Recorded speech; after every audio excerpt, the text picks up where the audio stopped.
Hey, watch this.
Yo, what is up, everyone? Hi, how's it going? My name is Rednu. Thank you guys so much for checking out my channel today. Today, we are going to be starting off the stream with some good old Yu-Gi-Oh reacts. I'm going to try and be mindful to any VOD watchers out there.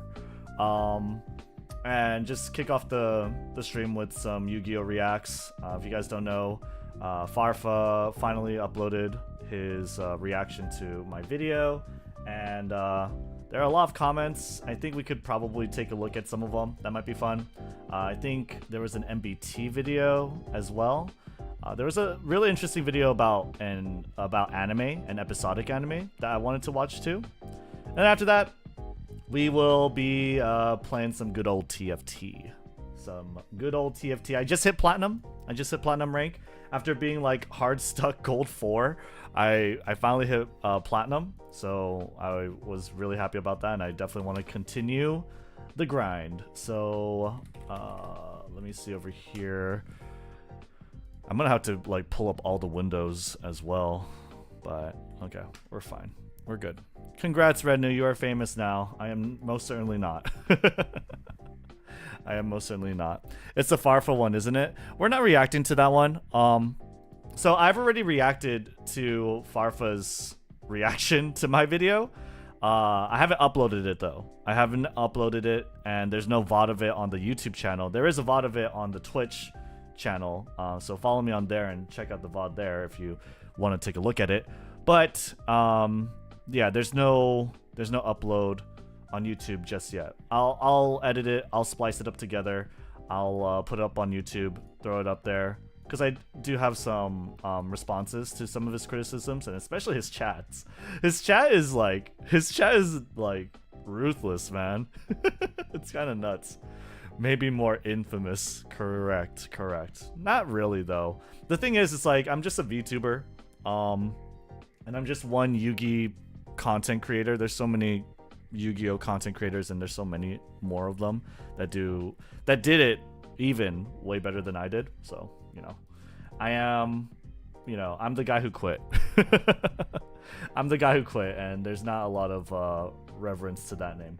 But anyway, let's start off. Let's kick it off. Let's is it here? Okay, cool.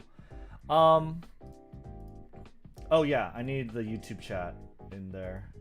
And then let's bring up the Twitch chat as well, to make that like a little better.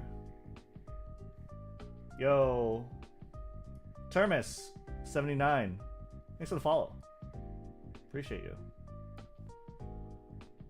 Okay, I think we're pretty good on that. All right, and I'll try to make sure I'm not like scrolling too far. Let's get rid of the TFT tracker, because it's just not what we're doing right now, right at this moment. Don't worry, man. Same as many others since Pendulum Era. True. His chat do be its own entity, TBH. Kind of crazy. It's almost 2:30 a.m. I'm sorry. It's 11:24 a.m. for me. But you have a great night, okay? Yeah, it's really late. All right. Let's take a look. So I don't know. I don't even know if I'm going to use this at all, but Farfa uploaded his video and we've already Here's a content creator for Yugioh Master Duel. We've already reacted to it, right? We've already reacted to it. I'm going to go ahead and like edit, splice that up together and upload it in the VOD. Oops, I clicked the link. Shh. I clicked the link anyway. So we already reacted to it. We'll edit it and upload it to this channel. And if you guys are interested in like what my I guess responses to his takes are, but yeah, it was pretty cool. It's pretty cool. These reactions are pretty cool for sure because it kind of gives me a way to look into how other people can critique or take a look and respond to my take. Obviously, a lot of them are mad. Obviously, a huge portion of them are mad, but some of them make some good points. But let me see over here. I think. Wait, I can't even see the replies to my comment. The heck? Usually there are replies to my comments. I'm not gonna reply to anyone in here, by the way. The reason being it's not my video, and I'm not gonna like spam his video with my comments. If you guys want to like actually respond to me, you could just do it on my video or whatever, right? This guy, you know, you quit Macedol because you got bodied by Karibo. True, super true. I think one issue that you brought up a little is the growth of Yugioh. If you're streaming or a Yugioh content creator, there isn't much growth. Most, if not all, players today have played at some point in the past. It's really hard for Yugioh to gain new players with the game as complicated as it is. This makes it even harder for creators as the game isn't bringing any new interests and causing channels to kind of stall out in terms of views and subscribers. I don't necessarily think that's true. I don't think necessarily... I don't think that's true. I mean, first of all, like, the only reason why anyone watches anything I do is because I played Yugioh. So I know for a fact Yugioh is like... If you're like, wanting to be a content creator, I think Yugioh is a pretty decent game to do it on, because like I feel like there's not that much competition and you could make like some pretty good videos. I think I would have done a lot better myself. I would have done a lot better if I just focused more on like making guides. I think I make good guides. I just didn't make enough of them because they take a lot of time, they take a lot of effort, and they take research, and I just didn't really... It wasn't the most enjoyable thing. I like playing games. I don't like making guides so much, right? So I think there's a lot of space for Yugioh. Like, if people want to be a Yugioh content creator, there's a lot of space for it. You just got to play the YouTube game and probably the Twitter game well. I don't really... Admittedly, Twitter is like my weakest subject when it comes to this thing. But I mean, I could think of plenty of content creators that are building their brands off Yugioh as we speak. There's Eclipse 15, there's Nova, there's Rena Luxper.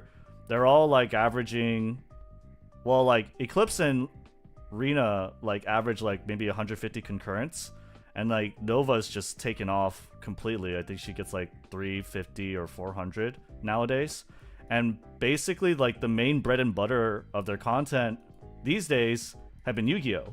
So I don't necessarily think that's true. I think you can build a lot with Yugioh. I definitely think there's a lower ceiling compared to other games.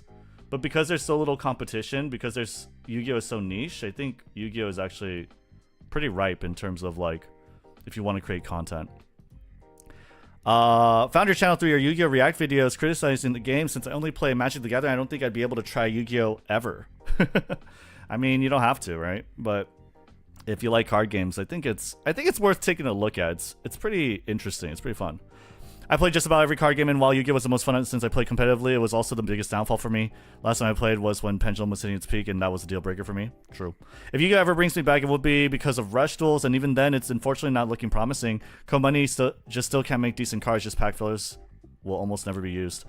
I think rush duel is pretty cool, but I feel like Konami just doesn't really care about the West at all, right?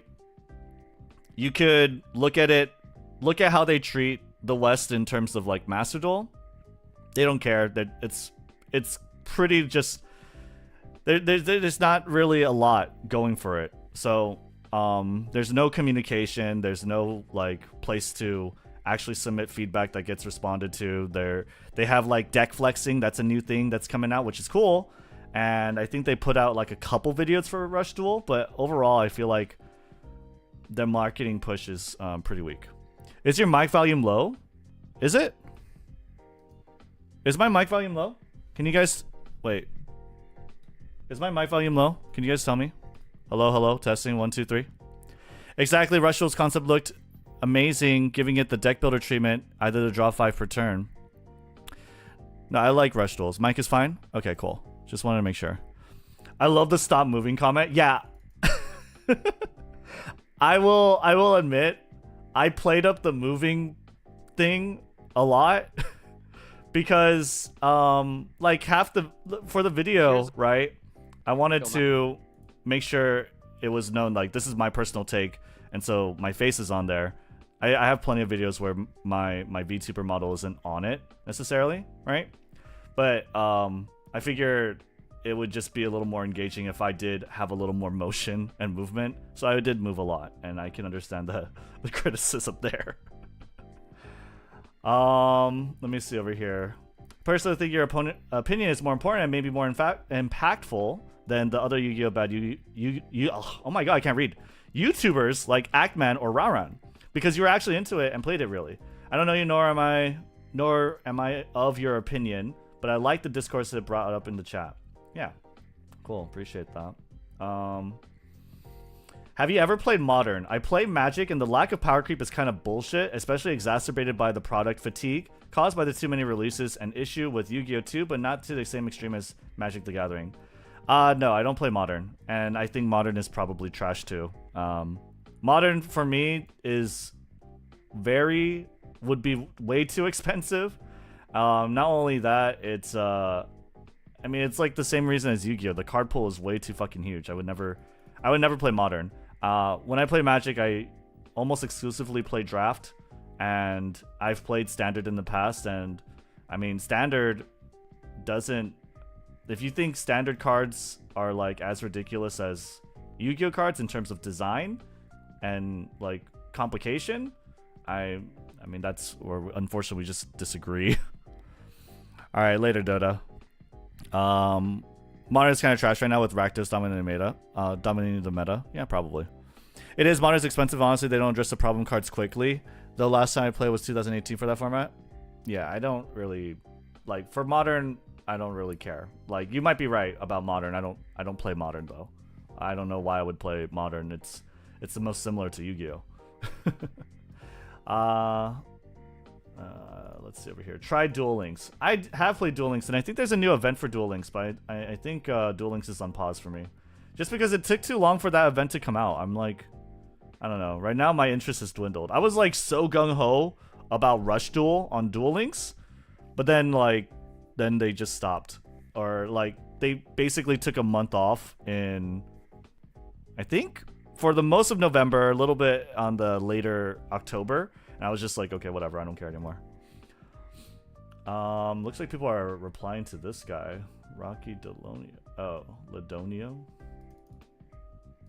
Something about non-meta rogue decks. Whatever. I would say Duel Links, give Duel Links a go. It hasn't so shit back as Master Duels. I don't really like Duel Links either, especially recently. I did like Duel Links when it launched though. Magic the Gathering is just better. I have some beef with. You made some good points about the pace of the game going out of control. Also, Magic the Gathering Arena is way worse than Master Duel, while Arena has more formats that also actively cheats against you. In each of its formats, look up how Magic the Gathering Arena cheats you. Apparently, people are of the opinion, or maybe it is true, that Arena makes you go first or second depending on your win rate.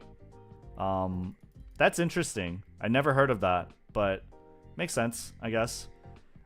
Because you spend money to play Draft, and I don't know, maybe they're trying to make more money off of you. I mean, that makes a lot of sense. While Magic the Gathering Arena definitely is a lot more pay to win, and the monetization sucks, I am not really talking about the monetization as much as, like, I'll admit, like, Magic the Gathering Arena is shit. It's way worse than Master Duel, absolutely. But my points were more towards Master Duel as a format, as a game, and also towards Yu-Gi-Oh. No Way Arena is worse, but I guess it is more free-to-play friendly. Yeah, I like, personally, I mean, the fact that I can play Draft in Magic the Gathering Arena, the fact that there are so many different game modes that are built for different skill levels, I think it's good. I like it more. You have to spend more money, for sure, but it's not... Like, I like the variety. I think you get some more content, not as much as it deserves, but you get more content than you would with Master Duel. What's your opinion about the new Sky Striker support? I haven't seen it. Actually, yeah, that's probably a good idea. How can I find the new the Sky Striker support? The organization. Is that what it is? Is it these cards? What up, Absolute Truth? November 16th, 2023. I think so. Probably. I was just watching a Farfa video about you, only for you to pop up. Yeah, it's like I planned it. It was one of the most brilliant critiques someone has made, bro. Nice video. Oh, thank you. Only big miss on your video was the statement on flavor that was nonsense, but the rest was good. Yeah, this was the biggest point that people disagree with me on. And someone else like commented about it, like what I was more trying to talk about. I was trying to talk more about the individual flavor of the cards and like how the artwork depicts what the card is doing and is meant to do.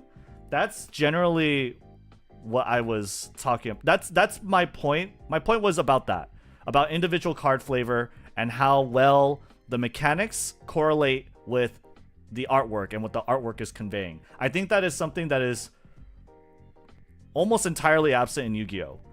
Yu-Gi-Oh! Has very good mechanical theming for its archetypes. All the archetypes follow a certain mechanical theme, and they have a whole archetype that fleshes out that mechanic very well, and it's really cool how many different ways you could sort of build an archetype around this mechanic, but it doesn't necessarily make any of the artwork make sense and convey what the card is trying to do. That's what I'm talking about mostly, and it makes sense why Yu-Gi-Oh! Would have more trouble doing that. Simpler card text is more easily conveyed with single pieces of artwork. The best example I can get you right now is compulsory evacuation device, right? With Yu-Gi-Oh! This just makes sense. This guy's like getting launched out into space, and this card is just really simple. This was like a 2014, maybe 2013 staple. Just because it's good, it handles extra deck monsters, it poofs them out of existence. So, but the artwork is like, it's pretty good. You know, they're shuttling out. They're basically evacuating this monster out, or like shooting them out the airlock. So Yu-Gi-Oh! Does have cards like this for sure, but then you also have like the Pendulum Magician shit, like not this guy, but you know, the big card,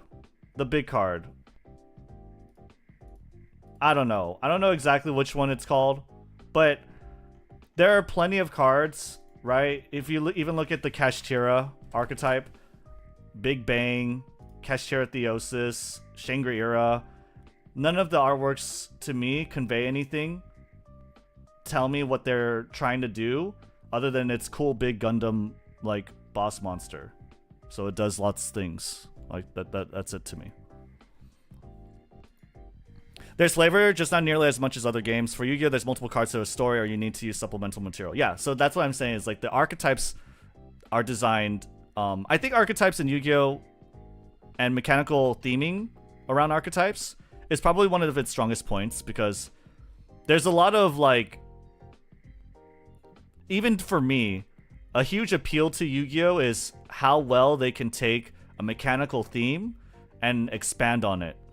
But I don't think that necessarily correlates with like the artwork, and not correlates, but I don't think that has anything to do with the artwork and how well the artwork conveys their effects. I feel like that is where the disconnect is.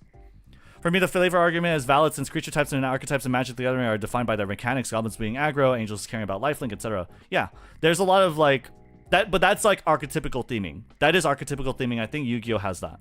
And in Yu-Gi-Oh, you have Ash Blossom, who you can't really make out what does it do to be able to negate stuff. Yeah, but Ash Blossom is also part of like the Ghost Girls like archetype, right? And all the Ghost Girls basically are hand traps that stop something.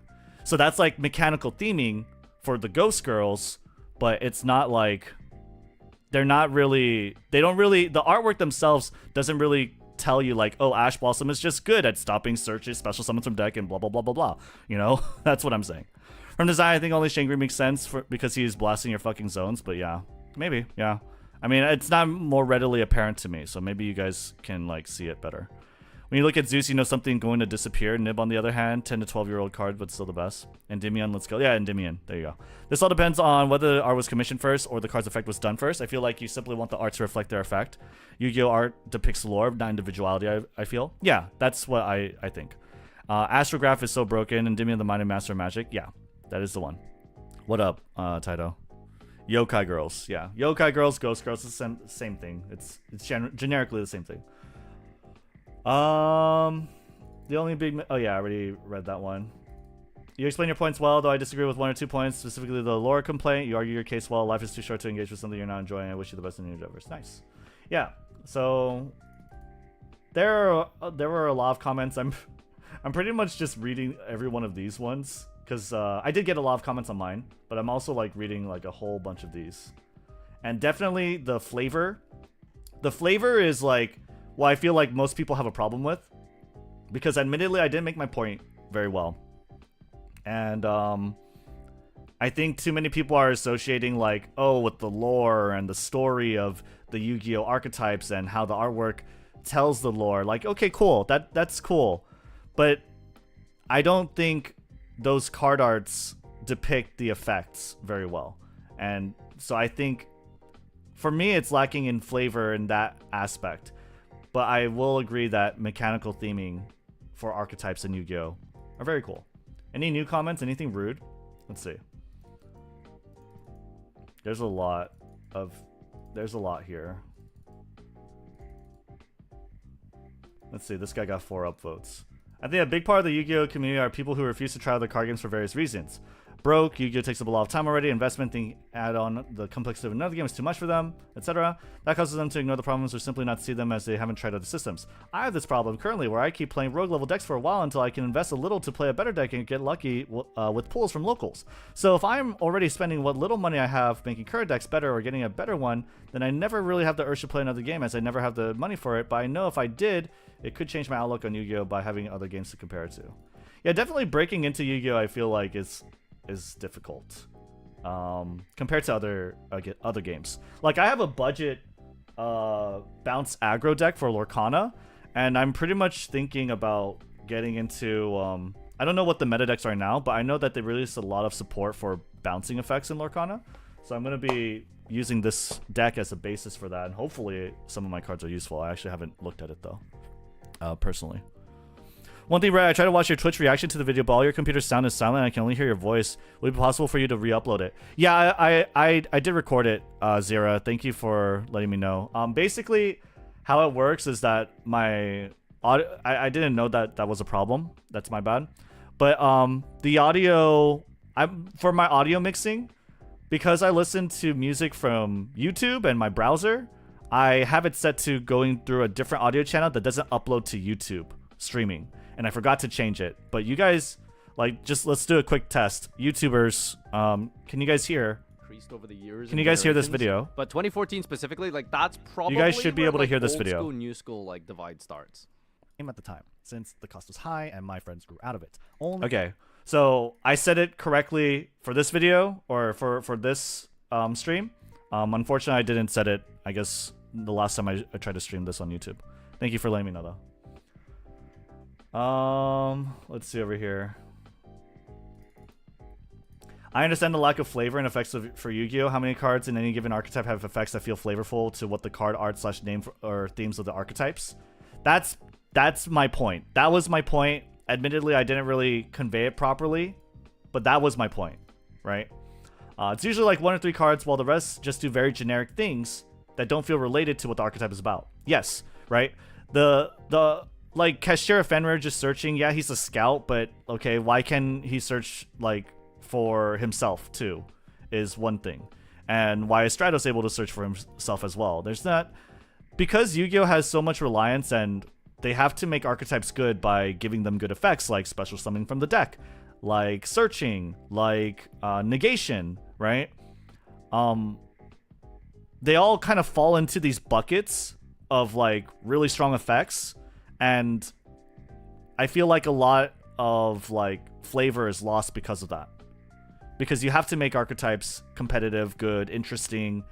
People want to buy them by giving them these strong effects. Insert the "you're the searcher" meme. Yeah. Vanquish Soul is a fighting game archetype with not a single effect to do with those games. Nothing about them feels like they try to translate fighting games into a card game. Instead, people prop up the artwork or names of the cards and act like that's enough for flavor. People say Lab uses trap cards as booby traps, yet why do none of the in-archetype trap cards act like booby traps? Instead, they search generic normal traps like Dogmatic Punishment, for example. That isn't flavor. That is just bad card design and also fails to live up to what the archetype is trying to show off. Dang, this guy went hard. I like that. I think he's definitely arguing my point a lot better than I did. Oh, I have to make my own YouTube channel. I think he's arguing my point a lot better than I did. Vanquish Soul. Let's look at Vanquish Soul because okay, I play a lot of fighting games. Okay, if you guys don't know, I play a lot of fighting games. I play Tekken. I play Street Fighter 6. I play a lot of fighting games. I love fighting games. So let's look. Why don't we look at Vanquish Soul? You know what? We're gonna bring up the Master Duel client. I'm not gonna play Master Duel, but we're gonna bring up the Master Duel client. Let's read the Vanquish Soul effects. Let's just take a look. To be fair, you were pretty general. Yeah, I will admit that my points were not made very clearly or very well. I think I did not convey my points very well. Master Duel feed. Let's load up.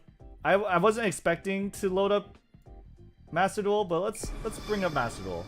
I'm back, guys. I'm back to Master Duel. Oh god, I have to download.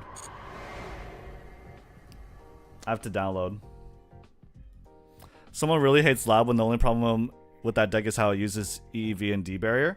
He's not saying he hates Lab. He's saying that Labyrinth doesn't feel like a labyrinth, or like there's no like flavor. The cards don't say anything. Pog update, yo. We're not playing Master Duel, guys. We're just looking at Vanquish Soul cards. We're just looking at Vanquish Soul cards. Okay. If you guys want to purity check, purity test me. Let me see my match history. Okay, there's no match history. I guess it's from the start of the season then. I don't know. Vanquish Soul is based off fighting game. Today I learned. That's what I've heard too. So let's see what is Vanquish Soul. Let's look at all the Vanquish Soul cards and let's like try and see. I play a lot of fighting games. All right, I love fighting games. Fighting games are some of the things I really like. Am I missing any Vanquish Soul cards? Really quick. Am I missing, like, is there something that doesn't use Vanquish Soul's names, like what does that? Perloreno, right? Is there some, like, Perloreno doesn't have Vanquish Soul in its name? Did I miss anything? When you reveal the elements in your hand, they represent the button inputs for combos. No? Okay. I didn't miss anything? Okay, let's look at them. Give me 1 second. Okay, so let's look at some of the Vanquish Soul effects. I play fighting games a lot, and I want to take a look at their effects and see if they're conveying what fighting games are meant to do. Like, if there is a good translation correlation between like fighting games, the mechanics of fighting games, and into these cards, this archetype Vanquish Soul. I would say probably it should, because I feel like Yu-Gi-Oh does have strong mechanical theming around their archetypes. I don't necessarily think the cards individually are very good at their artwork depicting what their effects are doing. But let's see. All right. Vanquish Soul Raisin. If this card is normal special summoned, okay, you can add one non-warrior Vanquish Soul monster from your deck to your hand. So he's generic searcher. Very good. Not a warrior. Quick effect. You can activate one of these effects by revealing monsters in your hand with the listed attributes. Fire. This card cannot be destroyed by card effects this turn. Fire and Dark. Destroy all other monsters in this card's column. You can only use each effect of Vanquish Soul Raisin once per turn, and cannot activate more than one in the same chain. Okay. Alright. You cannot activate more than one in the same chain, and you use each effect. Each effect being like the Fire variant and the Fire and Dark variant. Okay. Interesting. Pantera. If you control no monsters in your main monster zone, you can special summon this card from your hand. So generic turbo monster summon, right? Similar to like, I think Mufo from Madolche. Like there's plenty of archetypes have this type of like turbo me out. Quick effect, you can activate one of these effects by revealing monsters in your hand with the listed attributes. So this seems to be the mechanical theme for Vanquish Soul, is revealing monsters in hand with listed attributes.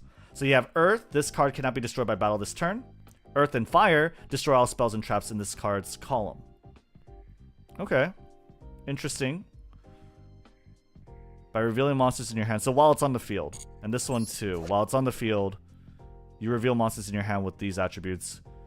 Fire makes it indestructible. Fire and Dark makes it do a special move, which is destroy all other monsters in this card's column. Okay, interesting. Dr. Madlove. That's a cute card. Dang. I actually like that one, the art. It's very cute. I don't think the art probably has anything to do with the effect, but it's a very cute card art. If this card is normal or special summoned, you can add one Vanquish Soul spell trap from your deck to your hand. So generic spell trap searcher, great. You know, wait, she's a doctor, so maybe that's why she searches spells traps. All right. Quick effect, you can activate one of these effects by revealing monsters in your hand, blah, blah, blah. Dark, one face-up monster your opponent controls loses 500 attack or defense. Dark and Earth, return the one monster with the lowest defense on the field to the hand. Your choice if tied. Okay. Alright. This is what Charmer should have been? Maybe. Vanquish Soul Jiaolong. Jiaolong, if you reveal a card in your hand to activate a Vanquish Soul card or effect, you can special summon this card from your hand. If you reveal... So this is something that chains on top, right? To special summon itself. Interesting. Quick effect, you can activate one of these effects by revealing monsters in your hand with the listed attributes. Fire, change the battle position of one monster on the field. 2 fire, add one Vanquish Soul card from your deck to your hand, except Vanquish Soul Jiaolong. So he's a searcher. Okay. He's a pretty good searcher too. He could add anything, right? Alright. Soul Pluton HG. Pluton HG, okay.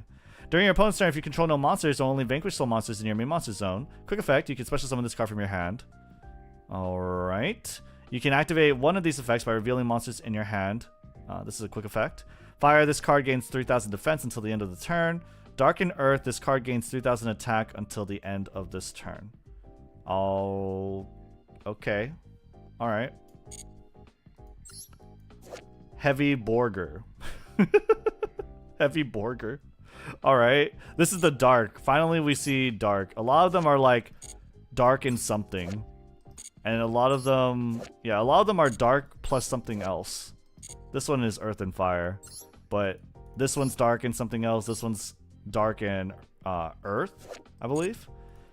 This one's 2 Fire. This one's Dark and Earth. So 2 Dark and Earths, 1 Fire and Dark. This is finally the first Dark monster we've seen. You can target one non-machine Vanquish Soul monster you control, return it to the hand, and if you do, special summon this card from your hand. Okay, alright. Sure, he swaps out. He tags out a monster. You can activate one of these effects by revealing one monster in your hand with the listed attributes. You only reveal one monster? No, monsters. Okay, one of these effects. I got it. Never mind. Dark, draw 1 card. Earth and fire, inflict 1500 damage to your opponent. Okay, so he burns you. That's the only dark one, too. A lot of them are fire. Oh, no, she's dark, too, actually. My bad. Okay. Caesar Valius. That's pretty cool card art. During the main phase, quick effect, you can target 1 non-dragon vanquished soul monster you control. Return it to the hand, and if you do, special summon this card from your hand. Quick effect, you can activate one of these effects by revealing monsters in your hand with the listed attributes. Earth, this face-up card is unaffected by your opponent's activated effects this turn. Earth, fire, and dark, destroy 1 other card on the field. That's a tall order for just destroying something on the field. But it is non-target. So, I mean, that's kind of crazy. Okay. So far with the monsters, someone mentioned it in chat, and I understand in that the effects, or like how you activate these effects, it's kind of like inputting a sequence of command inputs in a fighting game to get some sort of special move out, right? Like Hadouken is down, forward, forward, punch. So Dark and Earth, you need a mix of different attributes in order to input this sequence of commands in order to like utilize a special move. So I can kind of see that, but I also think my point about flavor is still pretty valid, because it's like, okay, why is Raisin searching a vanquished soul monster from your deck? Is he a scout? Is he a scout? Is he, maybe he's the main character? Maybe he's Iron Man. Maybe he's Iron Man. He's like the Avengers. He's calling the other Avengers. Okay, Soul Pantera. She's really quick, right? So I guess she comes out on the board. Dr. Madlove, she's a doctor, so she searches spell traps. Jiaolong, I don't know. Yeah, I'm not too sure. He's the weirdo. He just specials himself. He just invites himself to the party if someone else is having fun. Okay. I have no idea what the fuck this is. This kind of reminds me of Arakune from Blaze Blue. But you know, I can kind of see it. He's like the weird character in fighting games where they look really bad and they play bad usually, but if you really get to know them, boom, you get big stats, I suppose. Heavy Borger. This guy's a big giant robot about to blast your ass with this laser, and he draws you a card. But he also inflicts 1500 damage. Okay. You can target 1 non-machine vanquished soul monster you control, return to the hand. So you just tag someone out. Not too sure how that's conveyed, but I do see the burn. I do see the burn, for sure. Caesar Valius, he's definitely the coolest one, and I guess he's like doing the really crazy move, which is destroying something with no target. He's also immune. I mean, I can see he looks like a very strong, threatening character, and I guess that's what he does. Target 1 non-monster. He has to tag someone out. I can see Borger. He is a grappler. Yeah, I don't really, like... There's no, like, grappler. There's no zoner. There's none of the fighting game archetypes besides maybe Arakune. Like, this guy's the weirdo. This guy's the really weird fucking character. He's the Yoshimitsu. He's the Arakune. I can see that. But besides that, it's like, I don't know. Is he a grappler? He's about to blast your ass with this laser. Maybe. Oh well. Alright, stake your soul. Reveal 1 monster in your hand. Special summon 1 vanquished soul monster with the same attribute, but a different name from your deck. But return it to the hand during the end phase. You can only activate 1 stake your soul per turn. I really like the card art. This card art just reminds me of the, like when you're about to enter a match in Street Fighter 4 versus someone. You see the character portraits and this clash, this cool lightning clash between them. That said, okay, it's special summoning something. It's a good card. But I don't know how this art conveys that. You're starting off. You start the match, so then you're gonna special summon one of your dudes.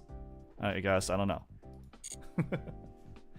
What, Rednu back to Master Duel? No, we're looking at Vanquish Soul cards. A lot of archetypes work like that. Search for other archetype cards, special summon from those cards, which is why they feel similar. That's what I'm really talking about when I'm also talking about like flavor and individual card design. It's that you have these boxes, you have these buckets where all effects kind of have to hit and fill, because otherwise then the archetype is shit. So Vanquish Soul, even though like there's nothing like, oh, like fighting games search for things, special summon things, there's no correlation to that specifically, but every deck has to have that. Every archetype has to have these things, because otherwise they're shit, right? Yeah, we're plat right now. Let's stop trying to give Yu-Gi-Oh art meaning. They don't have meaning. Well, I mean, I'm trying to see if I'm wrong, and I mean, to be fair, like, I see the burn. She's quick, so she specials herself. Sure, she destroys spell traps. This one, I see that. I don't know why he's a searcher and destroys monsters. I guess he's cool. I see why she searches spell traps. She's a doctor. She's like the mage, weird character. I don't know why he just invites himself. There are some. There's just some. Your nose is mine. I gave up on pulling for Vanquish Soul after terrible drops. Now you're making me want to pull for it again. The artwork's pretty cool. Didn't you quit? We're not playing. We're looking at artwork of Vanquish Soul and trying to reason out the artwork with their effects. That spell art made me feel like the effects should be special summon from hand 2 monsters, but 1 for each side of the field. Yeah, right? Kind of does feel like that. This kind of feels like a kaiju. What's that card called? Like it should be the interrupted kaiju slumber, right? Like the effect of that, like the effect of interrupted kaiju slumber would kind of fit with this, I think. But yeah. I think the issue here is that if his art depicted their effects, it would ruin the theme. Like, what fighting game character needs to search? Right. Yeah. Vanquish Soul Dust Devil. Target 1 Vanquish Soul monster you control. Change its battle position. Then you can change 1 face-up monster your opponent controls to face-down defense position. So it's a conditional Book of Moon. Up to the number of Vanquish Soul monsters you control with different names. Okay, so you can like do like a Book of Eclipse. You could do multiple. And it's non-targetable, which is cool. This is a really cool card.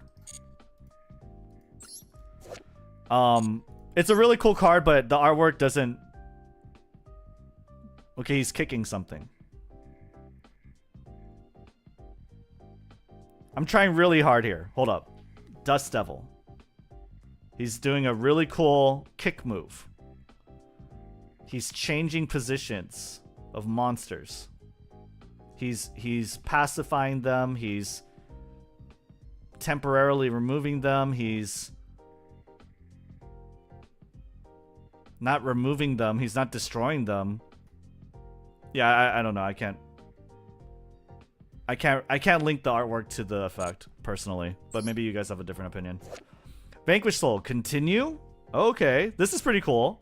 Like the name is pretty cool. Continue question mark? That's like, you know, in arcade mode fighting games, you're dead, so you're gonna restart the game. So let's see. Pay 500 life points. Okay, so you're like inserting a coin here. You're like inserting a coin back into the arcade machine. Target 1 Vanquish Soul monster in your graveyard, either add it to your hand or special summon it in defense position. You can only activate 1 continue per turn. I like this one. Yeah, this is cute. It's also like kind of convenient how well it fits into this mold, because like this effect is definitely not unique, right? Paying something to revive or salvage, but I like it.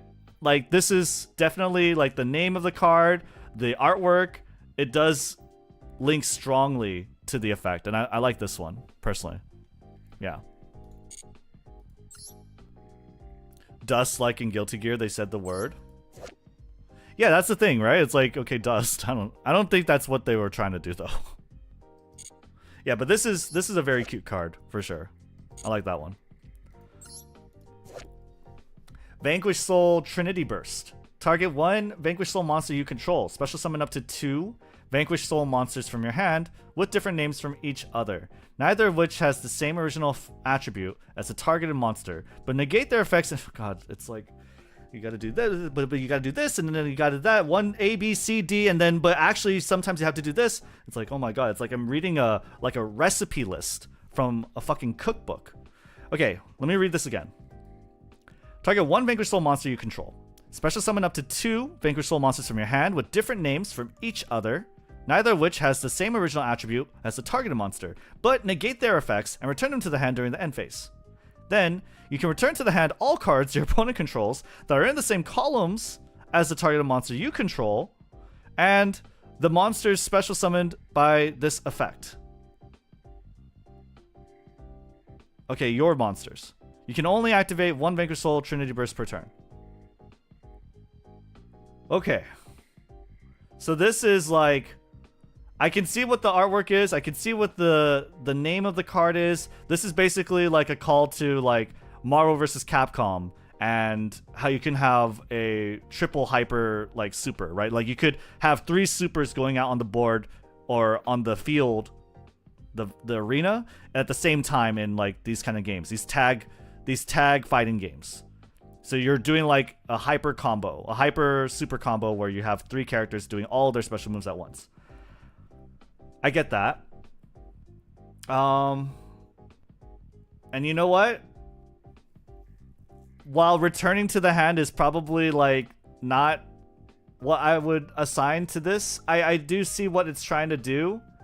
And I see that I do think this card matches well. Like the art, the name matches the effect kind of well, because you're basically your one guy is on the board, and now you're calling your 2 tag assists to come and help you do the super. I get that. And the super is just returning them to the hand. I think this is pretty good. Maybe we should like grade them. I would give this like a B. This is a B in terms of like art, flavor, name flavor. In terms of flavor, this has in terms of mechanical flavor, I would give this card a B. I would give this card an A, maybe even an S tier, because like you're talking about like arcade cabinets and like paying something. I would probably give this like an S tier in terms of art. Mechanical flavor. This gets an F. This, I don't know. You're putting your character on the board, so a D. This one kind of cool. I would give a C. I probably give this one a B. I see the burn effect. I don't know, like the draw. No, let's just say a C. This one I like. This one's like a B, a solid B. This one's a D. This one's like C. It's like whatever. It's weak. This one's D. And this one probably a solid C. I'd say. Yeah. Preparing your battle loading screen is what I see for Stake Your Soul. Yeah. I'd probably upgrade this one to a C. But, like, where's the other character? Right? I don't... Why do you have to match the attribute? For me, it's like, whatever. I'll give this one a C. I wish it would select one column that has a Vanquish Soul monster, then send all cards in that select monster's column to your opponent's hand. That way you can surprise your opponent better. That would be interesting, right? And you can definitely do it, but let's see. All right. Again, this is a solid B. Vanquish Soul Snow Devil. Reveal up to 1 each of Dark, Earth, and Fire monsters in your hand. Apply the following effects in sequence, based on the number revealed. Okay, that's kind of cool. So it's like a special move. You could even think of it like a Rekka. A Rekka in like Street Fighter is, if you ever play like Fei Long, or other characters, if you input like the same command in a sequence, 1, 2, 3, then you get a sequence of special moves. I don't know how to really describe this very well. Let me see.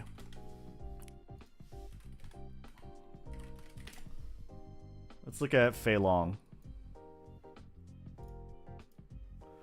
Okay, so if you look at Fei Long, right? This like punch, this rush punch can actually... Are you gonna do the actual full combo? Just... You need... Okay.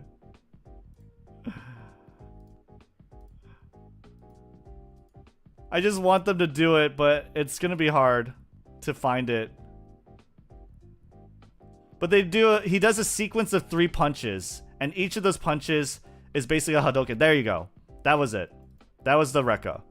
So this combo, right, is just simply 1 Hadouken, 2 Hadouken, 3 Hadouken. But it's not Hadouken. It's him just like doing this special sequence of command specials, right? So, and a lot of characters in other fighting games, they kind of take that Rekka and they do different things with it. Like in BlazBlue, you have Lychee Fei Ling, I believe, who has variations to her Rekka. She could do different types of commands, but they still have to follow that sequence. Like the first move is always like, let's say it's the same, but she could do one of 2 moves, and then she has one of 2 finishers for that Rekka sequence. So I can kind of see this, but let's see. So 1, inflict 400 damage to your opponent, then you can special summon 1 Vanquish Soul Monster from your hand. Inflict 600 damage to your opponent. Also this turn, Vanquish Soul monsters you control cannot be destroyed by card effects. Inflict 800 damage to your opponent, then you can destroy all monsters on the field. You can only activate 1 Vanquish Soul Snow Devil per turn. Yeah, I would say this is pretty cool. You're inflicting more damage for more command inputs you're doing. And they have to be... The effects are applied in sequence based on what's revealed. So you're revealing all of the commands. So I would say this is pretty good. I give this an A. I'd give this an A. Yeah. You're doing generic Yu-Gi-Oh things like special summoning, granting destruction immunity, you're destroying all monsters on the field, right? But I would say this is pretty good. Your channel's about to get demonetized by Bruce Lee's estate. Is that the team finisher? This is the team finisher super, 100%. This is. But this one is like, I would say this is like someone's command, like special, like their super, but it's like a Rekka super. I don't know exactly. I can't think of a Rekka super off the top of my head, but that's what I correlate it to. Vanquish Soul Calamity Caesar. So that's a counter trap card. When an opponent's spell, trap card, or monster effect is activated that targets a monster you control while you control a Vanquish Soul monster, negate the activation, and if you do, destroy that card. Then, you can inflict damage to your opponent equal to the attack of 1 Vanquish Soul monster you control. You can only activate 1 of this card per turn.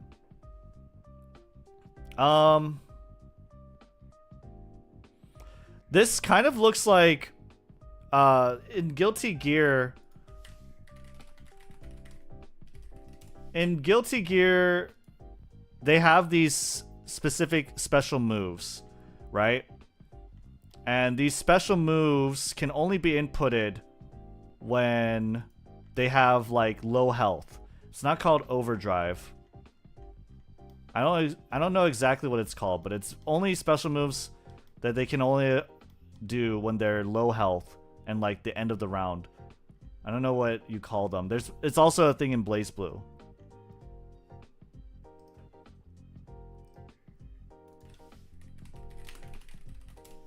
Let me see if I can find the term for it. Astral Finish. Astral Heat. Yeah. Astral Heat. So Astral Heats can only be inputted when... Oh, sorry. Okay, sorry. I wasn't showing. So that card, right? This card, Vanquish Soul Calamity Caesar, kind of reminds me... The artwork reminds me of like Astral Heats in BlazBlue. BlazBlue, Astral Heats are special moves that can only be inputted when certain conditions are met. And these conditions are usually very, very like hard to control. It's like your last resort attack. And it's usually not very good. But you need like a full bar, 100 heat, 100% of a bar. you are on match point. So in fighting games, you play a best 2 out of 3, and so you need to be on match point. And opponent's health is below 35% at the start of the combo. So they also have to be like really low percentage. So they're fancy super attacks that are very flashy, and they're not necessarily meant to be good, but they're very cool sequences, usually animated sequences, right? That's what the artwork looks like to me. But I can also see that this is probably just like a counter super, and there are plenty of counter supers in fighting games, sorry, where basically your character enters a stance and your opponent hits them. If they hit them, then the character who's doing the super, the counter super, is gonna like shit on them for a shit ton of damage. But negate the activation if you do destroy that card, then you can inflict damage to your opponent. I like the inflict damage, like the burn aspect to it. So I would say it's very generic Yu-Gi-Oh, like negate destroy, and it's like a counter trap that's like bread and butter Yu-Gi-Oh stuff. So I would say like maybe like a C, personally. Yeah, counter perfect. I don't think it's a perfect guard. This is like this. Giving it the benefit of the doubt, it seems more like a counter super. X Factor? No, not X Factor. It's more like this is a counter super for me. Desperation, super special. Yeah, each game has their own name for it. So let's see what this is. Rock of the Vanquisher. 1 Vanquished Soul Monster. Really cool artwork, by the way. I love this artwork. This is like some Demon Soul shit. This is like some Souls-like shit. Cannot be used as link material. While you control a Vanquished Soul monster, your opponent's monster can only target monsters you control with the highest attack, their choice if tied. Okay. 4 attacks. Oh, okay. Not for effects, but just for attacks. During the main phase, quick effect, you can activate one of these effects. Special summon 1 Vanquished Soul monster from your hand. Add 1 Vanquished Soul monster from your graveyard to your hand. Yeah, this gets an F. I don't get it. It's a rock, which is like actually a corpse that depicts a very like, it looks like a very cool lore point where like some character that was really strong was defeated by like Fafnir, by this spear, and so it protects other monsters. And then you could special summon or add one. It's okay, whatever. That gets enough for me. I don't really care about it. Rock is half the game plan. This card is great. Yeah, I bet this card is good. I just don't, what I'm trying to correlate is like, what does the artwork depict? And does the effect correlate with that? Does it match the artwork? That's what we're doing. So I give this an F tier. This one gets a solid C. This one gets an A for me. I like the idea of a special Rekka. This one gets, I think I gave this one a B. I'll probably give this one an A. This is S tier. This is F. C. C. C. B. F.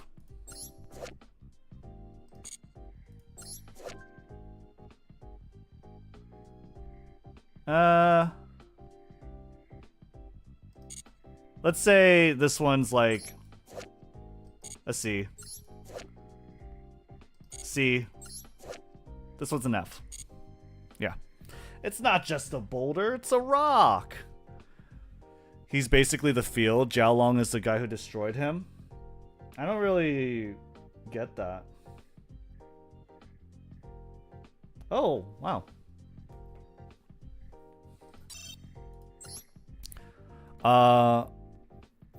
I'm surprised Rock isn't a field spell instead of a link theme-wise. Yeah, it's weird. Apparently, Team APS commented on my video. But yeah, I don't know. This was definitely... Let's talk about this again. Vanquish Soul, in general, fighting games, I think there is some good fighting game theming. I get that they're mechanical theme is about like revealing button inputs and you get special moves out of them, but a lot of them are samey Yu-Gi-Oh effects, of course, and I think you have to like look past that to appreciate it. There are just a lot of things that the cards do that I don't think necessarily explain the artwork, or the artwork doesn't explain the effects. So overall, like, there are some cool fighting game calls to it, but I would probably give this like maybe a C+ as an overall grade in terms of like how well it conveys fighting games and has like calls to it and their mechanics specifically. It's like just standard, I would say, Yu-Gi-Oh fare for me. So yeah. Alright. I like how the Vanquish Soul plays even though I don't play the game. They're interesting for sure. They have a lot of conditions. So I understand why they would not be the strongest, but they are cool. Okay. Let's go back to this. Let me see over here. Apparently Teammate BS commented on my video. Let me see what it is. All very good points. I see no lies here. I hope you can still give Yu-Gi-Oh another shot in the future, but totally understandable if not. Cool. I love Paul. I can't like with this account. But I love Paul. He always gives me good content by making good discussion videos that we can talk about. Oh, cry about it. Go play a game where you don't have to think. If I did that, I'd play Yu-Gi-Oh. Easy clap. Easy clap. Vanquish Soul is the deck I main in the TCG, and I'm probably going to main if after December 5th after the ban list drops. That makes sense. I think it is a really cool archetype. Okay. So yeah, comments here. I'm not gonna respond to them on this video. If you guys want to like send me comments, send it over to my video on my channel. But otherwise, you know, I'm not gonna spam his channel with like my replies or whatever. But yeah. Okay. Let's watch this video. What makes Yu-Gi-Oh so hard? By the way, how's the stream quality? Are we dropping frames? Are we super desynced or what? What's the link to that? I was just looking for it. Fine. Okay. We're good? We good? Okay, cool. Alright. Let's watch this. I want to watch this. What makes Yu-Gi-Oh so hard? 8 days ago. Let's take a look.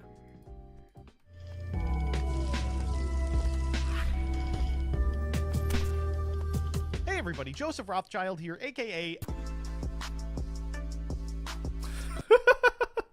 Wait, this is actually really good. What the fuck? Joseph Rothschild here, aka... What? That's so And good. We are back with another Twitter thread. Today we are talking about something a little more algorithmically friendly than the in-the-weeds nonsense that you've all been putting up with for the... Oh. Yo, just wanted to say sorry if any of the stuff I said in Farfa's chat while he reacted to your video was disrespectful. I was rewatching it and noticed I was a bit mean in chat. I wanted to say sorry. Hey, don't worry about it, Dyer. It's okay. I appreciate you coming out in chat and letting me know, though. Thank you so much. Appreciate it. No hard feelings. It's all good. I definitely understand, like you're in a Twitch chat. A lot of people are, you know, shitting on me, especially about the flavor stuff. And there are points to disagree with me, absolutely. So it's no big deal. Don't worry about it. Thanks, though. Respect your opinion. I would just get heated when chatting. Yeah, no, I totally get it. I love Twitch chat. I watch so many Twitch streams as well. I understand. Absolutely. All right. past several weeks. Oh, I was like holding on to it. Let's keep this one going. Twitter thread. Today we are talking about something a little more algorithmically friendly than the in-the-weeds nonsense that you've all been putting up with for the past several weeks. We're going to talk about Yu-Gi-Oh being too difficult, and everyone in the comments please go, oh no, Yu-Gi-Oh so hard, and then we'll make a bunch of reaction videos to those comments. Those people can make reaction videos to our comments. You know how this works. Anyway, today I want to talk about some of Yu-Gi-Oh's very specific intricacies. So I feel like it's really funny. Sorry, go back a little bit, but I feel like it's really funny how like I can kind of create this niche content of me discussing Yu-Gi-Oh, even though I'm like done with the game. I'm never gonna play it. because I think discussing Yu-Gi-Oh is fun. I think discussing things in general is fun, and I like discourse. So I'm very appreciative of the people who do watch this type of content. Yeah. Very specific intricacies. So when coming to Yu-Gi-Oh from a Videos about Yu-Gi-Oh are way more fun than videos about Yu-Gi-Oh gameplay, in my opinion. Yeah, 100%. 100%. I want to talk about some of Yu-Gi-Oh's very specific intricacies. So when coming to Yu-Gi-Oh from a different card game, it can be very difficult to permeate the weirdness. For instance, I had a really hard time when I first started playing Yu-Gi-Oh grasping the concept of chains. So in Magic the Gathering, they have something called the stack. And the way the stack resolves is that each individual action is put on the stack, then resolved in reverse order. The same way. So yeah, I don't know if when I learned about Magic, because I came from Yu-Gi-Oh. Yu-Gi-Oh was my first card game, and when I learned Magic, how I understood the stack was, oh, that's just their name of chaining, but it actually isn't, because in Magic the stack is something that you can always break into. In Yu-Gi-Oh, with chains, you can only add on top, and then you say it's done, and then the whole chain will just, it will all do its things, right? And you cannot, there's no interruption. You cannot just put something else in there. It has to all resolve. But in Magic, the stack is kind of like the chain, but each card that resolves, both players has an opportunity to add something else to the stack still. So it's not like one and done, the chain is done, and the chain is all resolving. The stack is take off one layer. Okay, does anyone want to activate anything? No? Okay, take off another layer. Does anyone want to activate anything? Etc., etc. So it's very it is a very, the difference is nuanced, I guess. The chains are in Yu-Gi-Oh. However, after each link in the chain is finished resolving, you have the ability to add things to the chain once more. You can respond to things further down on the chain. It's basically like chains, but none of the nonsensical bullshit that is chain blocking. Let's see what you all came up with. But first, this video... I will say, as far as Yu-Gi-Oh goes, I like the concept of chains, and I like the concept of chain blocking. I don't think that's a bad thing. I think this kind of characteristic of Yu-Gi-Oh, it's totally fine. I think it adds on to Yu-Gi-Oh's identity, and I think it differentiates itself from other card games with this. And I do think, a big part of Yu-Gi-Oh's intrigue and like why it's so interesting is how it works.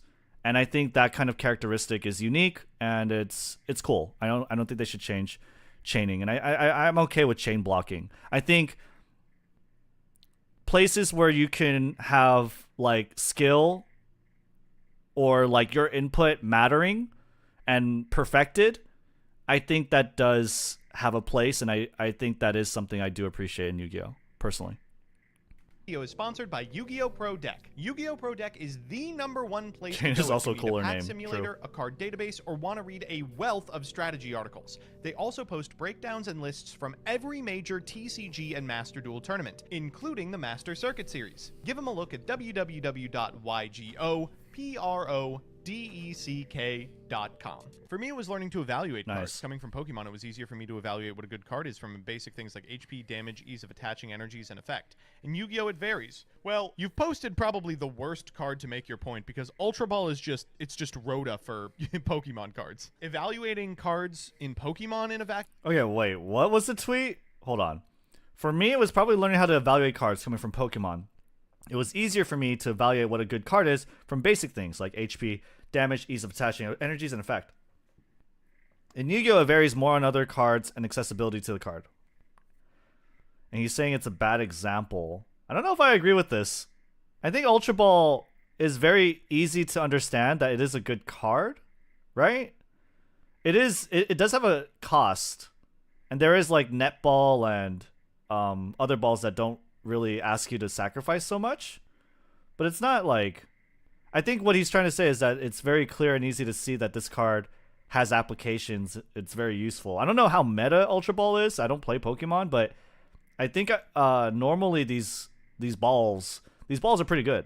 Yu-Gi-Oh! It varies. Well, you've posted probably the worst card to make your point because Ultra Ball is it's just Rhoda for Pokemon cards. Evaluating cards in Pokemon in a vacuum, coming from a Yu-Gi-Oh! Perspective, was really easy. A card that says add a card from your deck to your hand is really good. It says discard 2 and draw 18 cards a turn in this game. I'm sorry, but the rule that extra deck monsters that weren't summoned properly. Wait, I don't understand. Wait. Okay, am I misunderstanding the tweet? Maybe the sponsorship fucked me. Yu-Gi-Oh's learning curve is more like a cliff. Even with an understanding of TCGs, it can be hard to adapt to Yu-Gi-Oh's specific intricacies. For people that started playing a different card game, by playing a different card game, what was the hardest thing to learn? Mine was chains. I think this is valid. I don't know if he completely missed the point, but I think this is valid because it is hard to evaluate Druid's Worm. From someone who plays other card games, I think it's very hard to evaluate Druid's Worm, or rather even why bestials are good in general, right? Or what their niche is and what they're supposed to be doing. And Druid's Worm is one of the best bestials too because he has such a great effect when he's linked off. He removes another monster. But I don't think you can look at Druid's Worm and connect all the dots together just off the bat as well as you could with Ultra Ball. So I feel like this is a very good example. I don't really understand that. I think this is a very good example to prove his point that evaluating cards in other games is a lot easier than with Yu-Gi-Oh! Right? Am I missing something? I'm not sure. I play casually, and if your deck can play it, you play 4. Yeah, Ultra Ball? Okay, yeah. Makes sense. What up, Dota? A better example would be the VMAX Balloon Pikachu. It's egregiously, obviously broken.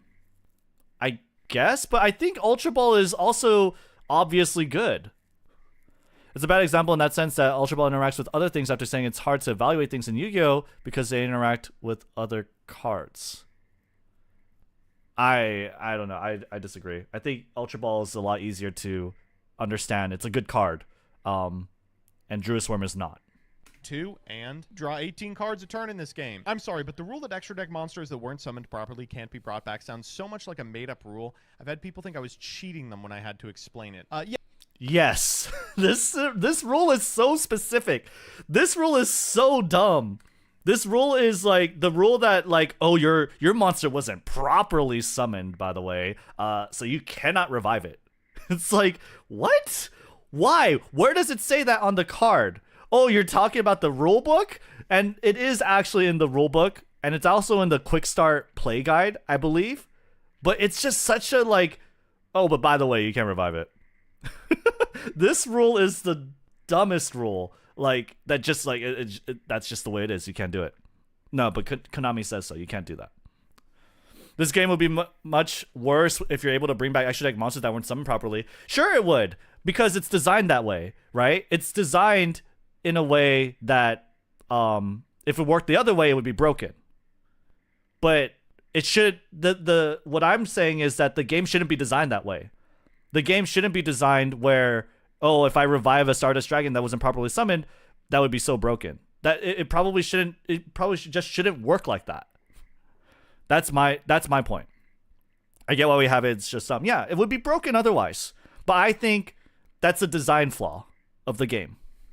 Yeah, it is ridiculous. And ridiculous coming from someplace like Magic as well, where Reanimator is a really popular strategy. Oh, yeah, I'm going to bin a powerful monster that says it can't be normal summoned or set.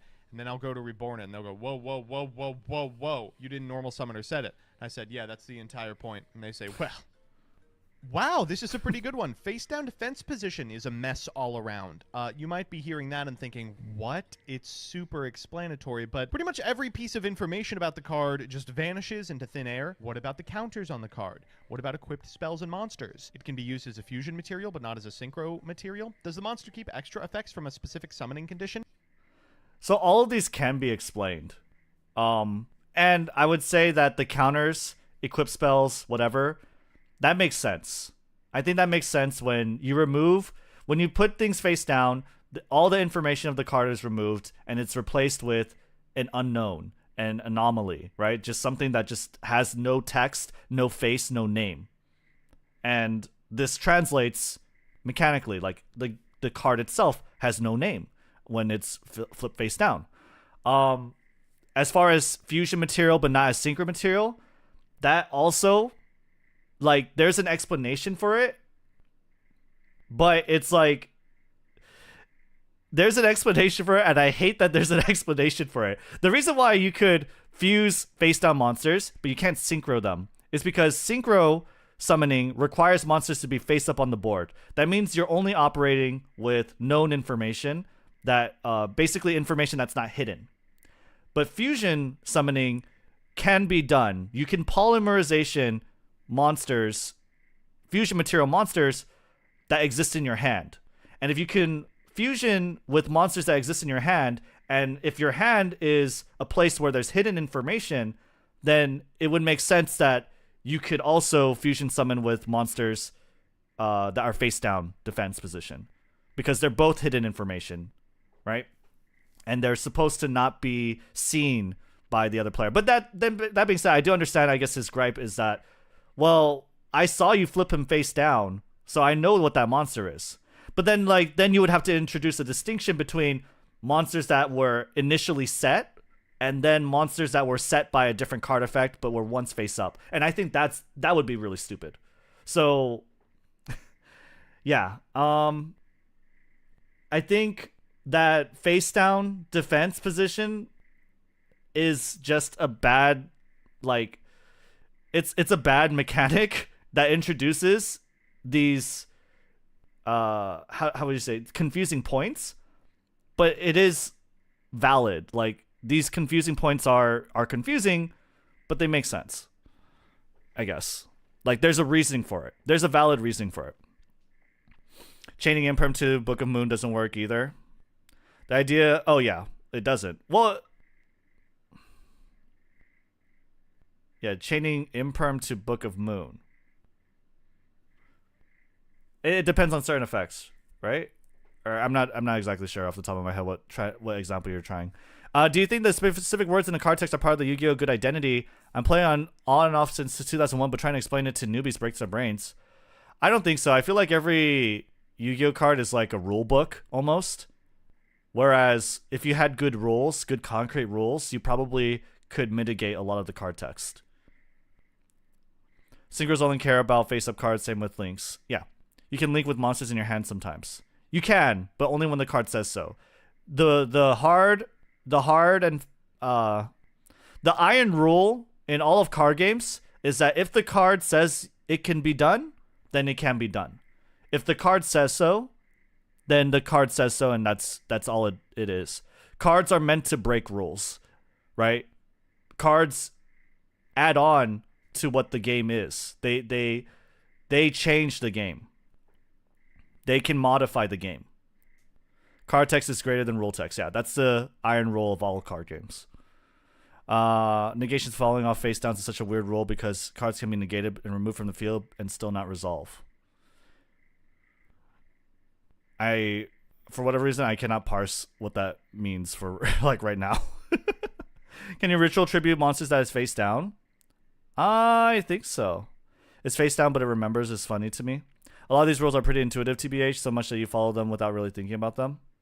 I don't know if it's like...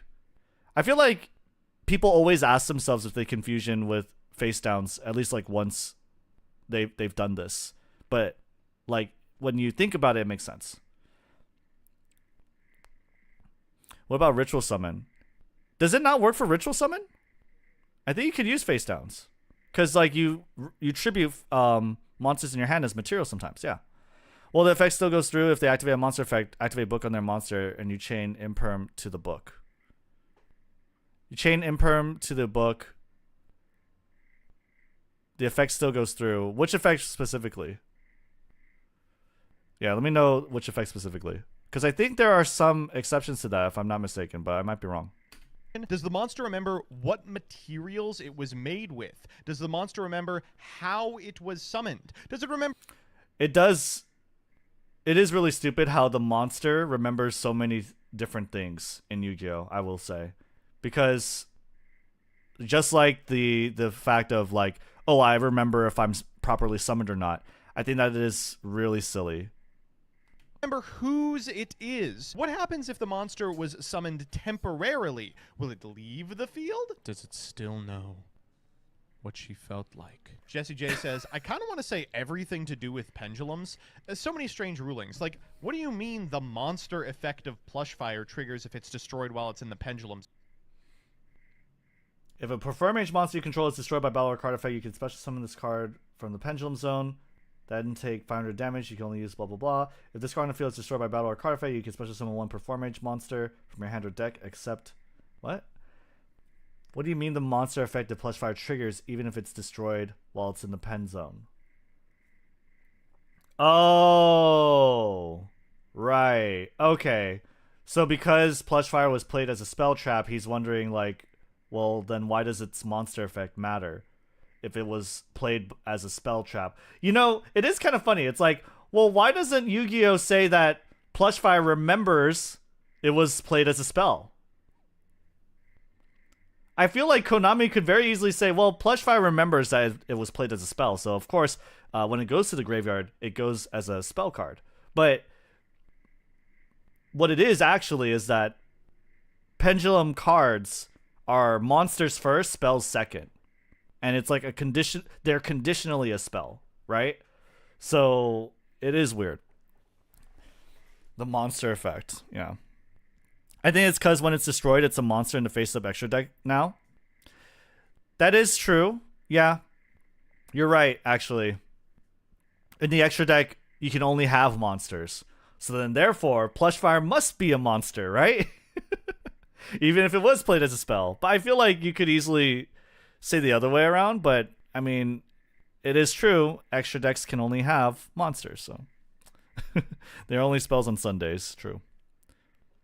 Zone. I feel like we beat this one to death every single episode, but pendulums just don't work right. No, you don't understand. When they're destroyed while in the pendulum zone, they're destroyed as spells, but their monster effect triggers and it counts as a monster being destroyed. Oh, cool. So they're monsters, depending on the zone that they're located in, but the zone in which they're being destroyed, they are not monsters. They're spell cards. Oh, so there's spell cards in the hand too? Sort of. A trend I've noticed every time I've seen one of those card game players react to Yu-Gi-Oh! For the first time is that the first thing they look at while judging a monster is attack value, despite the fact that stats are only really important as like meta-dependent information. Yeah, stats are like somewhat important in Yu-Gi-Oh! But not really. And I like how stats are. I like stats in Rush Duel a lot more than I like stats in Yu-Gi-Oh! I feel like in Rush Duel, obviously, they're a lot more relevant, and they correlate more to the level of the monster, and the levels are a lot more important as well. So I like Rush Duel a lot more than this, and that is one thing that's a little hard to explain, is like, these high attack monsters, they do matter a bit, but they don't matter that much. It is always funny when people like read Baron de Fleur and they're like, oh, this monster has 3,000 points, which means it's about as powerful as the Blue Eyes White Dragon. I gotta say, for all those videos I did where it was like Yu-Gi-Oh! Player tries to determine if Vanguard cards are good, the number one thing that gave me an edge over Magic the Gathering players was I immediately discounted the number in the corner. I was like, 8,000. That seems irrelevant. Let's read the effect text. Learning that Blue Eyes isn't a good deck, unlike in Pokemon where Charizard has always been good. Thanks, Dyer. Whatever you call these effects where cards see into the future, Dustin 100% correct.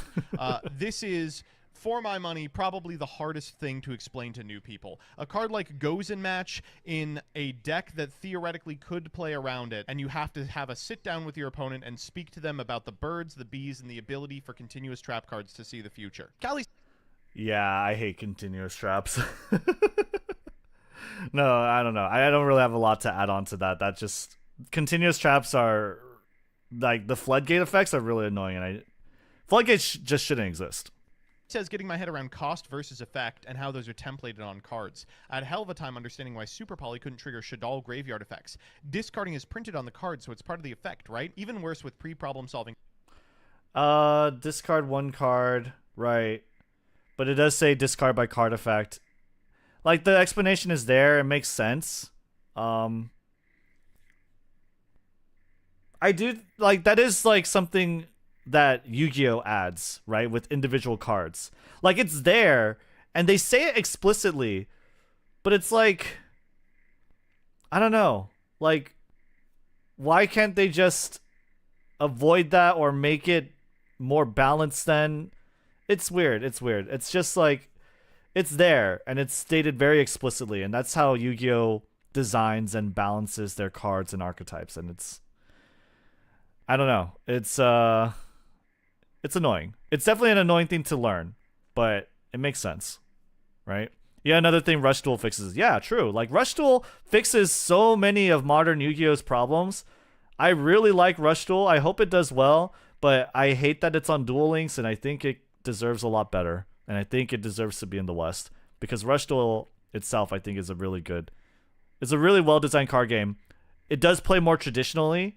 So, like, if you like Yu-Gi-Oh! And you really like Yu-Gi-Oh! And you don't like other card games, you probably wouldn't like Rush Duel, but I think, personally, I prefer Rush Duel.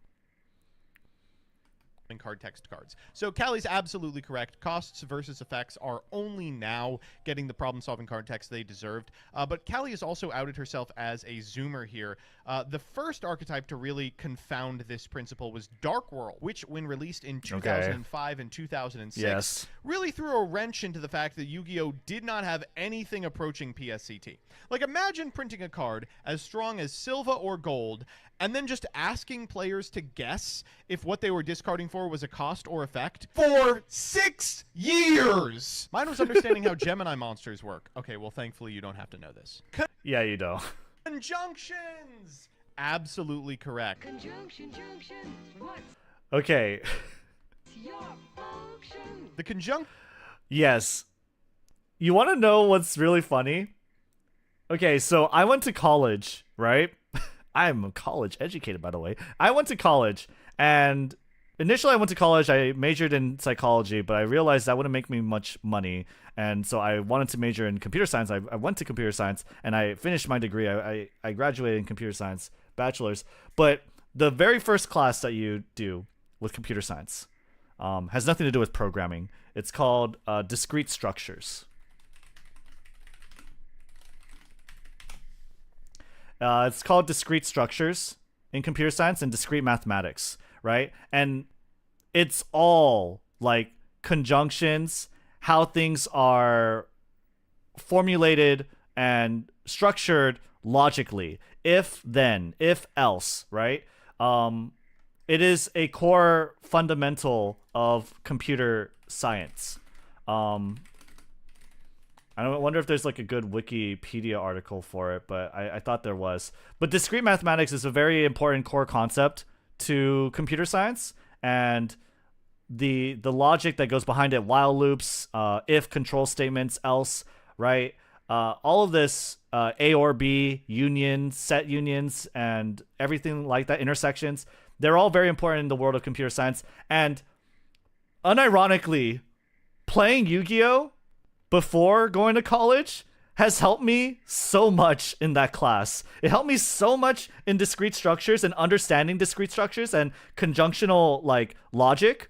It helped me so much with it that I basically, like, during college, I had a workshop essentially, and I was paid to host this workshop, basically reteaching this concept to people doing computer science as a major. When they're taking this class, they go to my workshop and then they learn from me. I kind of try to break it down for them in a way that their professor usually doesn't, and explain it better and give them worksheets and things, additional material to help them study and practice it. That was like my job in college, and I did it for all like 4 years of my college. And yeah, it's funny that Yu-Gi-Oh! Has helped me so much in understanding discrete structures. Giga chat, problem solving card text got you your degree. True.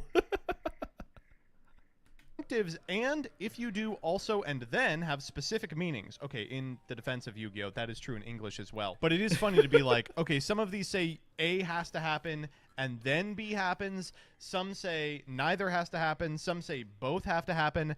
Yeah. And they're also divided by sequentially and simultaneously as to when they trigger. Vanguard. Yeah. That conjunctions are very, very important. I wanted to bring up a point, but God, I just forgot it. I'll try and see if I can bring it up later. But guy that played Yu-Gi-Oh! Casually for years, but I got into competitive from the start of the Link era to the end of TOS format. By far the most confusing thing to get used to was spell speed. Legit had to have people at locals sit down and lecture me. Okay, I'm gonna be completely honest with you. Spell speed is awful. Like, it should not be in the game at all. When a monster hits... Spell speed is awful.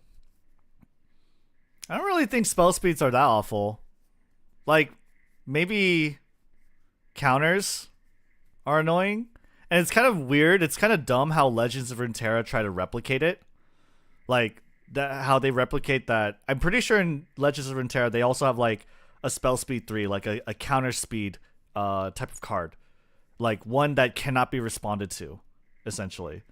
But, well, they can't be responded to except by cards that can respond to it, right? Oh wait, no, I think it's burst, and burst just happens. But I don't think spell speeds are that bad in Yu-Gi-Oh. In Magic, there's sorceries and instants, right? You can't play a sorcery on top of an instant on the stack, so I don't think it's that bad. Counter traps are just cool too, like a final lock the chain. Yeah, I think it's fine. I don't think it's that bad. It's the field. This came up a lot in late 2020 format where your Dino opponent would negate the summon of a Link monster, and because that Link monster is technically not on the field yet, you could chain Gamma. That's... Wait. Chain Gamma. Wait, you could chain... Oh, does Gamma say would be?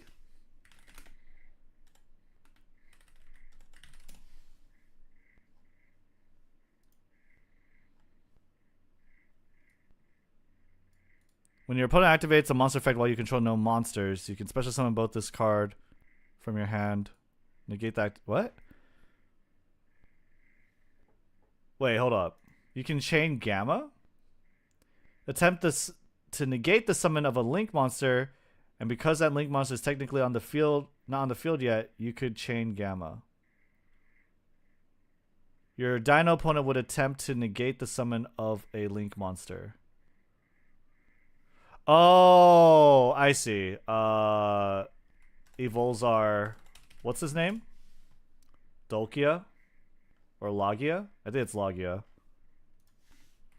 Because Logia negates would-be summons, like Black Horn of Heaven, right? And that includes Link summoning. Detachment to materials negate the summon when a monster would be normal or special summoned. Yeah. Okay. And yes, you could chain Gamma to it. Because this effect that's normally on counter traps, because this effect is normally on like Solemn Judgment, Solemn Warning, right? Because it's on a monster, it's a quick effect. That is really funny. That is really funny and interesting. I never played the game when Gamma was a thing back then, but that is really funny. That is definitely really funny. I think it makes sense, but yeah, summon timings have always been really fucked. Because it's like, the monster's on the board, you've made it already, but technically, like, cards like Solemn Judgment and Gamma, they kind of like rewind time. Not Gamma, I'm sorry. Logia. Logia and the Solemn cards, they kind of like rewind time and say, actually, no, you didn't do that. And then just zaps it out of existence. I think it's really funny. I think it's really, really funny. It's like where monsters go while exceed mats, they're not on the field, but they're nowhere else. Yeah. They just exist in this benign world of nowhere, like Dyer said. Yeah. They're just they never existed. You basically went back in time and killed them before they were born. Basically. It's a judgment on an exceed monster, yeah. It's weird because a quick effect should mean that the monster is summoned and it can respond, but they just kind of shrugged and set rules. I think about it like, you've made it, but its feet haven't hit the floor. But then you didn't make it, right? Then you didn't really make it. Summon timing is really weird and fucked. Yeah, I don't know. Link monster is technically not on the field yet, you could chain Gamma. I'm learning this today. First, both monsters are on the field. Then both monsters are not on the field. And a third monster is in a nebulous state of not on the field but attempting to not on the resolve. field yet. At that point, if your opponent activates a non-spell speed 3 way to prevent that summon from being successful, you can gamma. It's in the material zone. Shut the fuck up. Shut up. Negating activations, negating effects, activation of a card, and activation of an effect were brutal for me as a youngin' coming from Pokemon trading card game. What do you mean I can't magic jam your game shot wave motion? It's a magic card. You're activating. I'm jamming. Legitimately true. Yeah. Also, this person is whining about wave motion cannon and is literally named wave motion cannon. Did it cannon. make that much of an impact on you? Summoning / lingering restrictions. This is a good one. Almost any card worth playing in Yu-Gi-Oh applies some sort of long-lasting restriction to your turn. And learning how to manage those without taking notes can be a little iffy. Yu-Gi-Oh's new player experience is certainly nothing to write home about. But sometimes it seems as if the player experience for players who are already integrated into card games is even worse. What can I say? We're just so unique and quirky. Well, it definitely is bad, especially if you're coming from other card games. It just doesn't correlate to what you conventionally know.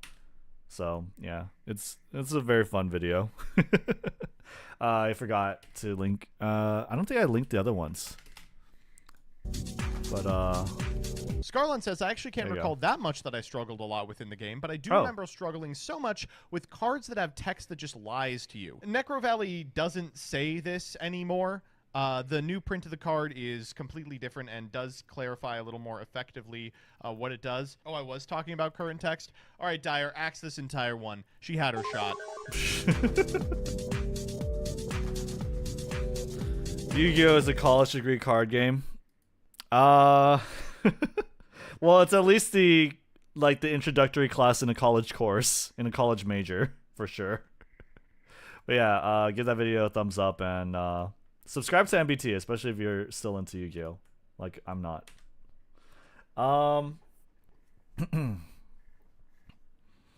Cards not resolving inside their chain, but later are also a nightmare. What do you mean Pep dies to Mirror J nuke? You activated it right. Not even Konami knows what they want Necro Valley to do. Yeah, fuck Necro Valley. Fuck Floodgate cards. Alright, let's watch this one. Yu-Gi-Oh cards that can summon themselves from the deck. I really wish... I don't know why this update of this YouTube controls doesn't show the thumbnail anymore, but he has something that says special summon from the deck. Let's see. Let's see what this video is. I like videos from Key Yu-Gi-Oh. So you've played Yu-Gi-Oh before. You've put in hours learning the most convoluted card game on the market, mastered each card type and summoning method. You've tried your hand at Tribute, Ritual, Fusion, Synchro, Habanero, Parmigiano. You've seen it all. And who knows, the unfortunate among you might have even seen too little. I love Key Yu-Gi-Oh's editing and his jokes. These are good. But among the myriad of mechanics that drive the sensible souls away from our beloved card game, there is but one that I'm sure you're unaware of. A summoning mechanic lost to time, a gimmick of the DM era, given new life in the modern, but never quite able to escape the clutches of unplayable bulk among the 11,000 cards that inhabit our card game. I'm talking about cards that can special summon themselves from the deck. Now if you're worried about Wait, what? There are cards that can special summon themselves from the deck. What? Really? Hold on. somehow power creeping your favorite openers and replacing them with 0 card starters, fear not, because these cards are incredibly bad. In fact, this mechanic goes all the way back to the DM era, even having a cameo in the original Duel Monsters anime in Duelist Kingdom. Of course, Duelist Kingdom rules were hardly Yu-Gi-Oh, as monsters were capable of doing things like attacking the moon, or unironically, Duel Monsters Yu-Gi-Oh, DM era Yu-Gi-Oh, them in the Duelist Island, it was the best version of Yu-Gi-Oh because they weren't playing the game. aging monsters with Time Wizard.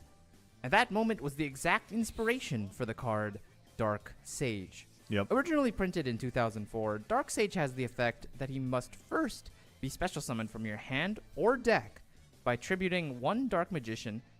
Duelist Kingdom is less playing Yu-Gi-Oh, more them just playing D&D and it's fun. That's the thing, right? You're right, actually. They're literally just playing Dungeons and Dragons. And that's what Kazuki loved. He loved D&D. So it makes sense. I think it's also the reason why everyone fell in love with Yu-Gi-Oh in the beginning.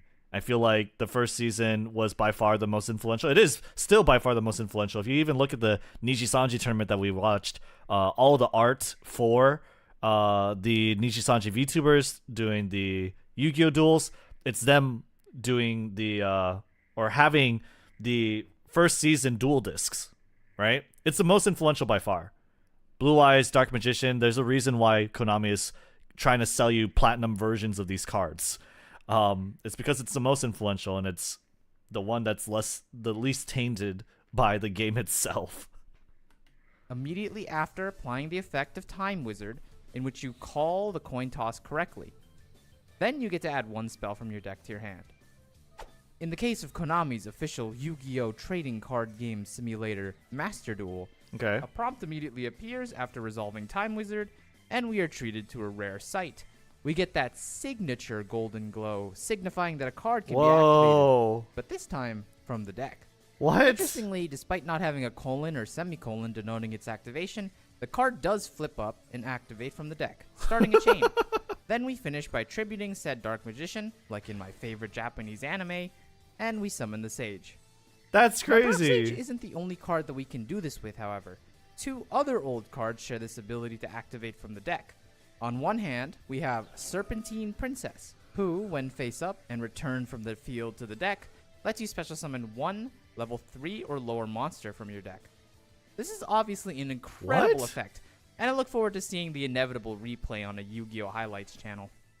The other monster is the antagonist Anubis' ace monster from Yu-Gi-Oh! Pyramid of Light, Thenan the Great Sphinx, who by Oh. paying 500 life points when both Androsphinx and Sphinx Telia are on your field and destroyed at the same time, then you can special summon the Great Sphinx from your deck. That's a Huh. when you can, by the way. Yeah, very important, by the way. Yeah, very important for Yu-Gi-Oh! There is one other type of special summon from the deck, a recent creation of Konami, Escaping the Lab, written with the power level of 2017 in mind, one that is indeed much scarier. You could even call it The a jump scare. That's right, while the previous cards activate themselves from the deck, there are a select few who have inherent summoning conditions from the deck. This includes the entire line of familiar possessed charmers, who all share the same summoning condition of you can special summon this What? card from your hand or deck by sending one face-up corresponding charmer monster and one similar corresponding attribute monster you control to the graveyard. While the four Huh. older elemental charmers are clearly products of their time, with their only upside being piercing battle damage, yeah. the newer familiar possessed Dark and familiar possessed Lina have more modern sensibilities, with Lina being originally printed as late as 2017. When summoned by their own effects, Dark can add any level 3 or 4 spellcaster from your deck to your hand, and Lina can add any spellcaster with 1500 defense. Which is not Okay. half bad until you realize That's- you're playing a charmer deck. Yeah. Think about it though, you can add That's pretty good. Ecclesia, or 0.15% Ecclesia. Other jump scares from the deck include the Metalmorph Transformers. This includes Red Eyes Black Metal Dragon and Metal Zoa, both Dang. of which have the There's condition a lot. that you can special summon them from the deck if you tribute their original monsters, Red Eyes Black Dragon and Zoa respectively, who are equipped with Metalmorph. You know what's so funny? I'm just thinking, in 2033, they're going to make this mechanic a staple and like a mainstay. Like, this mechanic will be brought back and it will actually be good. Like, all these mechanics are super specific, right? But they'll be made good. And then whenever like a Yugi boomer or someone's like on Twitter saying, I hate Yu-Gi-Oh! Yu-Gi-Oh! Is so fast, they can special summon themselves from the deck. What the fuck, Yu-Gi-Oh! That's crazy. Konami, what are you doing with your game? And then there's gonna be someone replying to that tweet, and they're gonna be like, actually, there used to always be this effect. Just look at any of the Charmers and the Metal Zoa. Like, this was always a thing. Did you think it was ridiculous back in 2004? It's like, oh god. I just see it in 2030. It's gonna be awesome. I can't wait for the Twitter threads of 2030. Which, while undoubtedly cool, is also undoubtedly an awful idea. I think I speak for all of us when I say, please don't, Konami. You've had your fun with fusion summoning from the deck, and exeasing with one exeasing material, or normal summoning multiple times during your opponent's turn. You just the thing is, it's like he's like, oh please don't, Konami, but you know it's gonna happen. You know it's actually just it's going to happen. It's gonna be it's gonna happen. It has to. It has to happen. Like what else is more OP than that? You know what? I'll give him 3 years. Yeah. Sorry, just 2026.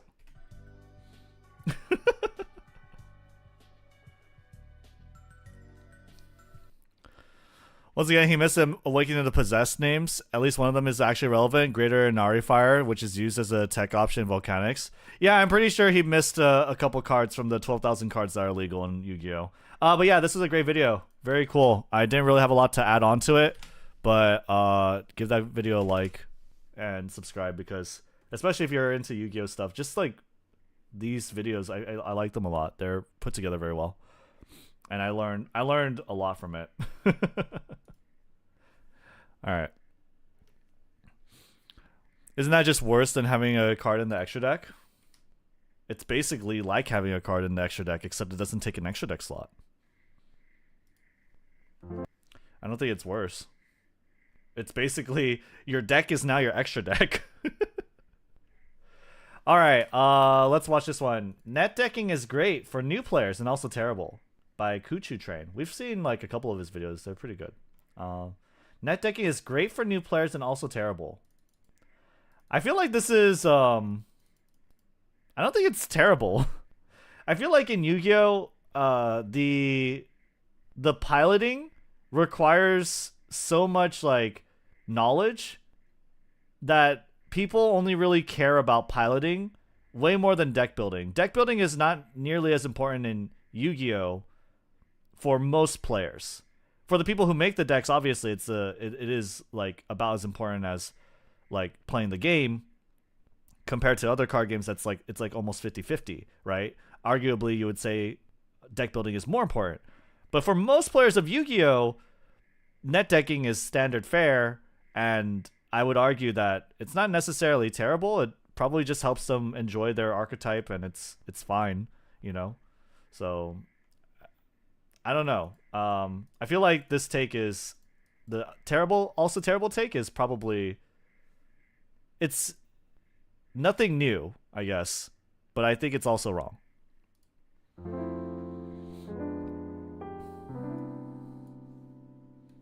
Today, let's talk about net decking. What is net decking?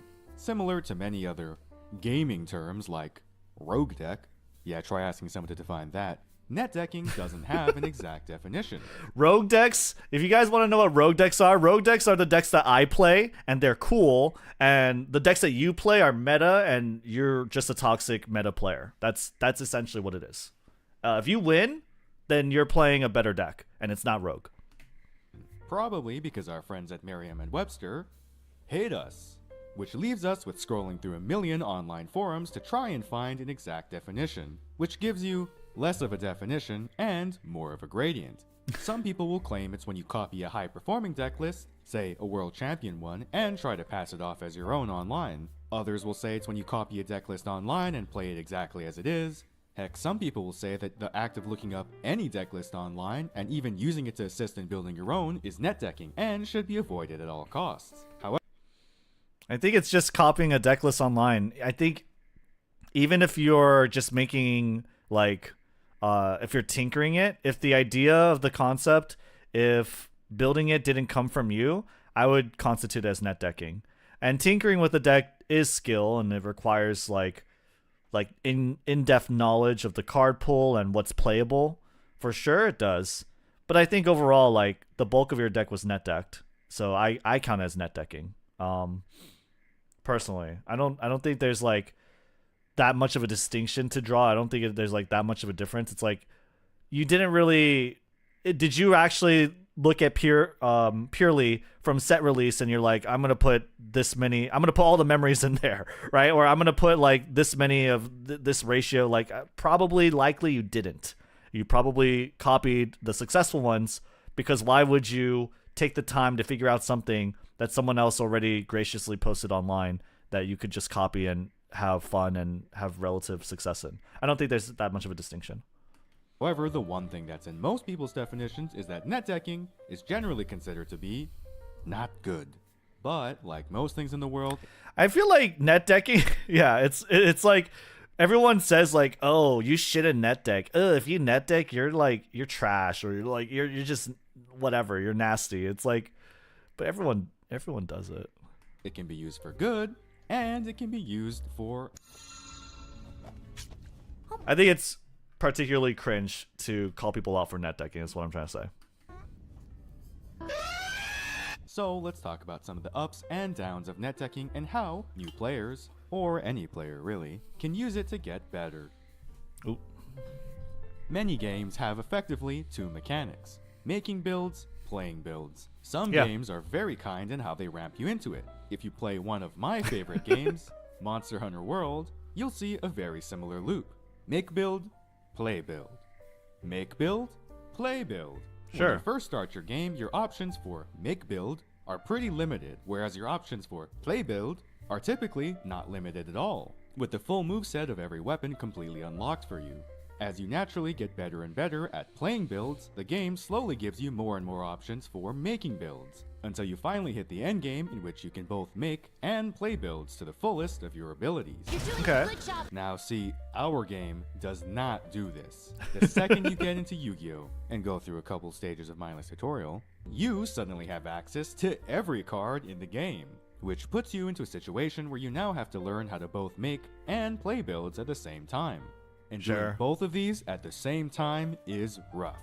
You don't know where to start, you don't know where you're going, you get put in a cycle of your decks aren't good because you don't know how they're supposed to be played, and your playing isn't good because your decks aren't built in a way that can be played good. Hey Yeah. guys, is this deck any good? I've only been playing a month. Well, short answer, no, but we've all been there before, right? So if you find yourself in this cycle and getting roasted by people online, it might be time to sell out and play a deck that someone else made, just until you can learn what you're looking for. Another I mean, like, yeah, at the end of the day, someone else already put the time, and they put together, they looked at all the cards, and they tested it, and that list itself was refined and tested by someone else and made better. It doesn't make a lot of sense, especially in the world of Yu-Gi-Oh!, where you have 12,000 cards to, like, try and make your deck from scratch, especially as a new player. Why would you, like, discount people who've been playing this game for 20 years and been putting together and tinkering with decks for 20 years immediately? It just, you put yourself at such a huge disadvantage, and your time is, if you're trying to just enjoy a game, I think your time is just better off spent just copying and then tinkering and learning what's good, copying a variety of decks, and that helps you. Gonna reinvent the wheel without knowing what a circle is? Yeah, that's just not gonna happen. Yeah, that's a very good analogy. Another important part of deck building is playtesting, which is the art of making adjustments to your deck and then slamming your head into a wall with it game after game to get a good average performance of how it works. In Yep. a game where the same deck Repetition. can produce both godlike and unplayable opening hands, sometimes figuring out if something is good or not just requires a large sample size of games to be played. Yep, card games and deck building is a data driven, like, effort. Like, it's made more valid, and it's the results of the deck building and how strong a deck is validated by large sample sizes and repetition. And just accounting for that, why would you ever, like, as a new player especially, just say, nah, fuck that. I'm just going to play whatever and make my own thing. Like, sure, that's fun, and you can do that. But I'm just saying, like, if you're trying to rank up or whatever, or you're going to cry about, like, oh, why does my deck lose? That's not really valid if you're not, like, at least looking at how people are building their decks. I don't think it's not valid in this world of Yu-Gi-Oh! For sure. reality, you're probably not going to be able to accomplish this by yourself unless you're willing to invest literally days of time. And Yeah. most of us ain't got this time. Man, Nope. I gotta go to work and make YouTube videos. And even if you go through all this work, you're probably just gonna get the same answer as everyone else. Luckily for us, we can solve the problem the same way one would make a spirit bomb. Outsourcing to China. Yep. I mean, community teamwork. By using a site like Duel Links Meta to look at deck lists and ratios, you can have access to hundreds of hours of testing without doing hundreds of hours of testing. And That's with great. this, you can get a good starting point for some optimal ratios for a deck without losing your mind. I have no idea how to play this. Why people no like it? I feel like why people no like net decking is because they have a superiority complex. They have to feel like they're better at you than something. If you beat them, they have to feel like, well, you only beat me because X, Y, and Z, because you're a dirty little net decker. It's like, okay, dude, whatever, you still lost, right? It's they have to defend themselves, defend their position, and feel like and validate why they lost, instead of blaming like their misplay or the fact that their deck is shit and sucks. They're going to attack you and your morality and say, oh, well, you're a net decker, of course you're gonna win, and just try and like discount your win and invalidate whatever you're trying to do. And I feel like the feelings that come from that, it's such like small dick energy. It's so bad. It's just like, okay, dude, whatever. This game. Now, I would be lying to you if I said the negativity around net decking was completely unfounded. I said earlier that cutting a section out of the game can make the game less daunting to learn in one go, and let you tackle learning skills one at a time. However, cutting a section out can also stop a player from learning that section, and some players will go out of their ways to never learn that section. You don't have to. Why do you have to? The only thing you really need to learn with Yu-Gi-Oh! And playing Yu-Gi-Oh! In modern day is just like how to tinker a deck. And you'll do that if you net deck and playtest enough. But that's not something you're going to like, oh, I'm going to study like for the bar, right? Fuck that. Forever. Since they can And even if you're studying for the bar, you're studying for like, you're studying, you have to study from professionals. You have to study from a source. You have to get your information from people who've lived longer than you, who've had more experiences than you, who've done the testing, who've done the research to do well. Just ignoring research, ignoring like decks, and invalidating net decking is just the dumbest thing you could do. Unironically, like you could have fun, like, well, like if you're having fun making your own decks and whatever, you're great. That's fine. Don't complain when you lose though, right? Don't be like, oh well, you only won because you net deck. It's like, who? Okay, sure, whatever. Because I care about winning, I'm gonna learn from people that are better than me, right? It's like when I played teamfighttactics. I was sucking dick at the game. I was sucking massive dick, and then I said, you know what? I need to stop whatever the fuck I'm doing and learn from someone better. And so I did, and it worked out for me. So it's like what are you gonna do? It's really silly to be like, oh, like you're not like me. I decided to wander in the dark blindfolded with two arms tied behind my back. Of course you'd win. Like, yeah, I know I would win. can always copy someone else's deck list or build. They never have to build anything, and as a result, they miss out on a huge portion of the game. Standing on the shoulders of giants is how we improve at anything. Yeah, we have to stand on the shoulders of giants. Exactly. I've even seen people say that by net decking, you'll never learn anything about the game. However, I just straight up don't believe that much is possible. Yep. Call it what you want. That's wrong. Faith in humanity, a good soul, my brain work. But in my opinion, there's no way any person can play a deck over and over for hours, weeks, and not eventually understand the theory of how this deck was crafted. Why It's possible. If you have brain damage. does BLS play Crackdown? Why is Envoy? Envoy? Why is Envoy in Live Twin? Why is Needle Sealing in Rockets? Why does Gaia play Book of Moon? Maybe it takes you an hour of playing, maybe it takes you weeks. No matter how long it takes, how many decks you copy, you will end up learning something no matter what. Though players online seem absolutely determined to prove me wrong. All in all, I hope this was a good overview about why net decking is both great and terrible, and why you should still use it to get better. Good, Yes. bad, who knows. Thanks for watching. I think what it is that most people, because most people recognize that there's a sequence in playing card games. You have to make a deck in order to play it, right? Deck building comes first and foremost, because if you don't have a deck, then how can you play the game? So they look at that and they look at the order and they're like, oh, well, I'm going to make the deck and it's going to be something I made from scratch without looking at anyone else's. And they try and like make that the basis of like of validity. Like, I'm a valid player. I'm a good player. I'm someone who has originality and creativity, and basically I'm not morally bankrupt like you. And I think it's like, it's the silliest thing. If we're playing this game, it's a competitive game, it's a game to win, and I value winning, and I think you have some value in winning as well, like, you're going to look at how other people build their decks. And especially with a game like Yugioh, where you have 20 years of lifetime to look at and learn from, you're going to look at how those people who've been playing for 20 years are building their decks. And that's going to lend itself to you being able to build and tinker your own decks in the future. You learn from people that are better. You have to stand on the shoulders of giants if you want to succeed. You're not going to climb your way to the top by yourself.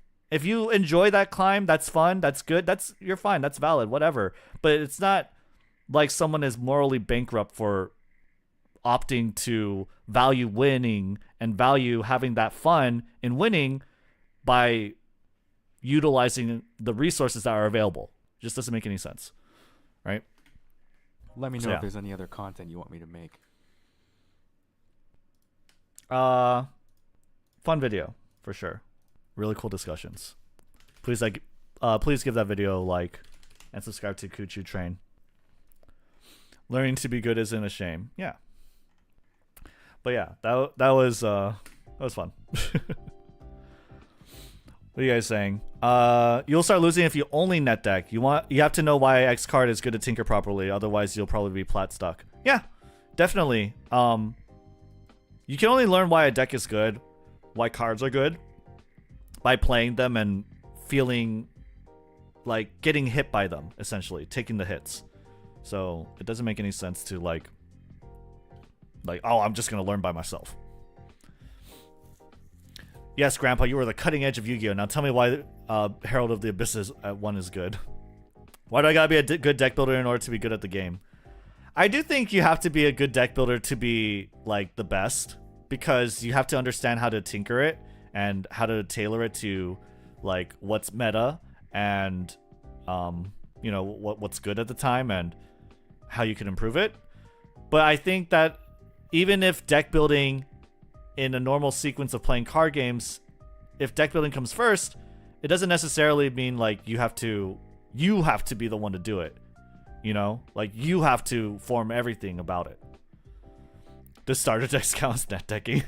Getting a better understanding of any particular deck does improve your skill as a player. That is a problem that comes from net decking too much. I don't think so. I don't think you can net deck enough, personally. I think the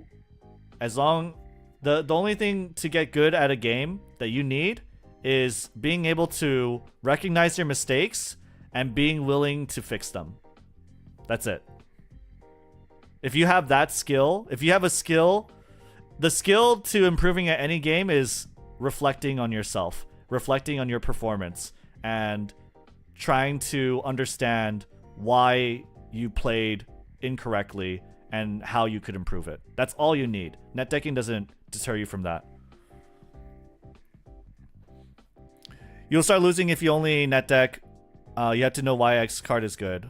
No, yeah, but I think yeah, that illustrates my point. It's like you have to apply other things than just net decking for sure.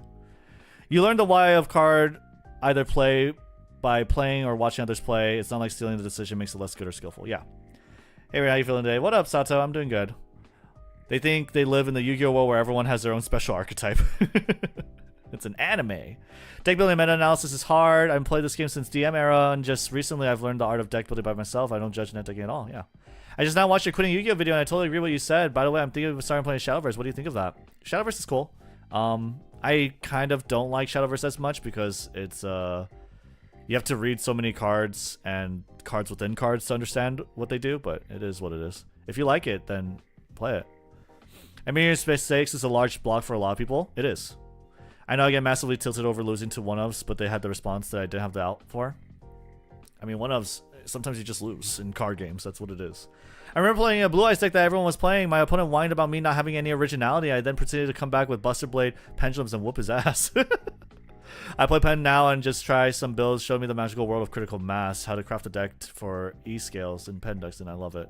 Guys, video dropped the Blackluster Soldier as a live twin boss monster example. I get the feeling that people that take it so personally might be overrepresented. Sure, there might be people that are salty or frustrated when trying to engage with deck building as new players, but is it really that many people actually? There's like a stigma for sure. Like, it's probably more reasonable in something like Vanguard where the card pool is so much smaller and it's easy to manage and less rabbit holes to fall down, or Shadowverse. I don't necessarily agree. The thing is, it's like what happens and why people have like this conflict is because there's a clash of goals, right? We're playing this game, but in this game there's you with your goal. You want to have fun, you want to express your creativity, your originality, and that's how you're playing this game. But for me, my version of fun is winning, right? And I think that's fine in a competitive game where the objective is to win. Then my fun is not invalid, right? It doesn't make any sense for it to be invalid. I'm just playing the game and I want to win the game. So just like it's a clash of goals. You have a fundamentally different goal, and the other player anyway has a fundamentally different goal, and they use that to like justify how they can invalidate and declare you as morally bankrupt. You know? Net decking isn't bad as long as you understand what the cards combo in the way they do. The reason so many people insta-quit in Master Duel is because they net deck and stop mid-combo. Yeah, for sure. I just meant for people that do want to engage with deck building as part of the game. I wasn't meaning to make a statement on morality or validity of net decking or not. I mean, like, oh, I see what you're saying. If you want to deck build, yeah, it's fine. Like, if you want to be original and like do the thing, it's not what I'm not saying like there's anything wrong with that though, right? I'm just saying like there's no you can't say like, oh, like when people try and discount your wins, like, oh, like you net decked, like, okay, sure, yeah, I learned from better people. That makes sense, right? Yeah. But it's often toted around as like a point of like, oh, well, that takes away from your win, right? And I think it's just like, it's bullshit. If there's one thing I'll say learning deck building is good for, it's you can make whatever pile you want and have be at least decent. Mm-hmm. Well, actually, I don't know if that's the case for Yu-Gi-Oh. A lot of people don't have that much time to lab these decks for each archetype. For sure not.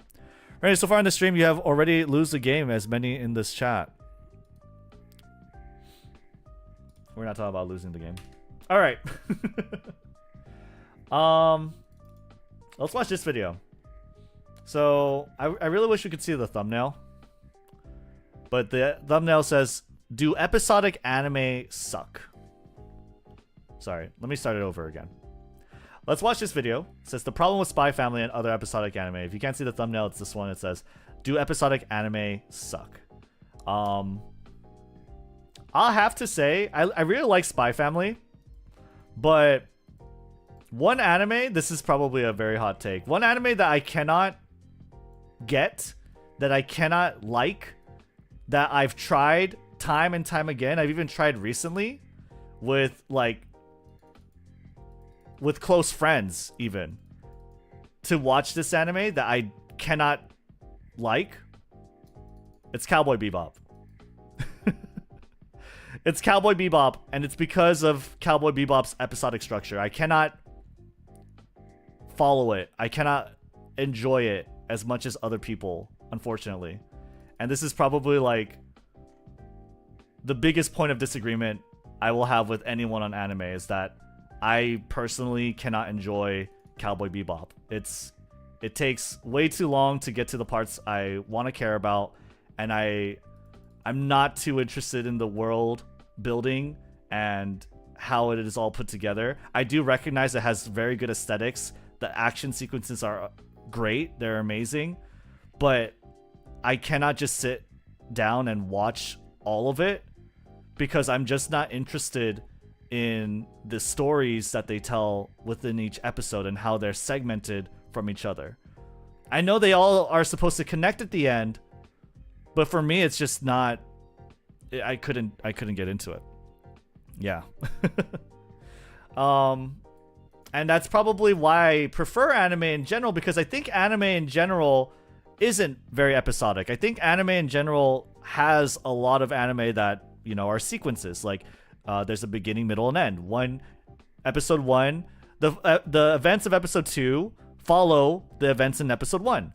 And that's usually why I've preferred anime growing up compared to American cartoons that I have more access to, arguably, because in anime there's a story that is being told in long form, and that's usually what I appreciate in anime. It's hard for me to like Cowboy Bebop, and let's see. That being said, I did like Spy Family. I did like Spy Family because I don't know, maybe I liked the world building more there, or like the characters more there. They had very cute interactions. So it's interesting. It's case by case for sure. But let's see. Let's see. So at the time of me writing this video, we are in the fall 2023 anime season, and Spy X Family. Let me try this one more time.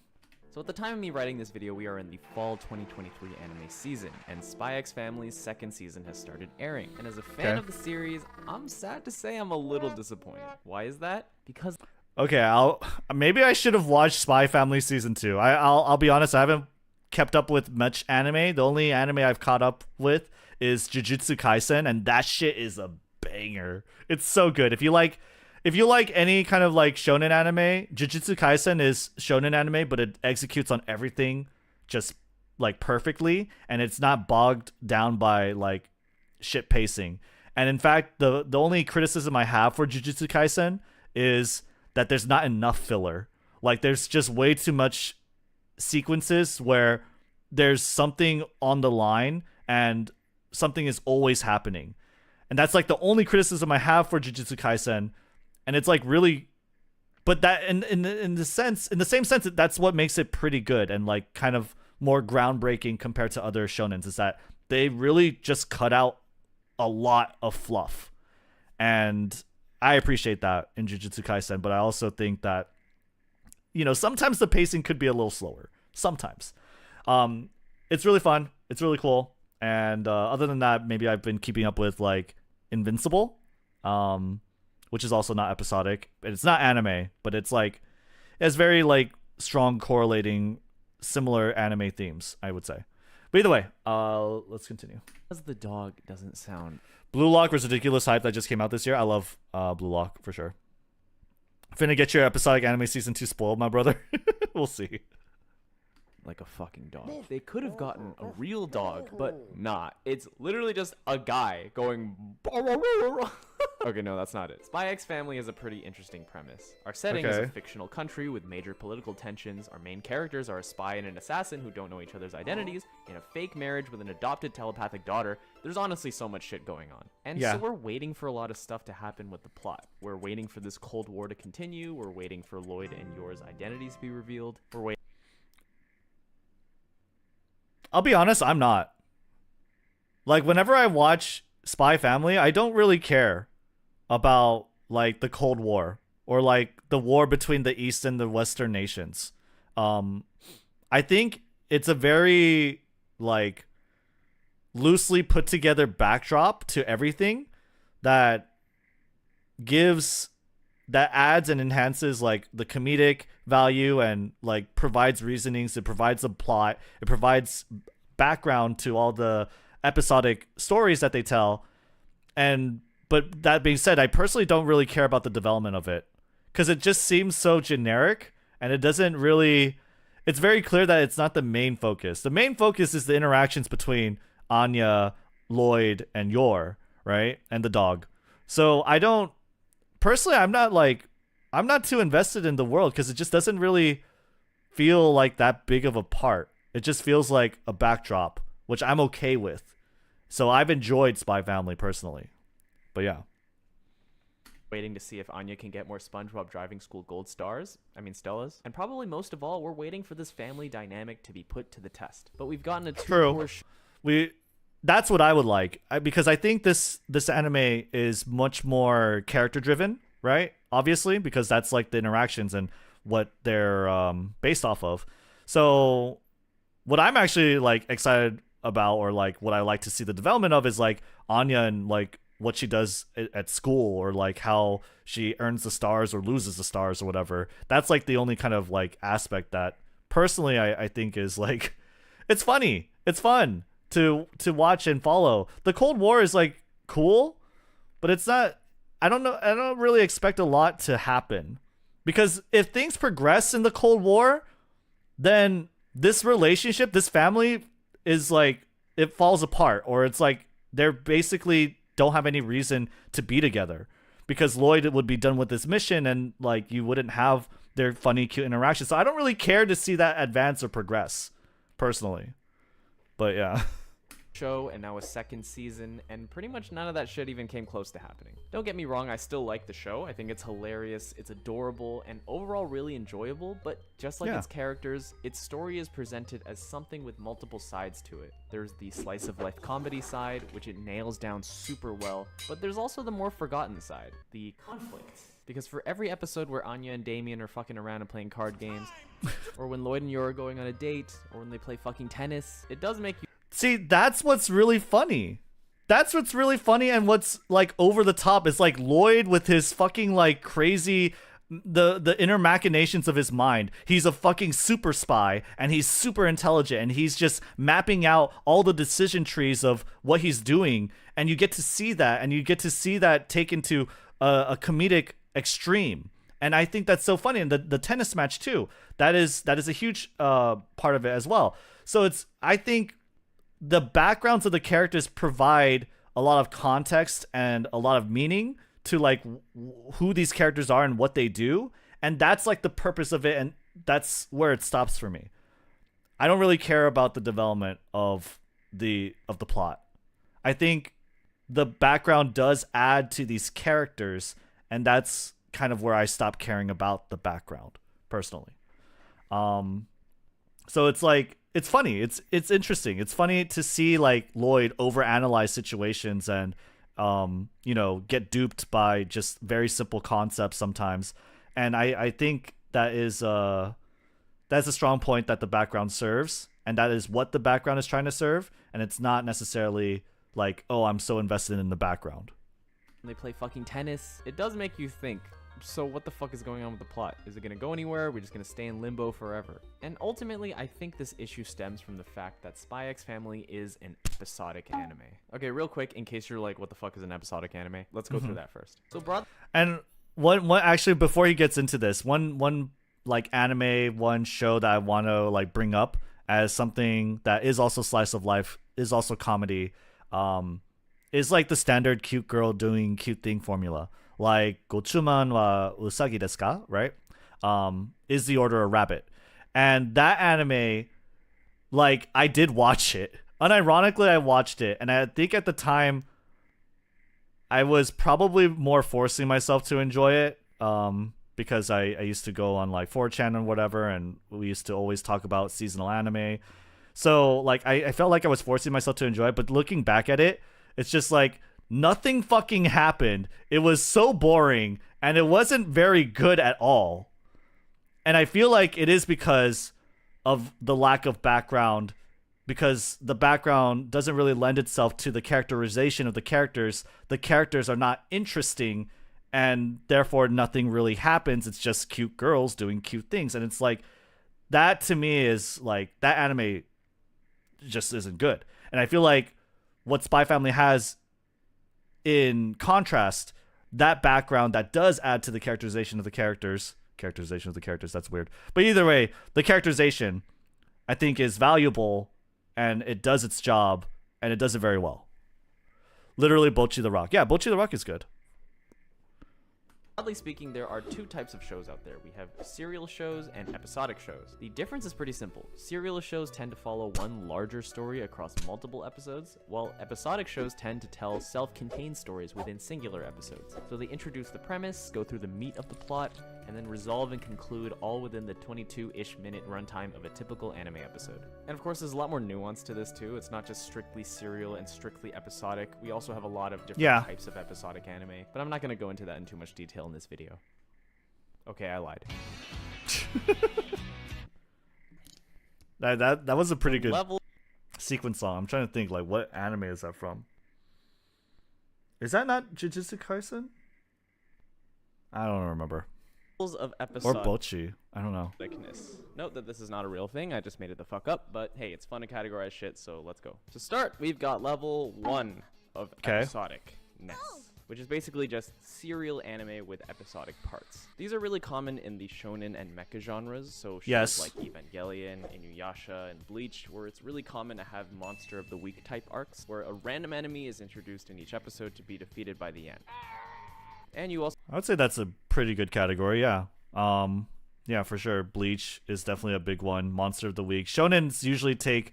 It's like, this monster, this guy over here, he's not really going to have that much of a, like, impact on the plot. Don't hate me, Bleach fans. I don't actually really know, like, this monster specific. I know that an early hollow does have further implications of the plot, but it's more kind of like bullshit and he gets brought back, in my opinion. But either way, what I'm saying is, like, yeah, this definitely describes a lot of shonen anime. also see them a lot near the beginning of long shonen types of shows, where the purpose of episodic arcs is to gradually introduce characters and plot points that'll be important later on when the story picks up. Okay, moving on to level 2. These are primarily episodic anime with serial traits. So these are anime where we have an overarching plot progression, but most of the episodes aren't too concerned with it and kind of stick to their own thing. So that's shows. So I guess like Cowboy Bebop and Jigoku Shoujo, maybe? I think Jigoku Shoujo is probably super episodic, right? And I don't know about Mushishi, but probably as well. But yeah. Shows like Cowboy Bebop, Trigun, Samurai Champloo, and like I was talking about before, Spy X Family. Level 3 episodic shows pump up the episodicness even more because now we don't even really have an overarching plot. At this point, we maybe have a really loose premise, but it's mostly just a lot of completely disconnected episodes that each tell their own complete story. Yeah, that book. I forget what that one's called. Without any real progression. At the very most, you might see some occasional reference between episodes that crazy fans could latch onto like Parasitic Freaks to make a timeline chart, but not much beyond that. Some good examples are shows like Mushishi and Kino's Journey. Yeah, Kino's Journey. Yep. And then finally, we have level 4. These are super insanely episodic, to the point where the universe literally resets itself between episodes. I can only... Oh, like Black Mirror or like, what do you call it? The Twilight Zone. I really think of two prominent examples, which are Space Dandy and then basically like every Saturday morning cartoon. You get the same cast of characters, but they could all just fucking explode and die at the end of an episode and then respawn in the next one with no memory of what happened. Kind of freaky. Okay, that's it. Back to the other guy. Okay, so the problem that I'm talking about in this video obviously didn't start with Spy X Family. A shining example of where I first started to notice this is with what I like to call the big 3 of episodic anime. Cowboy Bebop, Trigun, and Samurai Champloo. Of course, there are others, but these 3 seem to stand out a bit more as episodic anime that are still talked about all the time, even like 300 years after their initial airing. So it feels true. I feel like I've lost a lot of like friends and people who watch me by saying I don't like Cowboy Bebop. By the way, I don't like Cowboy Bebop. It feels weird, even wrong, to say that I've seen them all, and though I don't hate any of them, I definitely didn't quite get the hype surrounding them. Like, let's look at Samurai Champloo as an example. This is a show about this girl traveling with these 2 samurai dudes on a journey to find someone she calls the Sunflower Samurai, who is a mysterious character that we get literally no other information about other than a samurai who he smells like sunflowers. And throughout this 26 episode long series, the Sunflower Samurai is really only relevant for like 4 episodes. The rest of the time we're getting episodes about other shit. Like, oh, here's this random artist guy who's in trouble with the Yakuza, let's help him. And oh no, Mugen can't read, let's teach him how to read. And I'm not even joking, there's an episode where they all just get high on mushrooms and battle a zombie apocalypse. Which is fine, a lot of these stories can actually get really interesting, creative, even emotional. But like, I couldn't help but feel like I was just watching filler episodes most of the time. And at this point you might say, because that's what it is. Like, filler episodes are essentially what you call filler episodes are episodes that have nothing to do with the main overarching plot. Well, when there's no main overarching plot, right, then that's what these are. That's what they feel like.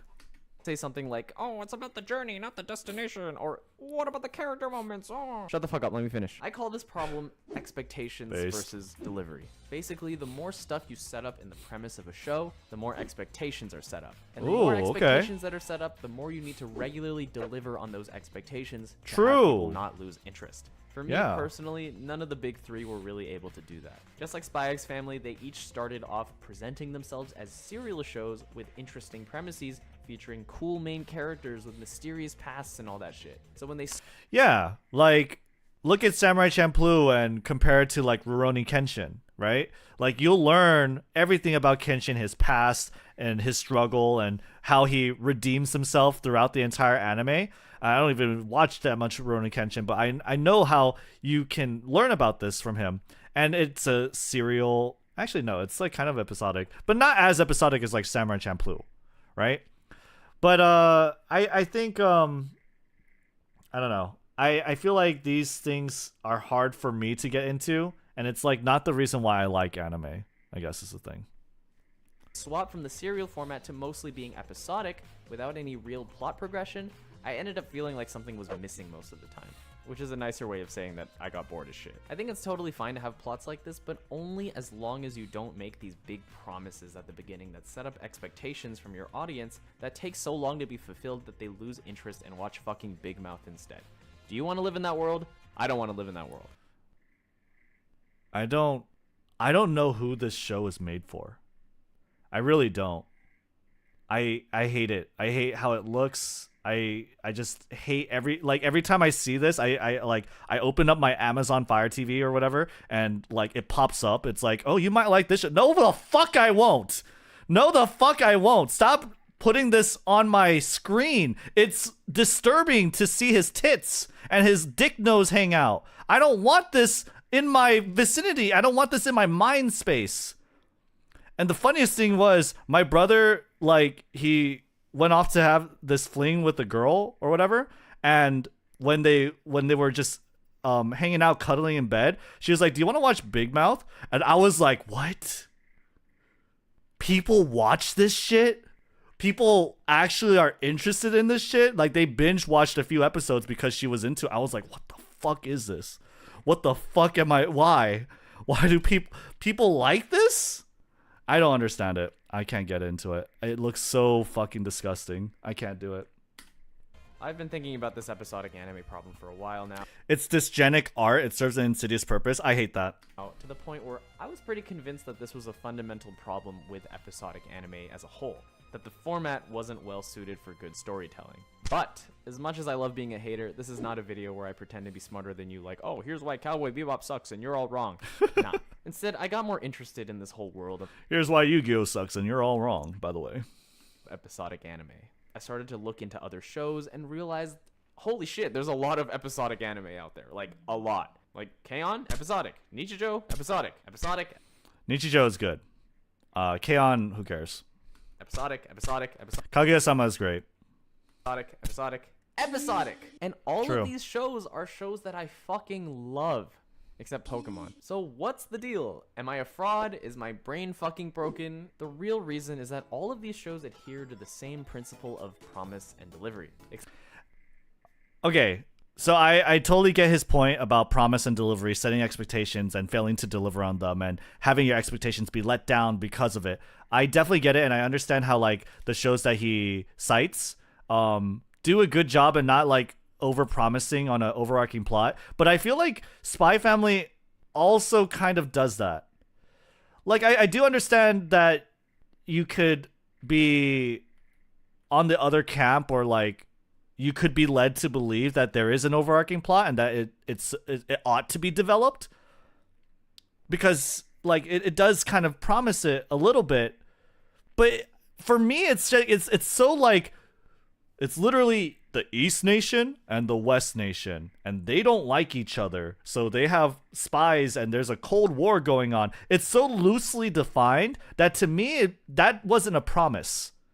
It wasn't a promise. My expectations were not set on this background plot being developed. My expectations were set on Lloyd being a super spy, married to this, in a fake marriage with this like assassin that have a cute adopted child that like, and the whole family relationship dynamic. That was my expectation. That was my promise, and it's only been met. So I can see how you would think that the background plot is something that you can build expectations on and that you want to see develop, but I also think that, I don't know, it's just, it's weird for me to understand that you developed so many expectations on something that was so loosely defined in the first place. Except with the difference of they don't promise shit, and like not even in a bad way. Simple premises, plots that you could describe in one sentence. If you promise jack shit, it's easy to over deliver based on your promise of jack shit. So you're gonna keep people engaged more easily. So we're gonna take a look at some examples of the episodic format in anime done right, in my opinion, which is better than yours. Also, I'm addicted to putting things in categories, so we're gonna do that here too, starting with a really big category, which is episodic anime from the comedy and slice of life genres. Okay. Turns out a lot of slice of life and comedy shows just end up being pretty episodic by default. Kaguya-sama, Violet Evergarden, Nichijou, Grand Blue, Uramichi Onisan, Cells at Work, Urusei Yatsura, and of course Spy X Family, which I already talked about. All of these are episodic to various degrees. And of course the thing that I mentioned about simple premises, that's easy as shit for comedies to do. Shows like Nichijou, Asobi Asobase, and Urusei Yatsura don't really need much other than just funny characters and funny situations. Yeah. Not all of them are like this, though. There's also shows like Violet Evergarden, which is Wait, yeah, what the fuck? I just realized there was an image of Connor on the right, and he cited Violet Evergarden. Is Violet Evergarden an episodic comedic anime? I've never watched it, but I did not think that was the case. Not comedic, okay, but it's episodic, okay.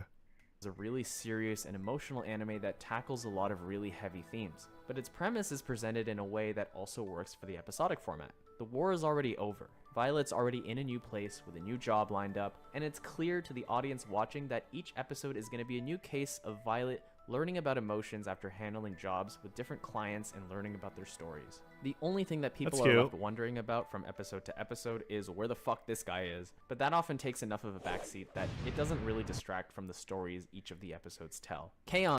Yeah, it's very character driven, right? It seems like Violet is the huge main importance. And K-On! Is also like, well, it's like, it is character driven. You're wanting to understand and like get to know the girls, right?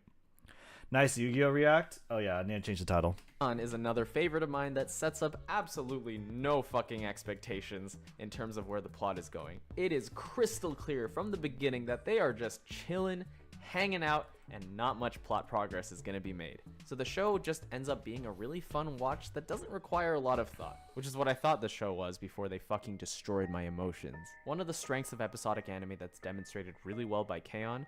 Is that when you set up no expectations from the audience, that's when you get to fuck with them. That's when you get to slowly but surely get them really attached to your characters, and that's when you get to hit them with more serious scenes out of nowhere that hit extra hard, specifically because you're not expecting it. I would kind of go on it from a different angle. I would say that it's more that the expectations are built around the characters and getting to know the characters. I don't like K-On! I've never really watched K-On!, but I can understand that you watch K-On! Because you want to know the journey of these characters. You want to know how they progress and how they react and their dynamic, their relationship dynamics, right? So it makes sense that like that expectation is built around that. And I think when you have these touching emotional moments, that expectation is fulfilled and the promise is like is given, I guess. But that being said, I guess you're not expected like emotional things, but I feel like when you're giving meaningful development of these characters, I think that is like something that's vaguely promised and like over delivered. Yes, I am talking about the strawberry thing.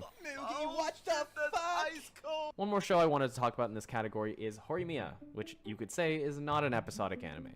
And you're right, except I'm talking about season 2. The first season of Horimiya was basically a complete adaptation of the story from the first to the last chapter, except they skipped a lot of stuff to get there. It's kind of pissed people off a bit, so they made a second season called The Missing Pisses, which adapts a selection of some of the most popular chapters that were left out of the first season. Now these are what you would call more episodic because they're all self-contained stories that don't really lead into each other, but are still relevant and very good for character building. And I've seen this opinion floating around that a lot of people actually prefer this one over the first season, despite being pretty much all kind of extra content outside of the main plot.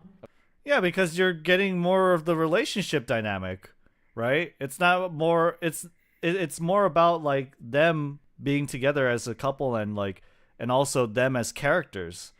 That's what I think the promise is, and I think that's what you deliver on. The overarching plot is so secondary for these character-driven anime.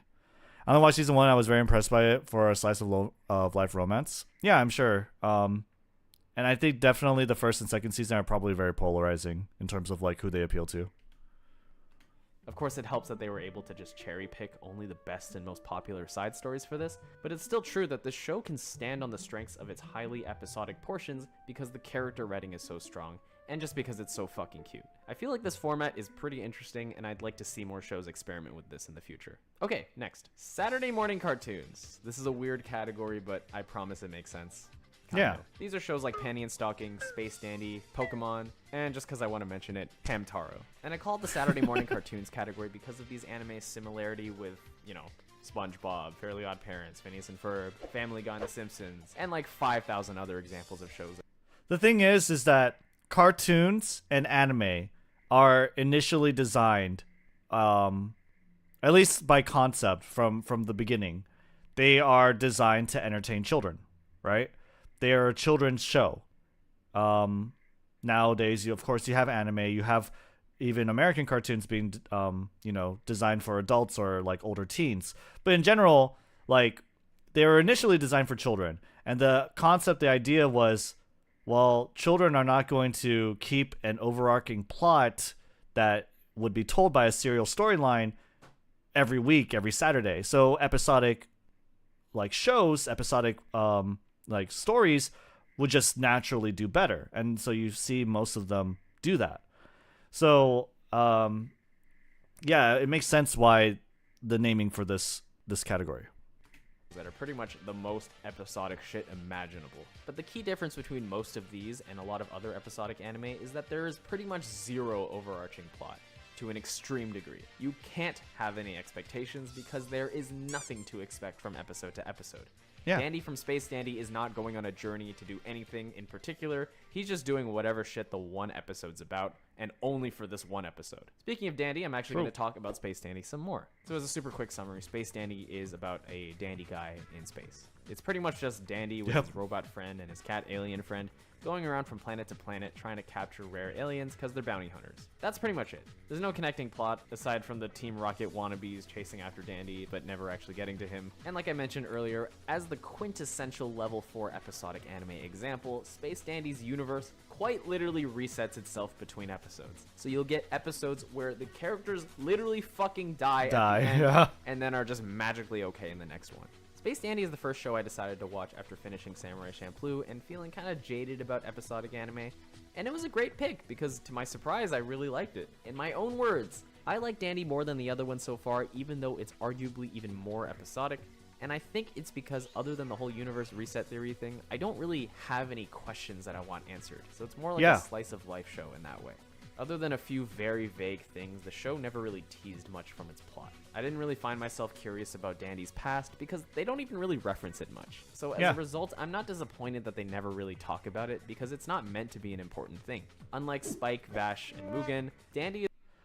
Yeah, I think that is that does make a lot of sense. Like those characters that you mentioned, Vash, Mugen, and Spike, they're so interesting and they're so cool, and you only want to know more about them. And it just sucks when the anime isn't focused about them, right? They're more focused on telling a story with the episode, with the characters that they make up on the spot. And for me, that's like whatever.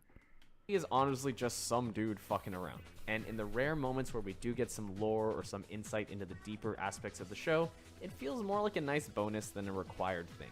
And this gives us so much more room to just sit back and enjoy the ride with the fun cast of characters and jokes. Next on my journey is, well, Kino's journey, and just journey shows in general. There's two kinds of shows that you might think about when you think of the word journey, which is adventure shows and journey shows. Which, once again, that's not a real thing, I just made it the fuck up. Adventure is the pretty broad category that the big three all fall into. There's usually some end goal that the characters want to reach eventually, so progression is the name of the game here. Journey shows are different. These are shows that fall into a broad category of anime I like to call, look at this beautiful, mystical, magical world. Isn't it so mysterious and fascinating, but also dangerous? Wow. You know, shows like these, where the main sources of appeal are the world building. Shinsekai Yori. I need to watch this again. This was definitely a very interesting anime, and the last episode is still so like. The last episode or the last scene is still so memorable to me, but I think I need to watch it again. And, well, this. Let's dive deeper into Kino's journey and, by extension, its spiritual successor, Wandering Witch, The Journey of Elena, but I'm going to be focusing on Kino's. Just know that they're pretty similar in a lot of ways, so a lot of what I'm about to say applies to both shows. Kino's journey, once again, has a pretty simple premise, so it's just our main character Kino and her talking motorcycle friend traveling around the world. And in every episode, they'll arrive at a new country and just stay there for a bit while meeting new people and learning about the general situation of that country. Maybe they have a unique culture or some kind of political struggle or whatever. But by the end of the episode, Kino always makes a point to pack up and leave because she's a traveler, not some hero who's meant to save all these people or anything like that. Her goal is just to see as much of the world as she can. The journey shows are pretty interesting a lot of the time because they like to use their episodic format as a way to give social and political commentary, which, even though the show's from 2003, a lot of that social commentary is still relevant today.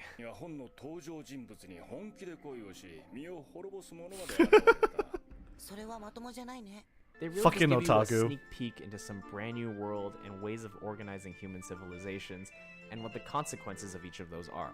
Like in the first episode, they get to this country where someone invented telepathic communication, so basically everyone could read each other's minds. But it led to everyone in the country having really strained relationships and everyone being anxious and paranoid around others to the point where every single person now lives alone with no human connections. So in a way, I guess it's kind of like Don't say Black Mirror, don't say Black Mirror, don't say Black Mirror, don't say Black Mirror, don't say Black Mirror, don't say Black Mirror, don't say Black Mirror, don't say Black Mirror. Everyone says Black Mirror, don't say it, don't do it, don't say it. The other big mention when it comes to these journey type shows is Black Mirror.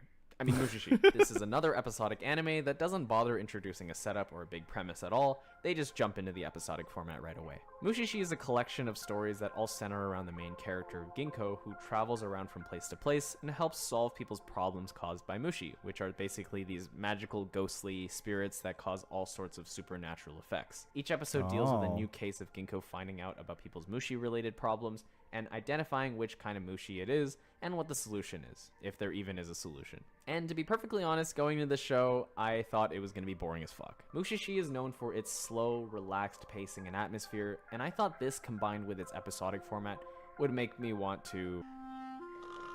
But something about it really roped me in, and I think it's two main things. One is just how creative and interesting the stories and supernatural concepts featured in the show can get.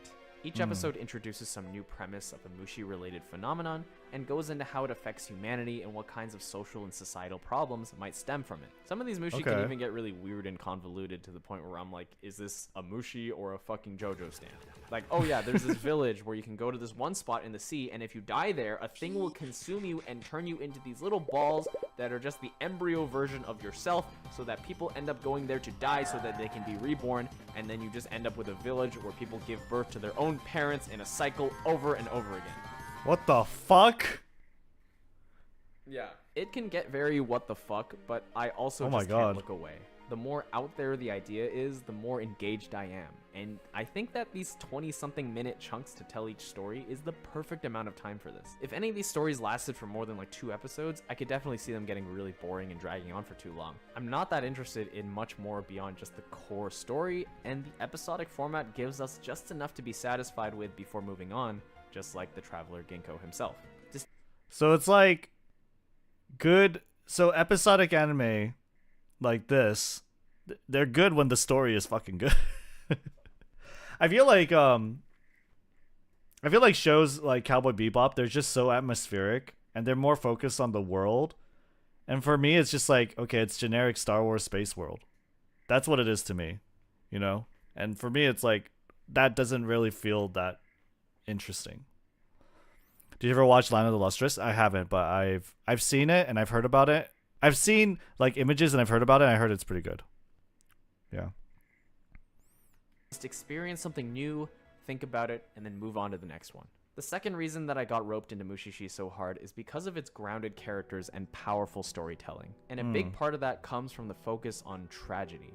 Because yeah, a lot of these Mushi's effects do lead to really tragic outcomes, and we often don't see happy endings. As knowledgeable and resourceful Ginkgo is, he's not really this superhuman problem solver who can fix anything. What he does instead when problems have no real solutions is teach people what he knows about the Mushi and help them learn to live with it.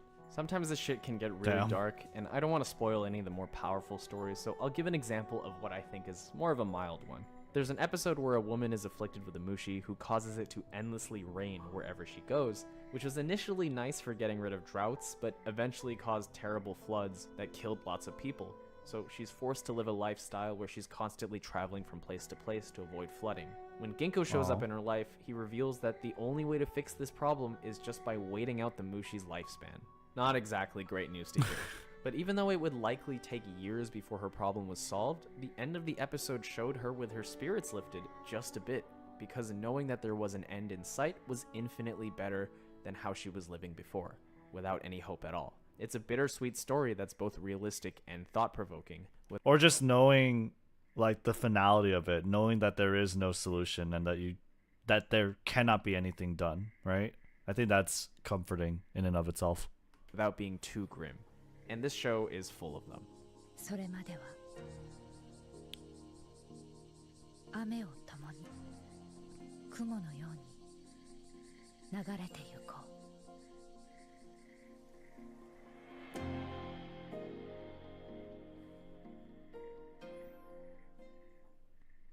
Okay, so what did we learn? Well, I've said it a million times now, but there's a lot of different types of episodic anime out there. They're way too varied to generalize like I was doing initially, and just like, well, every single topic I've ever talked about on this channel, liking and disliking certain kinds of episodic anime is a matter of personal preference. So in the end, no, I'm still not a fan of these types of episodic anime, which is fine, everyone gets to have their own tastes. But also because of this whole fucking crusade I went on, I've been able to discover a lot more types that I have been able to enjoy a lot more. So yeah, I was wrong. I think it's undeniable that the episodic format overall has a ton of potential for great storytelling. And we see that through the giant variety of anime that I talked about today, and definitely like a million more that I didn't even get to cover in this video. Also, no hate to Spy X Family, I still love that shit. Hope you enjoyed watching, and I'll try my best to have the next video not come out in like 20 years. Okay, stop recording. Bam! Sick. Good video. I always, I think the last one we watched from him, I forget exactly what it was. What was it exactly?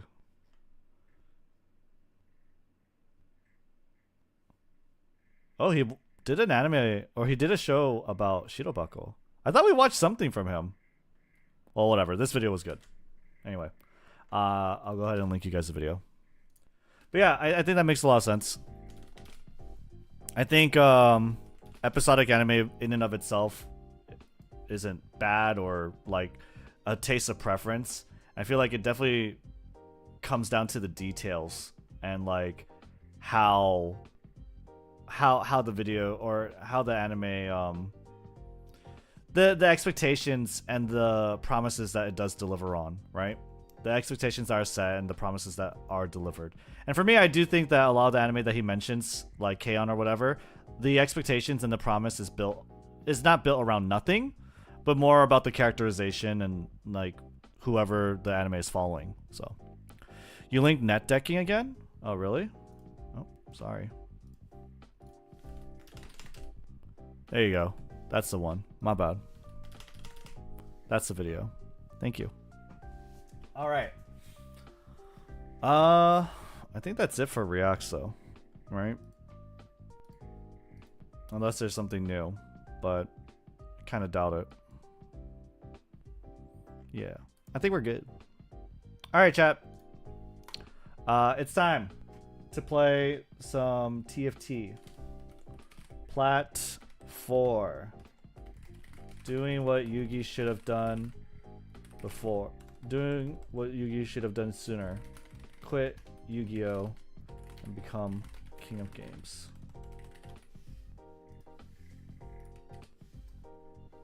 No! My title! Hold on. Mind if I join ya? No, we can play.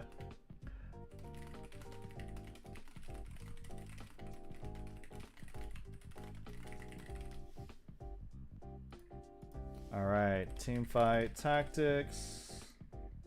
But thank you guys for watching, hanging out. If you guys are peacing out, where we're going to be playing teamfighttactics.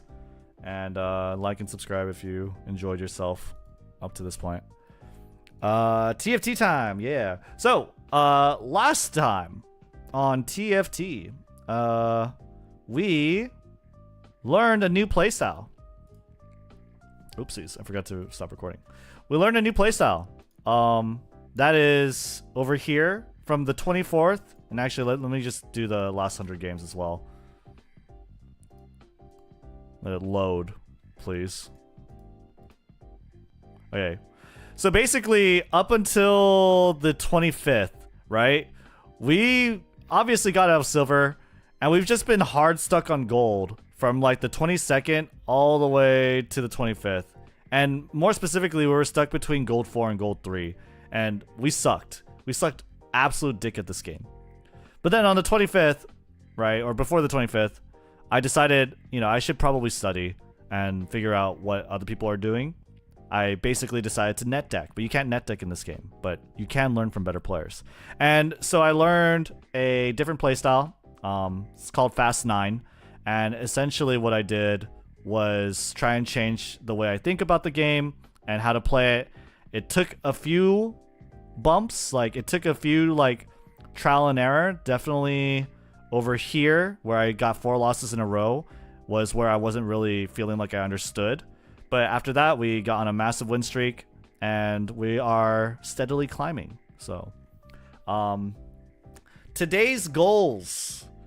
Today's goals are, I think I am going to try to be a little more adaptable. I definitely want to see like Katarina reroll, because Katarina reroll is really good and consistently seems to be very, very strong. The only problem I have with reroll comps is I'm totally lost on what to do in the later stage of the game, or like to win. If you notice, I haven't really won. I've only won 2 games in the last 2 days. But I kind of want to... That's probably like my weakest point, is like end game. Like, how do I create the win? So we're going to see if we could try and fix that. I also want to try some Katarina reroll, and we're going to see, like, try and reflect on like how we can actually win. Because other people can clearly win. Like, if I look at Liquid SV, who I've been modeling my Fast 9 playstyle around. If I look at Liquid SV, like, he gets wins. You know, he gets like first 8 times the last 50. He won 18% of his games. If I look at like Setsuko, he's got 20 fucking wins. He's got 20 wins in the last 50. 37% he wins. Like, what the fuck? Looks like it is mostly focused on Jazz, but we'll have to see. We'll have to figure it out. So, yeah. We're gonna try and learn how to win. I'll be honest, I hate Fast 9 being as viable as it is, but shrug, it's not my cup of tea, so I'll just not play it and enjoy myself. Yeah, you don't have to, don't have to play a certain way or whatever, right?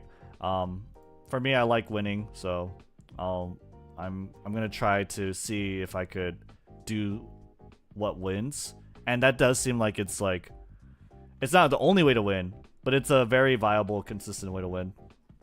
We haven't done this, but I'm not too sure if I want to do tube, because you guys are not able to listen to music, otherwise I will get canceled on YouTube. But so far, looks like YouTube stream's doing well. As far as like connection goes.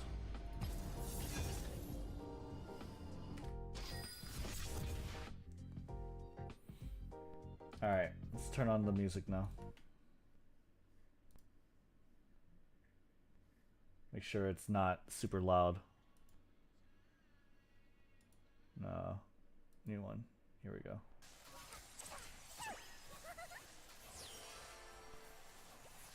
Alright.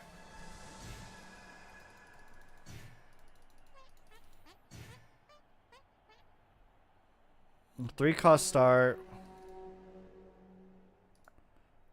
I guess artifact anvil I'd rather have.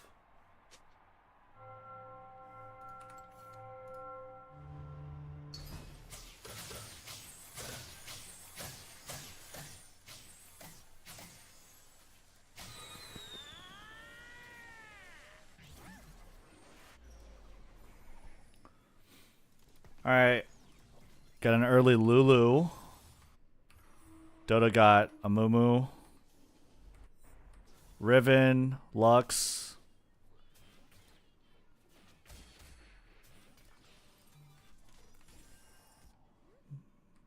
Mordekaiser's whatever. We have Kaisa. Kaisa is very valuable for sure. Because Kaisa pairs up Big Shot with Misfortune, also a valid early game carry. I think they've buffed Kaisa, from what I've heard. I don't want Yasuo.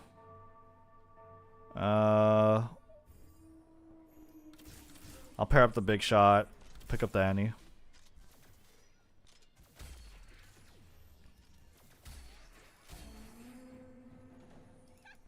I have 6 gold here, not enough to make interest.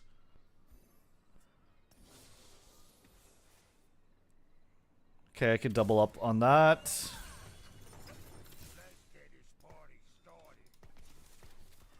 That works.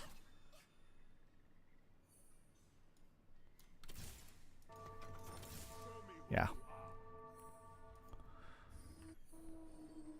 We got a rapid fire Jinx already on the board.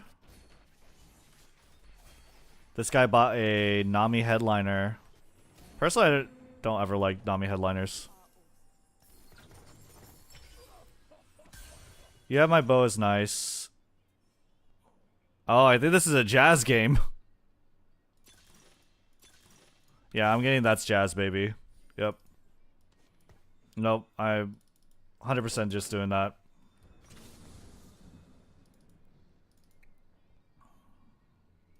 I have Jazz Monument too. I won't take it though, good luck. I feel like it could definitely be auto win. So I'm gonna go for it, personally. I definitely have really shit for items though.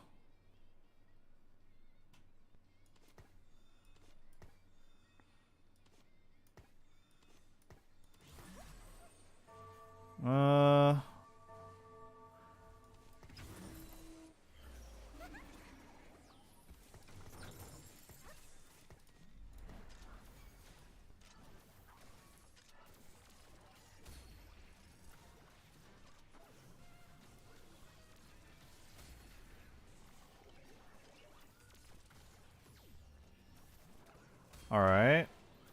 Yeah, Gragas tank is gonna be good. We might have to buy this, but it might have been a good idea to buy, I mean. This definitely works for sure.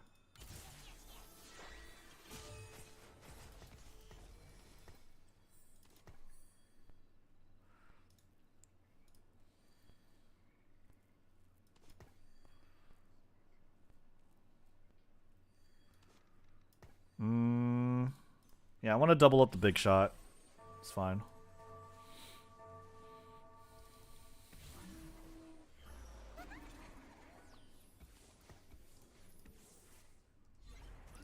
Alright. We need more superfans to give Kennen a Protector's Vow. Superfans are always generically good. It's like the default comp everyone goes for. Or like includes in their build anyway. Ooh. That almost got me. Wow, that Lulu was pumping. 2 static shivs, shock treatment. Oh my god. 40 to 125% more damage based on stage level. That's nuts, dude.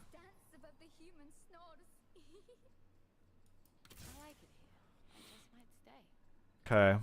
We have the second super fan.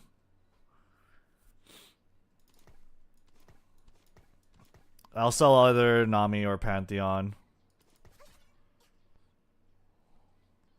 Let's have them surround him and then Kennen do some damage. Mitigate some of it too. I don't know if I like want to put this on anyone. Yeah, I don't want to put it on Kennen because Kennen's going to be here for a while. I don't want to put it on Gragas. He's also going to be here for a bit. I also don't think it'll do too much.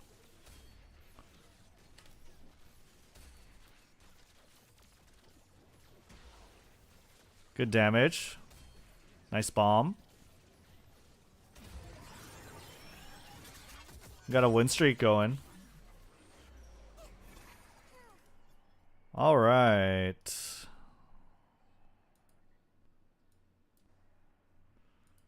Bow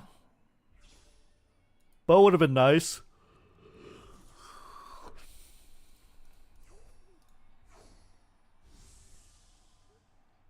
I guess Jeweled Gauntlet is probably what I would want. Gunblade is generically good though. What's this one? Ionic. I'll get the sword. Sword is just generically good. It doesn't have to be Gunblade.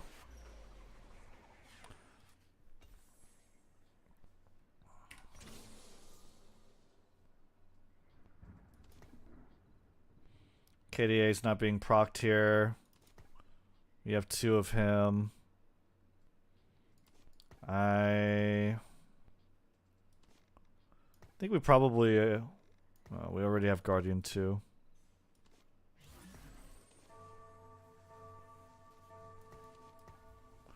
I think we need a little more damage. Yeah, we're underperforming on damage, I think, a bit. Ooh. These gloves on Kennen and he has like Bloodthirster is kind of nasty. Come on, Gragas. Keep tanking. Wait, the Dreadsteed, hello? Corky, kill it. Thank you.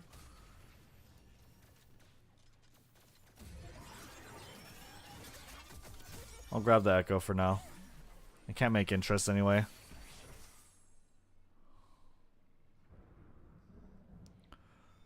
Definitely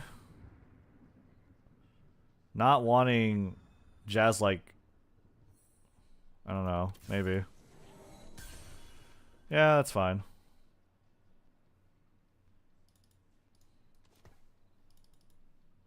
I want Bard as my headliner. I think we can try and look for him on level 6 when we push level 6. Probably was a good idea to go for it, but whatever. Yeah, my Gragas is doing good. Gragas is doing work. We're pumping a lot of damage.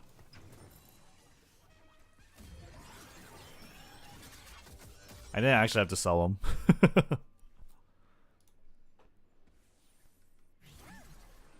Alright. Nothing here I want to buy.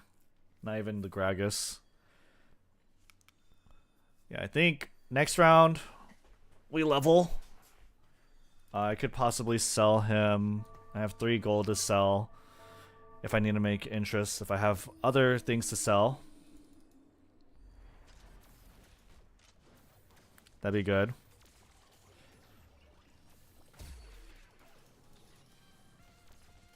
I would need a lot to sell though, which isn't here.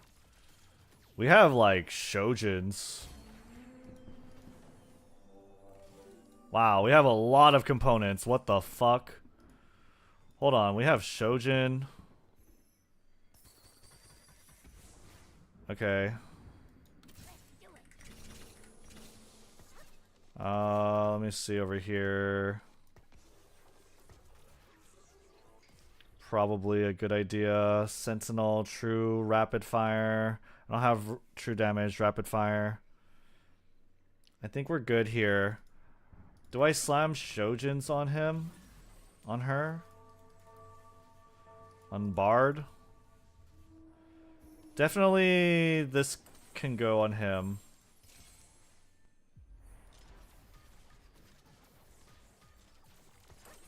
Yeah, let's just do it. It's just a rank 2. I don't really care. I'm not gonna 3-star Bard. But I am gonna take advantage of him for a bit.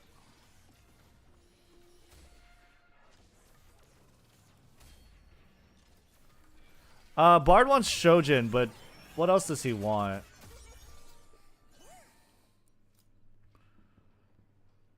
Oh, adaptive. Jewel Gauntlet works. But we're not gonna go for adaptive. No bigger shot. Balance budget is whatever. I like cybernetic bulk. I like harm assist. Let's get harm assist.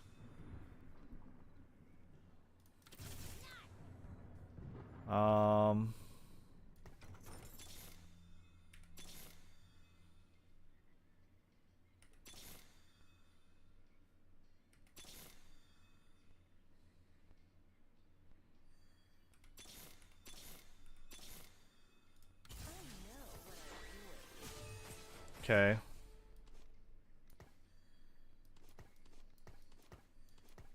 Okay, we could do that. That works for sure.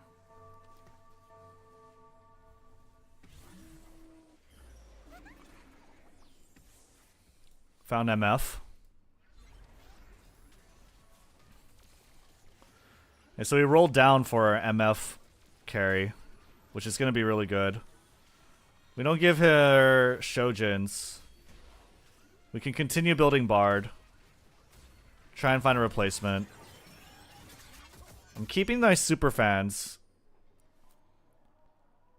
I think we probably kill that, give her IE. Kill Bard, or kill Corky, give her IE. And then play the super fans angle for a bit.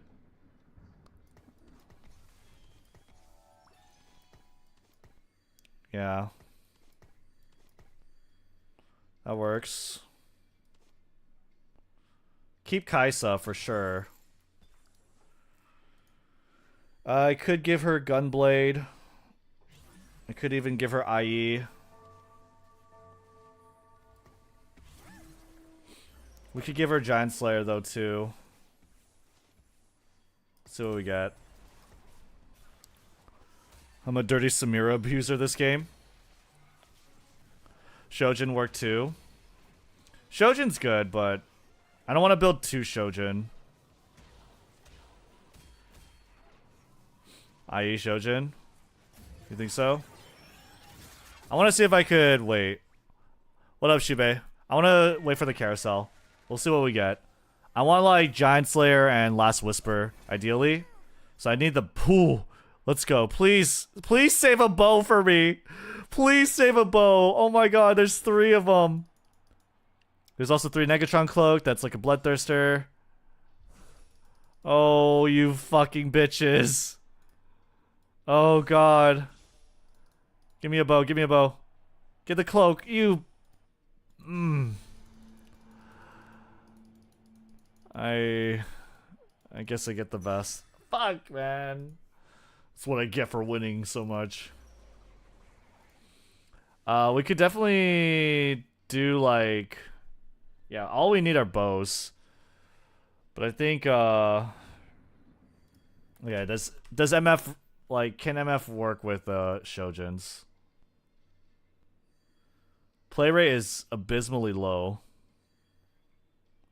But it more works with Deathblade and IE, which I am more readily able to make. Let's just make Shojins, it's fine.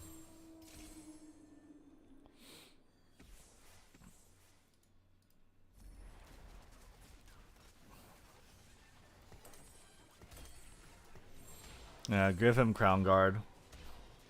We're getting a lot of Kaisas. Uh-oh, Samira Abuser. No! My 8 win streak! Fuck you, Dota. I probably could have bought that Kaisa headliner, to be honest, because if you saw that shop had Kaisa headliner and 2 other Kaisas. You're not gonna play reroll MF? I think I am. No, I think I am. So we're gonna reroll at 7.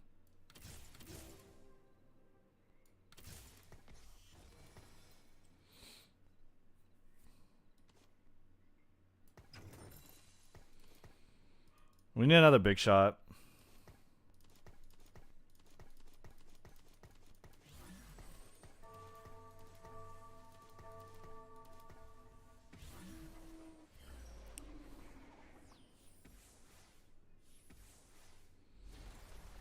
Okay, now we have Crown Guard. Crown Guard is a combat start item. I should have used it earlier. We're also still open to like TF. But I think if I pick up an early MF carry, I ought to play it. We are definitely losing a few good rounds here. But that's fine. I shouldn't level to 7 right now because we're going into creep round. So we can level after the creep round.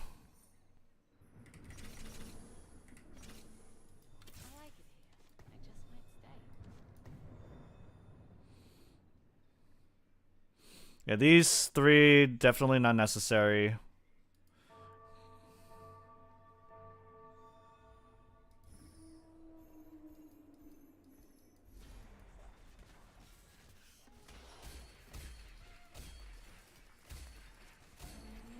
Jeweled Gauntlet only? What the fuck is this? I got nothing. Hello? I barely got anything. Alright, let's try and win.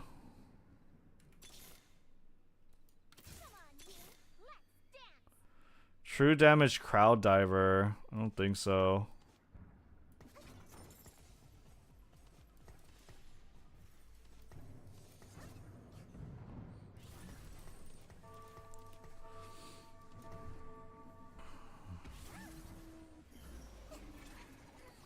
I could give Jeweled Gauntlet to Bard.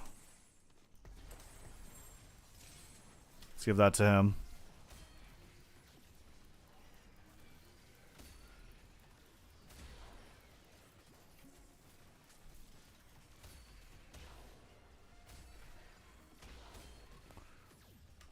Nice. Yeah, we're gonna reroll 7. Try to max out Bard and MF.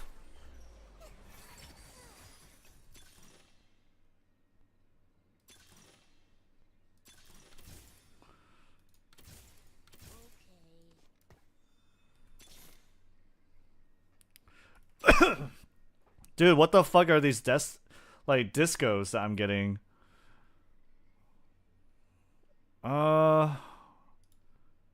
Is he better than him? Probably.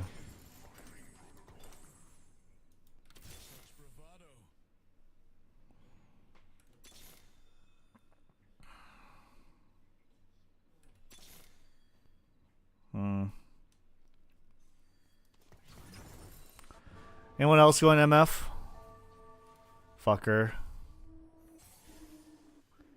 Insta-killer's going MF. So he has 3, I have 3. In a 17 pool, that means there's 11 left.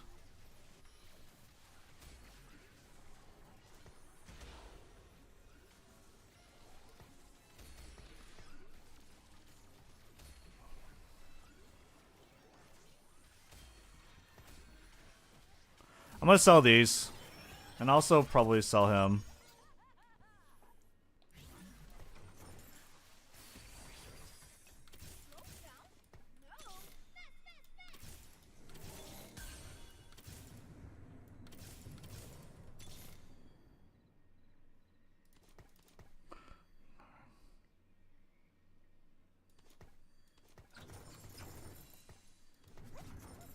Damn. I guess I could be rolling my Kaisas.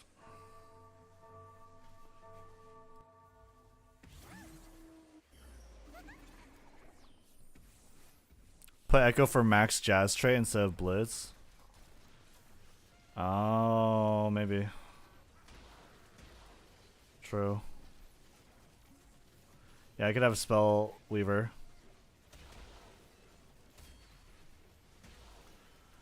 I won't force it. If I get it again, then I'll use it. Oh my god.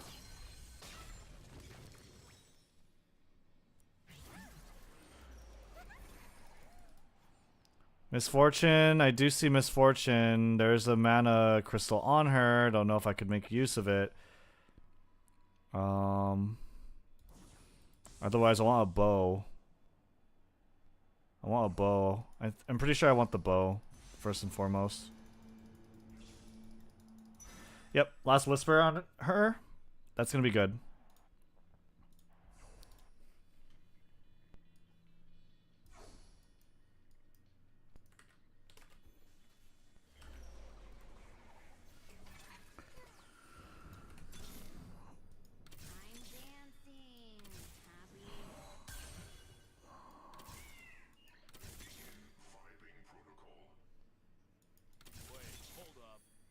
Bro, we're not finding it, are we? I think we need to give up at a certain point. What?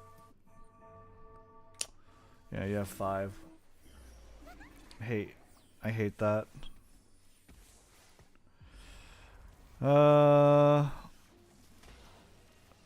4, 9.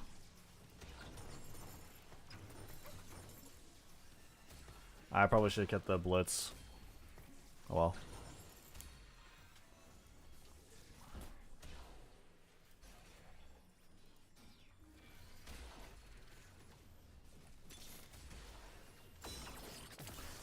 We're losing.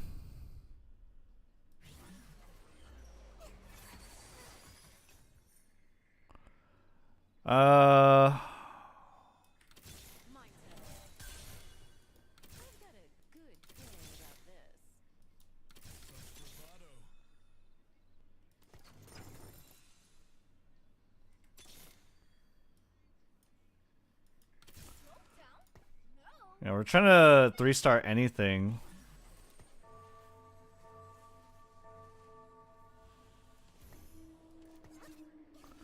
But it's not working out.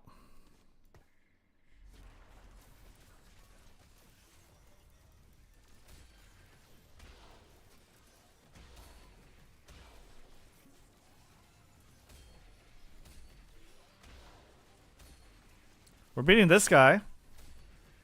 Happy about that.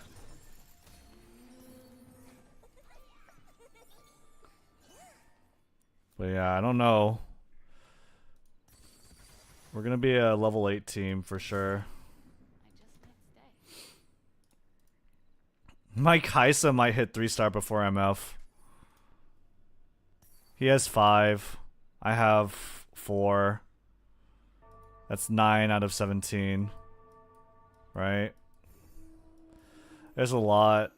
I mean, there's only 8 left.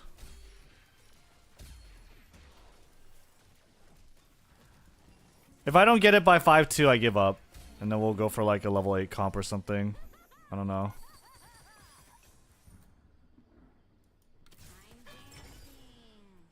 What do I want here?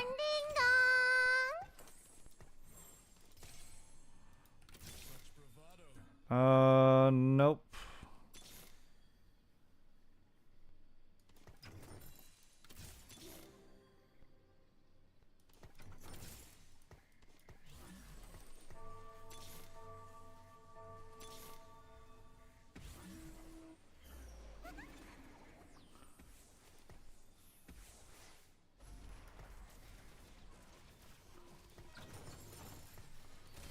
Alright, that's fine. Little Cast VT, thanks for the follow.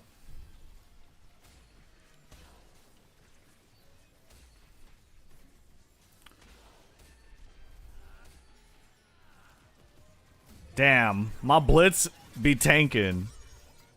My Blitz is a fucking truck.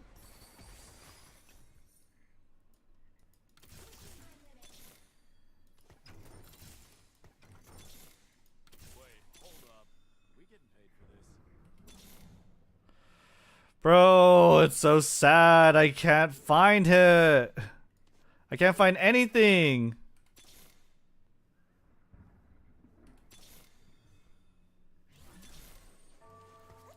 Oh.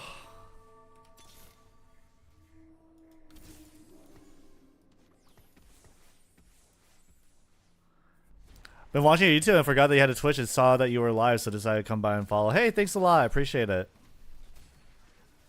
Hope you're having a good one. Banger alert. True.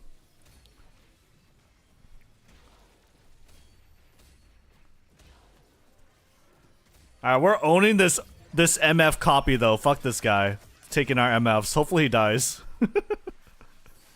In Minecraft.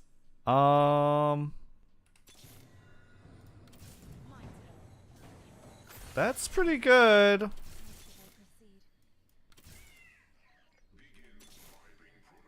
Bro, this is not good. I only have 6 here. Oh man, I re-rolled pretty heavily. Yeah, I have to sell the Blitz.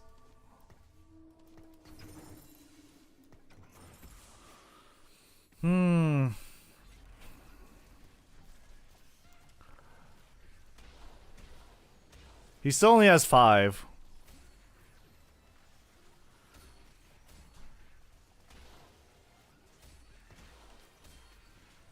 Kaisa's doing damage for sure. Oh god. Are you serious? Oh fuck. Yep. This guy's doing the fast 9 strat. And he hit TF with discos. It's gonna be good. Ooh, I need that Thieves Gloves. 100%. I need to get Kaisa my Thieves Gloves. Yo, Danielf66, thank you for the follow. It's 5-3, that's true. I'm like, I am sad about that. Fuck, this sucks.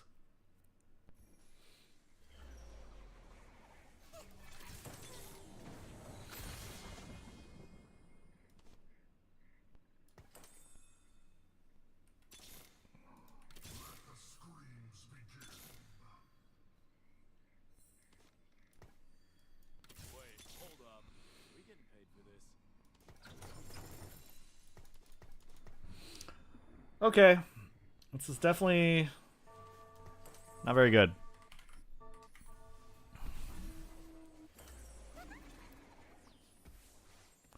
You should stop rolling as you said. You think so? Yeah. I'm like way too committed. I need to stop. I'm so tunnel visioned. I hope this guy dies.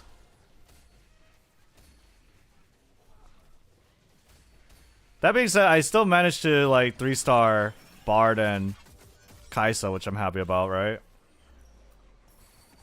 All right, let's just save 50 into the round and let's give up. We give up. We give up. I give up. I give up. No more. No more re-rolling. We are done with re-rolling.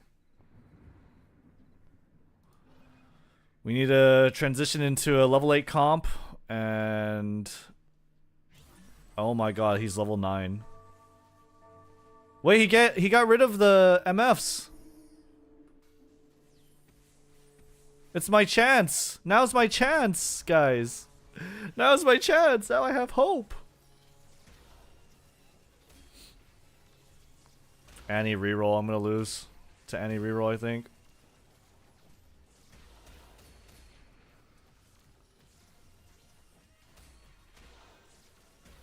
Ooh.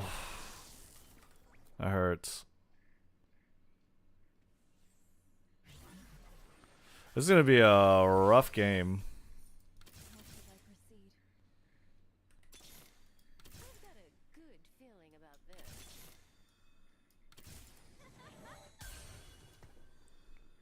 One more. No, never mind. Yeah, there we go. Fuck.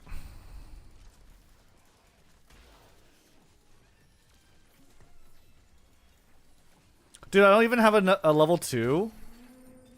I'm so fucking coping. I'm coping so fucking hard, dude.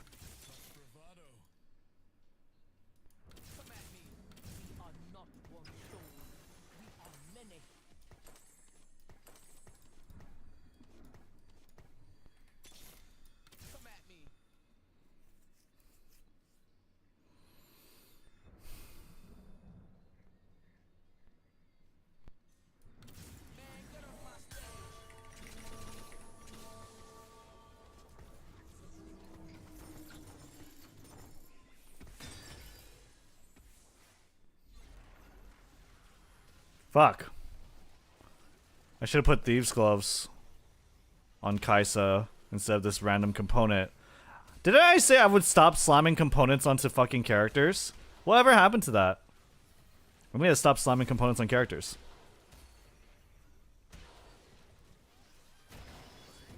We're gonna lose.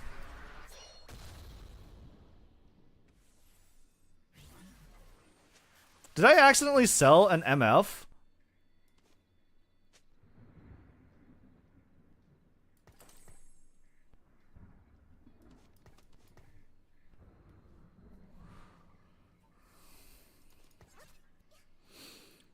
Well, I feel like we're definitely getting... Actually, I don't know if we're getting top 4. This guy's on a win streak. We might fight that guy. But this guy's on a really bad, like, punk reroll.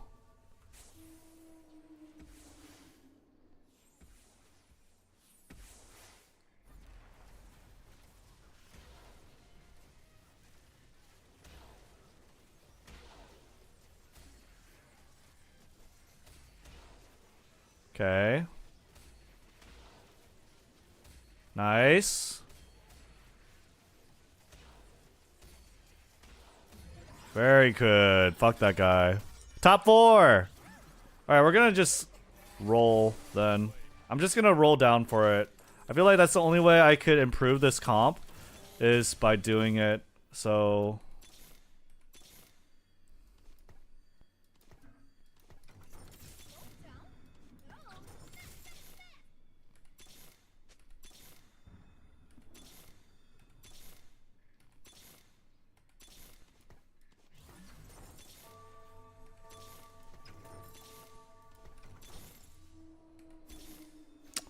That's so wild, man!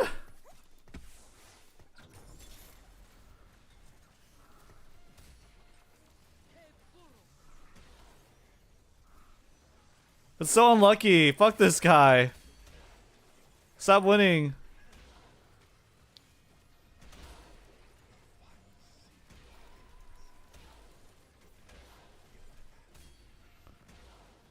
I'm dead. Dota, kill him! Pull the trigger!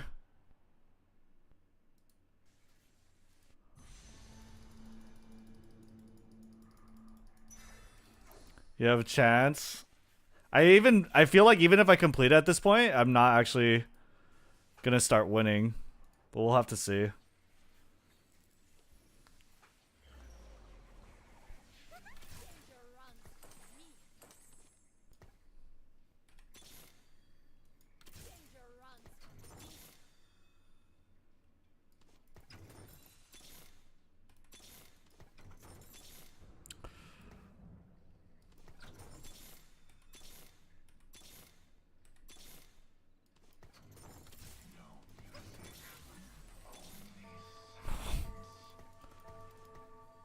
Did I skip it? I don't think so, right? I would definitely notice a big shiny 3-star. Fuck, Dota, no! No! Please, please, please, please, please, please, please lose. Please lose. Crash test dummies, please. Do work. Oh god, my front line. Wait, my echo items are pretty crazy. Ooh. Uh-oh. No, no, no, no. Wait, wait. More. More jazz, more jazz. More jazz. No. No, no, no, no, stop. Dude it. Dude him. Yes! I survived! I'm getting second, Dota. Fuck you. Maybe I'm getting third.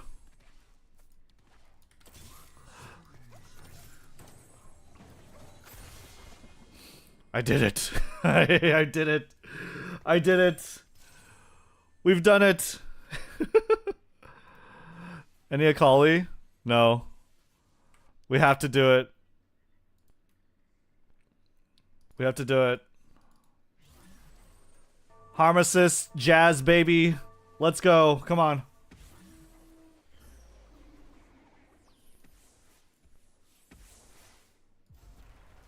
Okay, good stun.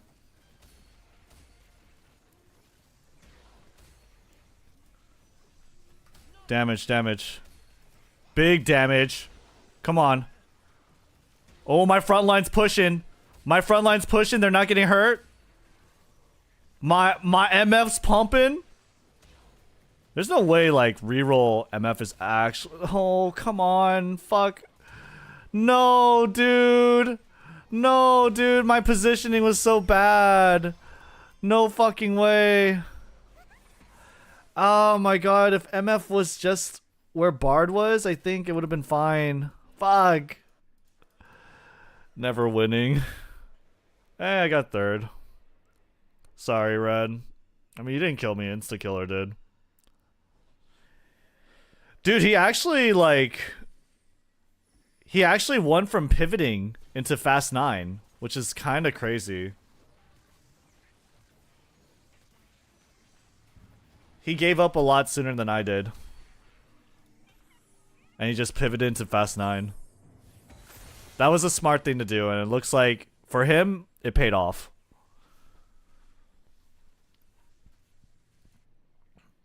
What is this song? I've never heard this song before.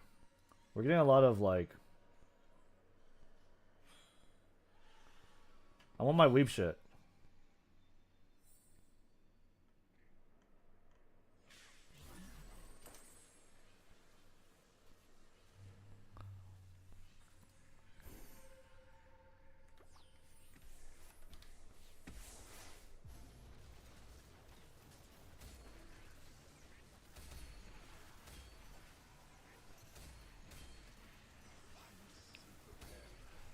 Meta TFT says I have a 42% win chance. Ooh, Ezreal. Dude, that fucking Jhin is a yikers. Damn.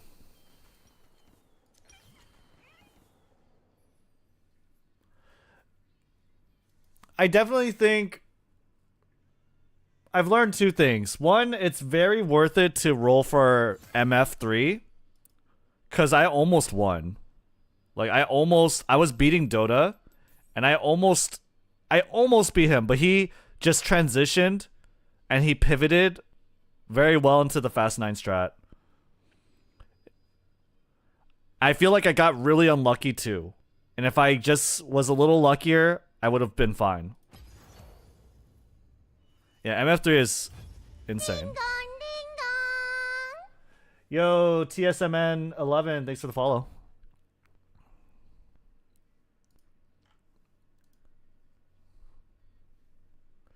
So yeah, we did pretty good. For a reroll 7. For a reroll comp, we did pretty good. Usually I don't have a lot of high hopes for reroll comp. Because that's like the only way I've played before and it was really badly. I think I should have probably pivoted that game, but I definitely wanted to see like how impactful MF3 would have been, and it was pretty good, especially since we found other 3-stars like Bard, and we found Kaisa as well. But that being said, I don't think MF3 was worth it to that extent, because I had the augment, right? So I can't just reroll MF. I would have to pivot from reroll MF a lot sooner. Like way sooner than even like what I'm considering for like if I had to augment. Is what I'm trying to say.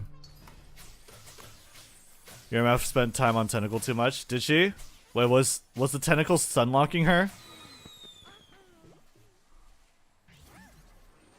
The Tentacle was tanking?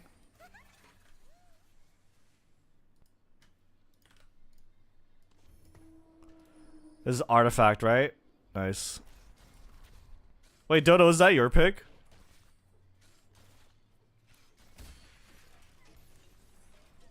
Alright, we're looking for like a mana Zane.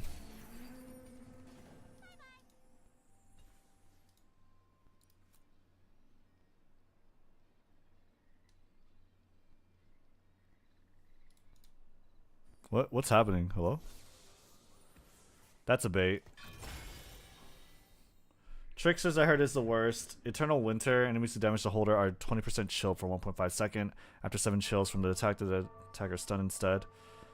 I think... Fuck, dude. Do I... Yeah, I'm selling the Jinx. I think I might actually have lost the round if I didn't give this to her.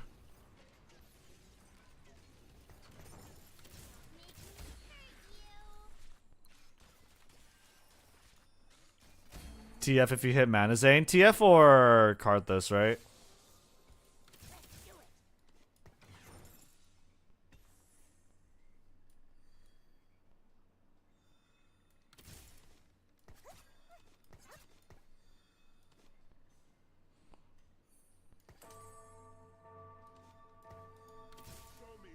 I don't think I'm gonna get Corky.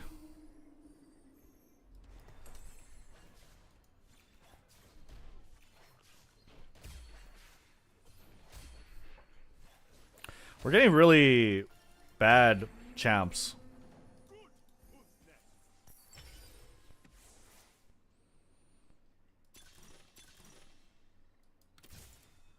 I probably should have got the other one, but I mean, at the same time, it's kind of the same, right?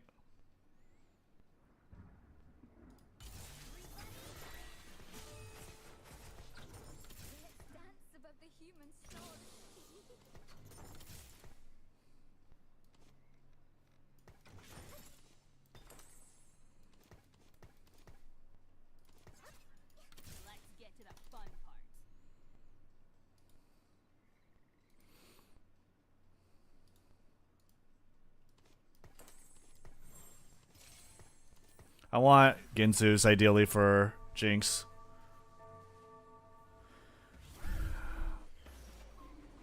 This guy got 2 Jazz. That's interesting. He already got an MF basically and a Bard. It's kind of crazy. Might be another Samira game. Hit early Urgot, but 80R0 might do it. What the fuck is that? Is that like a Star Wars like R2D2? 80R0?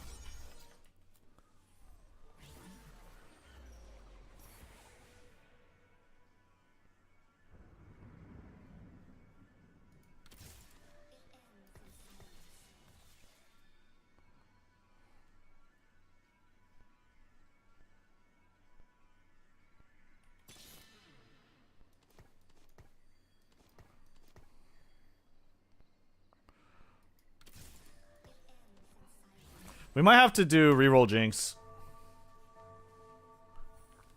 Oh, I'll be right back.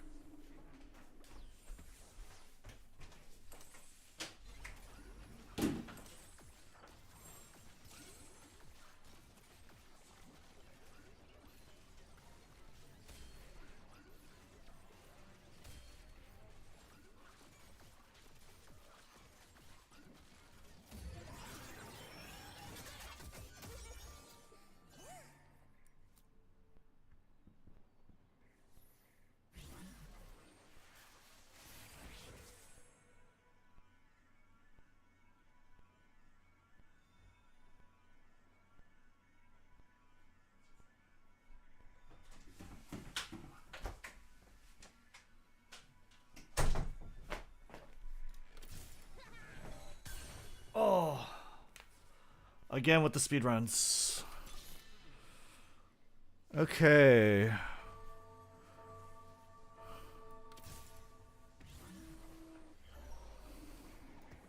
Fuck. I'm not fielding him. Did I win? I did.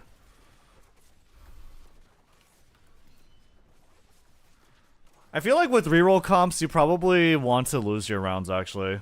And you want to farm loss streaks, huh? I should have done that. Oh well. Well, then we're not rerolling.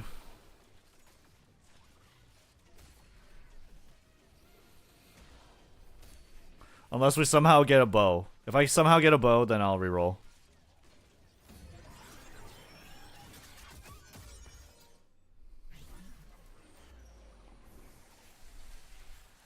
If I get a bow, I'll reroll.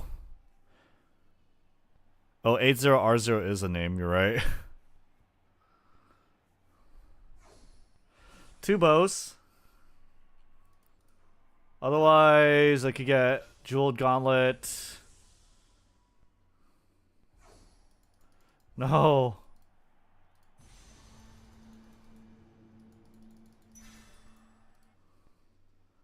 Cloak is Ionic Spark. I could put on a tank.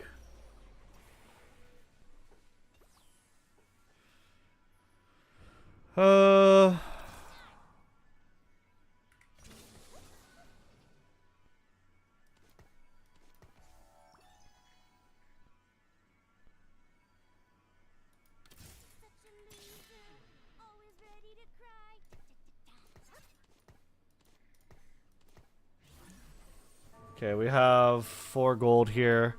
Hopefully we win.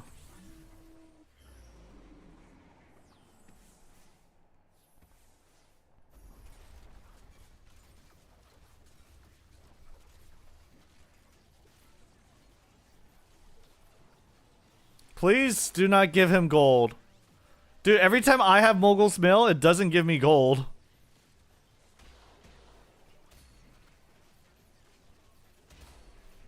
Oh, I'm dead.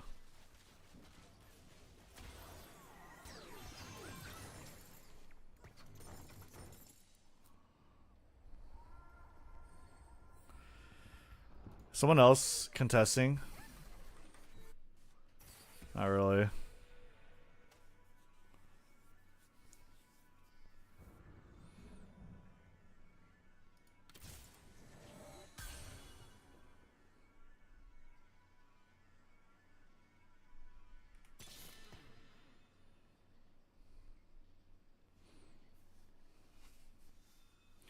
I don't get that.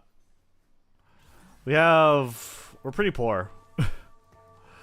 We are pretty poor. It's not very good. I need to find like a Lilia replacement so I could swap the items off of her and onto Kennen.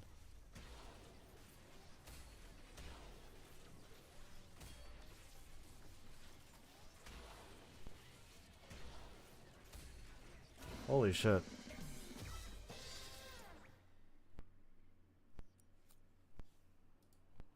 Think you're the only player capable of giving me gold?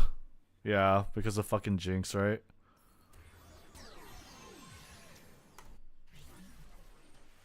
Because Jinx just throws a bunch of paper clips at you.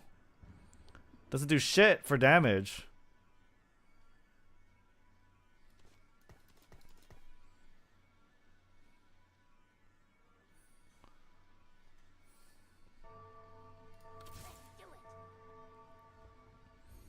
I'm not even gonna use the punk reroll. We need interest.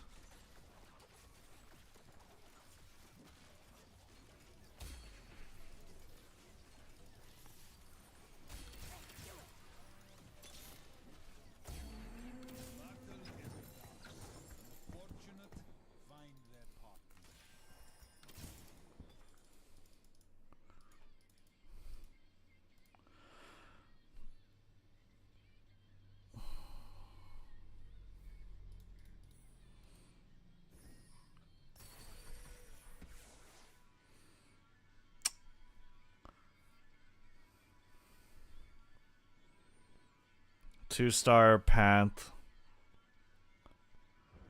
I think I think we ought to give up on this punk reroll, right?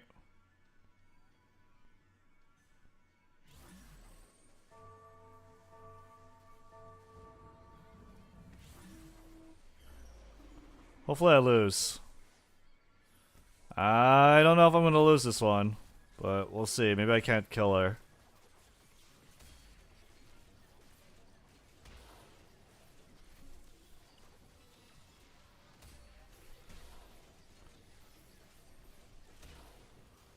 Come on, Samira. Pump some damage.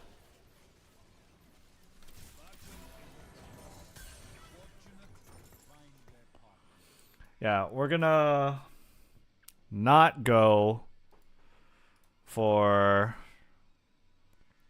Jinx anymore. I could sell my headliner, but I don't think I want to just right at this moment.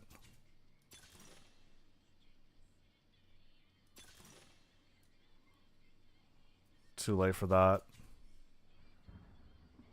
I need some money, for sure.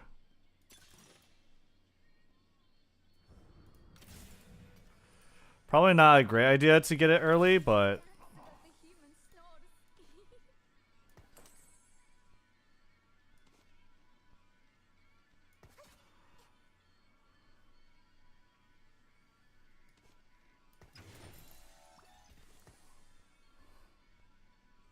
Do I really want to ride a loss streak? Maybe I should try and start to win here.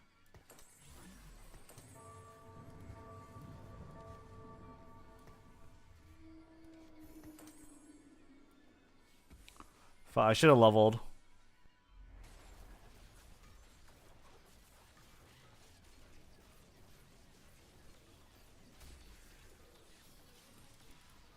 Alright, let's try and win these next rounds.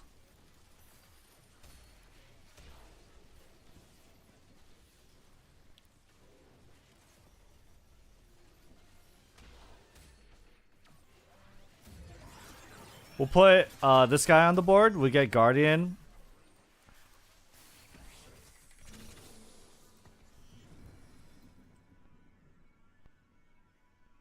I probably should have put all these items on Pantheon, to be honest, but it's fine. And we could sell him if needed, but we'll just keep everything for now.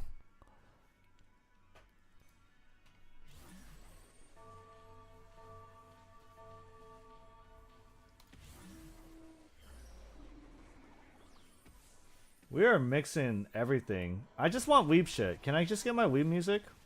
Let's just listen to weeb music for a bit.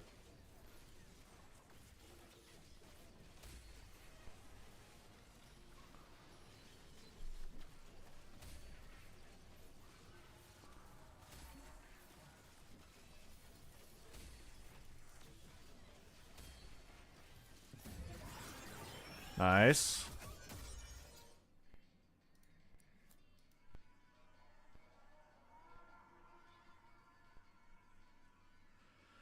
We need a lot of gold.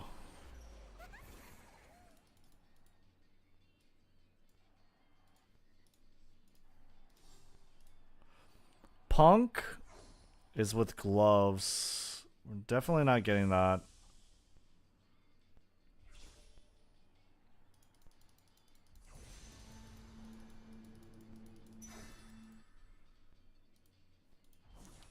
Just gonna get bow. I'm not gonna make Runine Hurricane. I've seen how bad it. I've seen how little it does, but bow in general should be good. R2D2 is doing Samira. Ooh.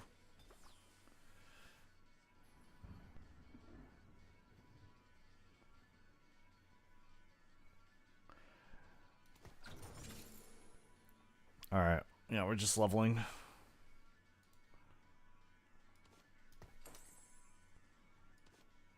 I'm not gonna make... Oh wait, hold on. Oh, that's a super fan item, so I can put that on her.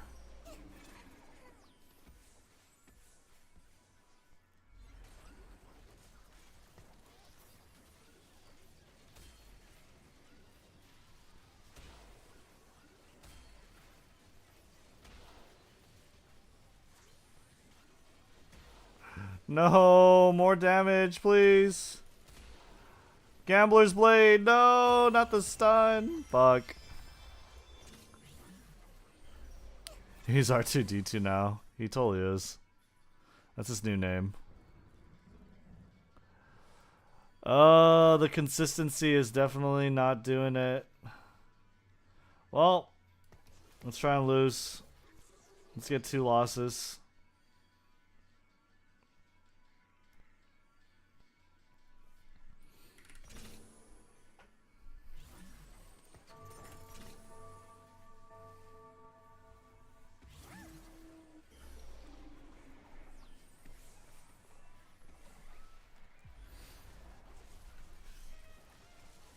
We're catching up on levels. We're taking a good bit of damage, but we're catching up. I'm not gonna win. I don't win this. Nice. I do good damage. I'm taking some good losses here. Why is only 1 stacking? Was it just me, or was only 1 stacking there? That was weird. Whatever. Bugged?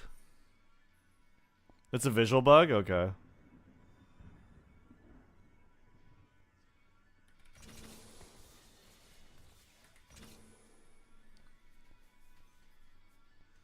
Okay. Kitzel, Aphelios, Punk, Jinx, Panth. I feel like...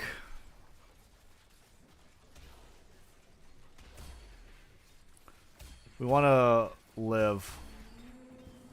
What up, Yuki? How you doing?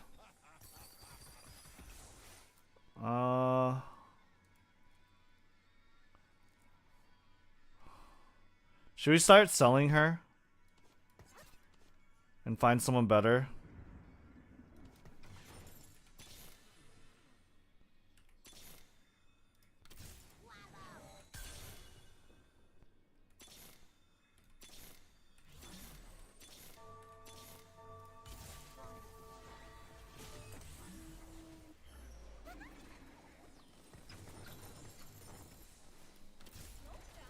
Okay, that works.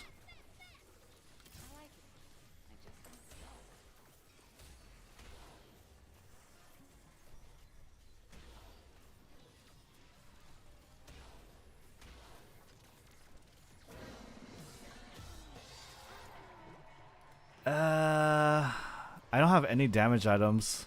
Except that Deathblade, I guess.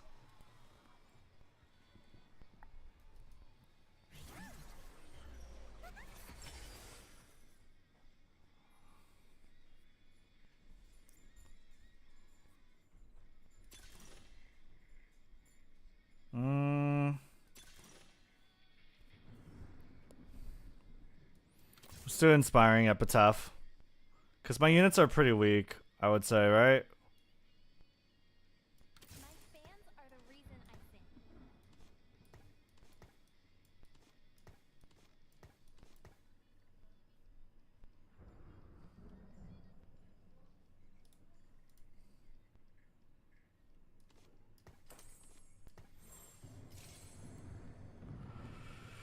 Okay.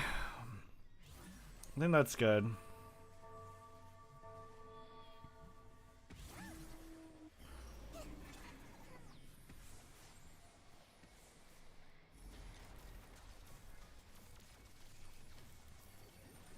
Yeah, we need, like, yeah, we could be farming lost streaks, but we need to stop bleeding around now. I don't want to get below 50. Unfortunately, I think we are still going to be very much bleeding.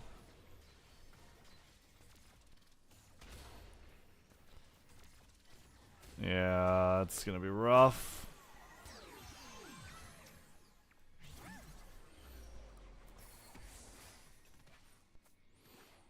I think I need to find something else.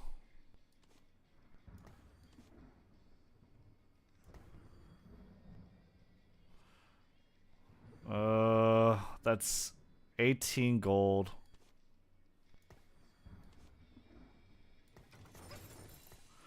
But that's 28. I'm gonna reroll at 80. I'm gonna reroll at 80. Next combat.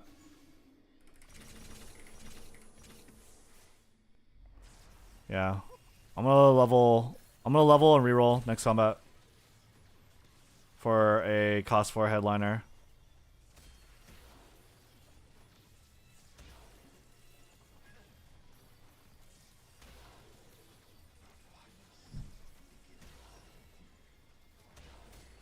Dude, he's got a Jin. Okay.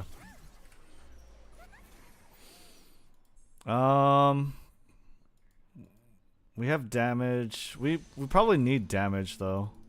I need the sword. Just gonna go for the sword.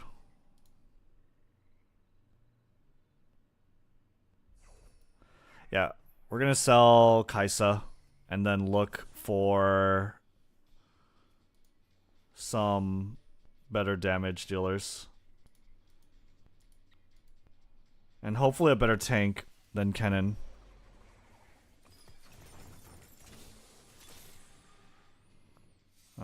Nope.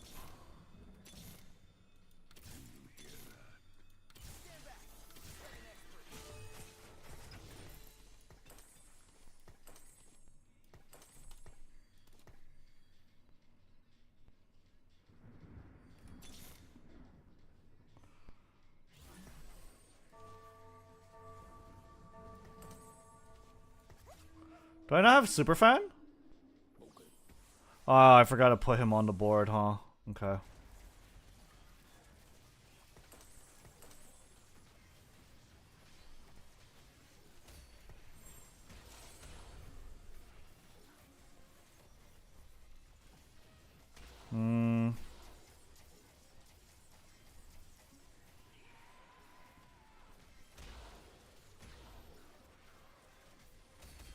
Okay, but not enough.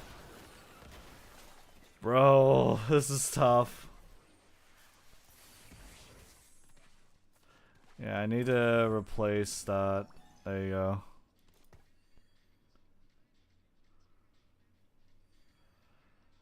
I need to roll.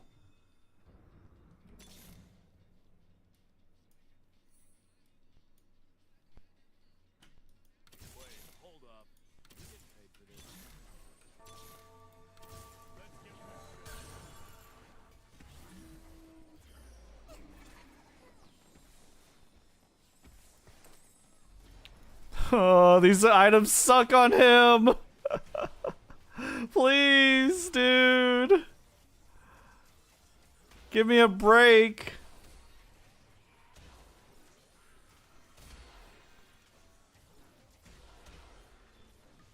Oh my god, I'm going to die, actually.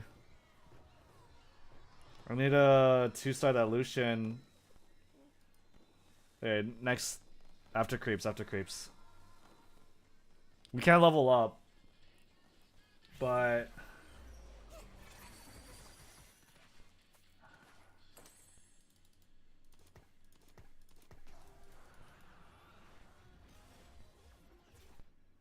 Alright, there's my items.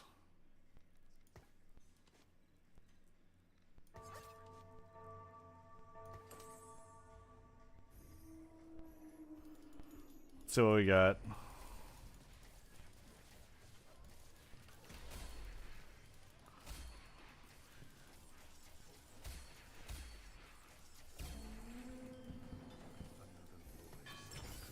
Come on, dude. Oh my god.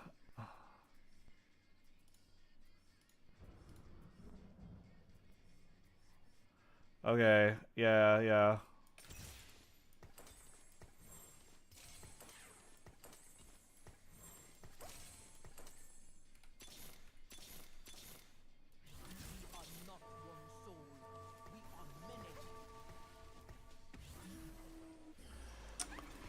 This is gonna be really bad.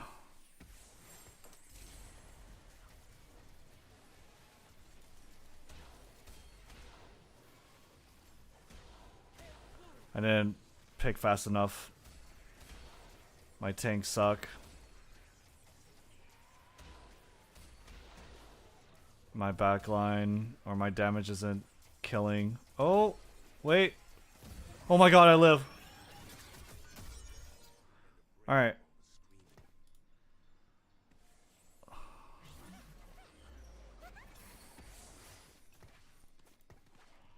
Yeah.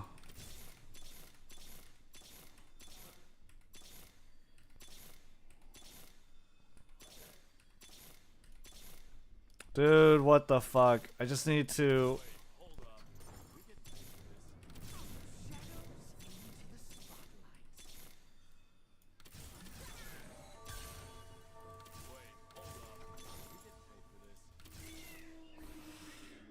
I'm dead.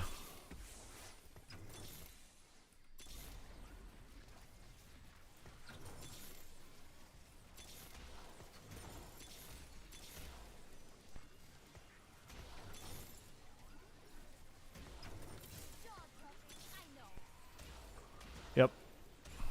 GG. That's 7th. Fuck, man. That was just a really bad pivot from Punk Jinx. Yeah, good luck, Dota. Fuck. That was just a horrible pivot from Jinx. What the fuck is this? This looks like shit. That whole screen looked really bad. I didn't read a lot of it, but it didn't look very good. Man, that's rough.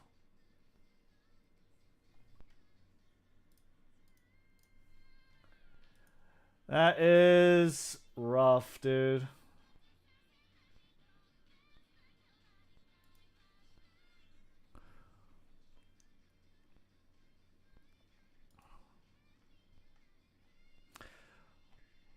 We needed to pivot out of Punk faster or stick with it and get the spatula, I think. But we barely had anything for Punk. Okay, if I go for reroll, I need to have the items right off the bat or lose streak in the beginning so that I could get my items. I can't decide to try and like put the best board every time like when I do with Fast 9. Reroll is kind of like on the opposite end of like playstyle. Like where you're not trying to farm lose streaks specifically, but you need the items. You're more dependent on items. Whereas with Fast 9, you're kind of like abusing the quality of your units over your opponent and how fast you're getting them. It's very aggressive.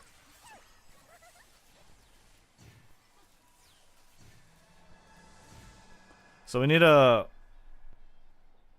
If we go reroll, we need to decide within like round 1. Within creep rounds. And we need to like... I don't know. We need to be ready to pivot out, for sure. By like the end of round 2. The start of round 3. For sure. We need to be ready to pivot out by the start of round 3 if we're not just landing units.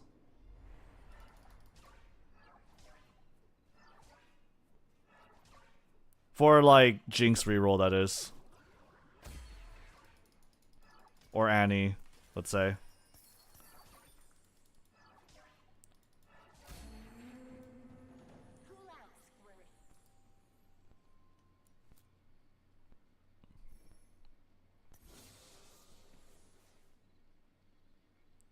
Apparently, this is supposed to be pretty decent.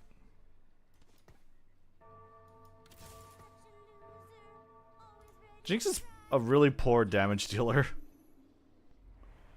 As a standalone unit, I think.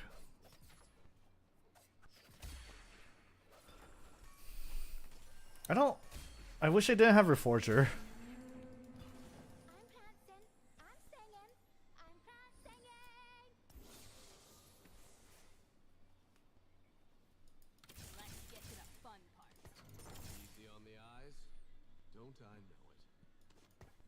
No damage. Except Seraphine, I guess. Let's try Seraphine. She is a 2-cost unit, so.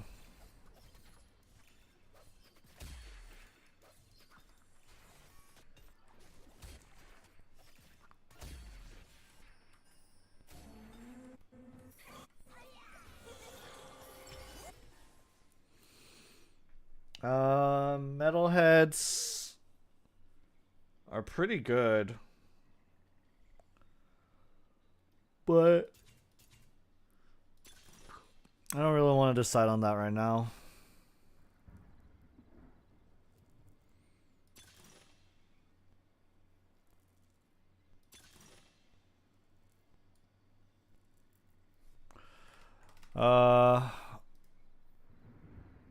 Oh God.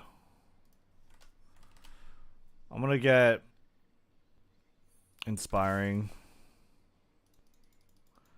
I think it's just generically gonna be good.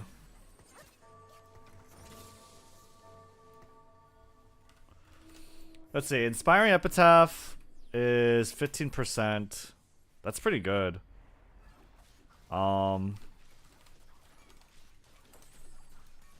Metalheads sucks. What else was there? Return on investment is picked a lot, but win rates whatever. Yeah, inspiring epitaph is pretty good. And I feel like there was another one on the left. There's tons of stats too. Was tons of stats good? Tons of stats average. Probably should have bought that Kennen.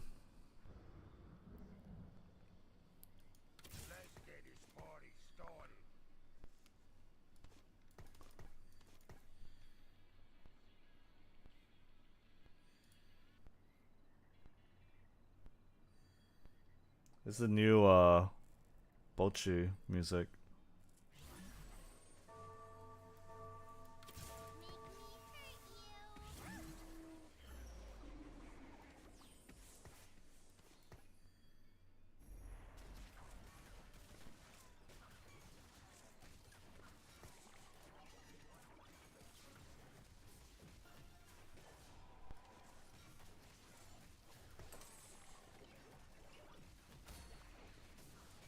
Imagine just putting that vest. Made it last that much longer. Lilia is a tank, man, for a headliner. She's nuts. Nice. We have Hand of Justice. Could sell my Lilia for a disco. I think that would be pretty strong early.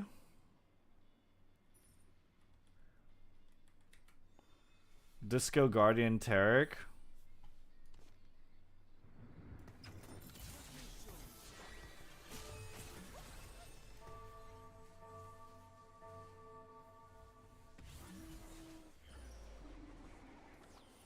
Yeah, just the trait activation should be really good.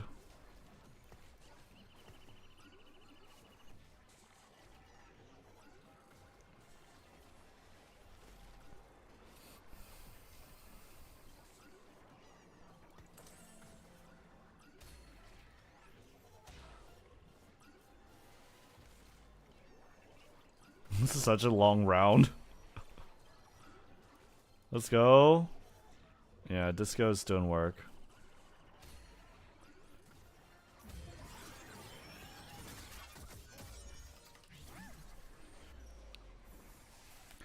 Okay. Win streaking in the beginning. Nothing for disco here.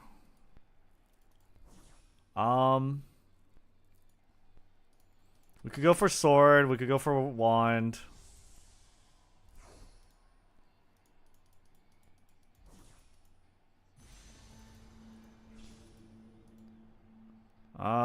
Yeah, let's just get the belt for a guard breaker. What up, Just Cagna? How you doing?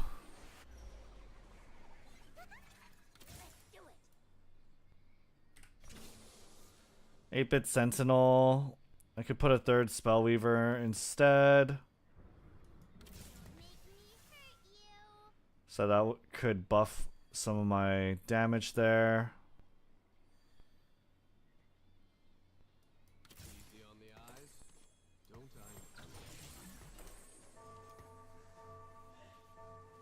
Okay. That works.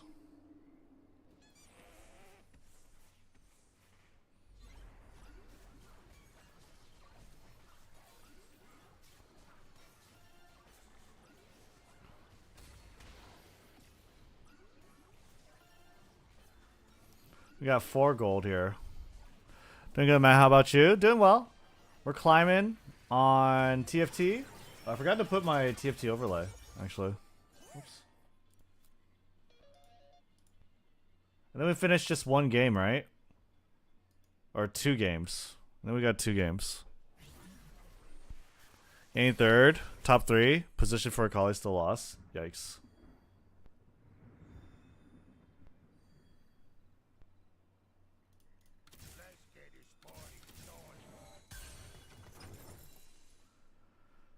Okay. Wonder if like making the Lilia here was actually worth. Probably not. I'm like behind on gold for sure. I am behind on gold, but I need a win. I probably should have leveled. No, probably not. 18? Definitely not. Okay, I could beat this guy 100%, right?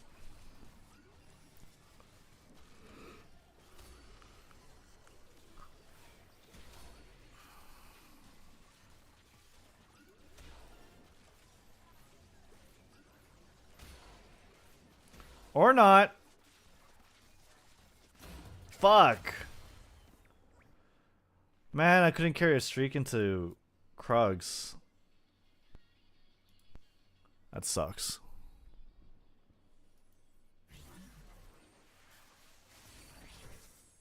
Nami. Could get 16, but not right now for sure. Can I sell my units? I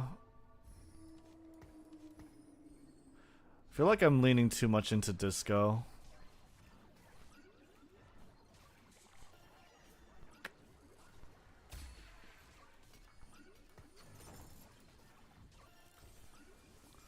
Whoa. Unless I just get fucking TF for no good reason.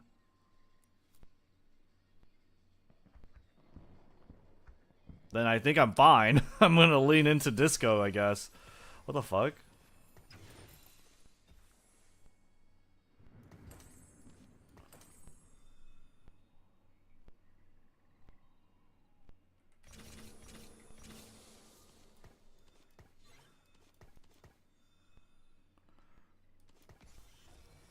I need like another super fan.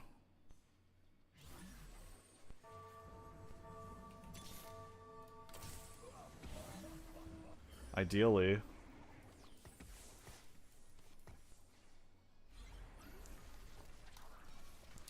I just found out about your channel from the Farfa React video about you leaving Macedon. I agree with a lot of your points. I don't know if you will react back to his reaction for the hand loop. Oh, I definitely will. Well, I have. I have a video. I have a recording of me reacting to it that I need to edit. I did try. I streamed it on Twitch, but I accidentally uploaded the wrong VOD track. And it wouldn't play the sound, I guess. But I have my recording, so I should be fine. I'm going to upload my reaction to it. So, wow. That's insane, but this is probably a little more necessary. Wow, what the fuck? Okay, hold up. Razzle Dazzle. Harm Assist 2. Infusion. I think we gotta go with that one just in case. We have another Dazzler.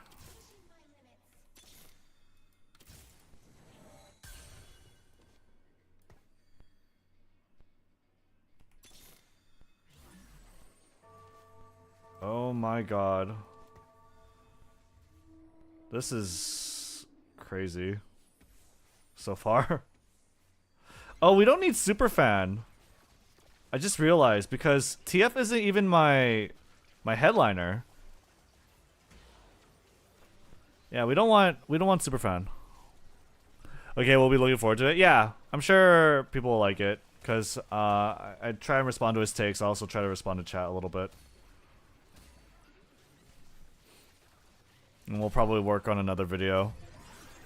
There's like 3 videos I really want to work on then. It's reacting to Farfa. I want to make the follow-up video that I've been wanting to make for the flavor stuff, because that's like the biggest point everyone disagreed with me on. And then there's a TFT guide. And also I would just want to... I'm probably going to drop the TFT guide, but I want to make a video about like how I was able to climb in TFT. So, yeah.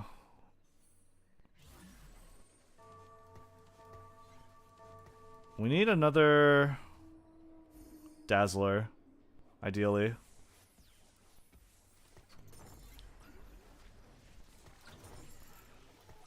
Yeah. TFD's nuts. What up? Nice. Yeah, there's a lot. I definitely want to work on... I need to set aside time and stop being addicted to this game. There's a lot I need to work on. Yu-Gi-Oh! Has Dark Souls lore. You have to jump through 50 hoops for it. Definitely. Like, there's just... it's kind of like the same situation with World of Warcraft, if you ever played that, right? The lore is in secondary pieces of media, and media that's not existing in the game. And it's like... lore could be fine. There could be a story in Yu-Gi-Oh!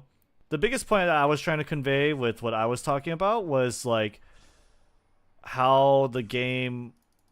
how the individual cards and their artwork convey the effects, and they don't do it very well in my eyes. You know? That's all it is for me.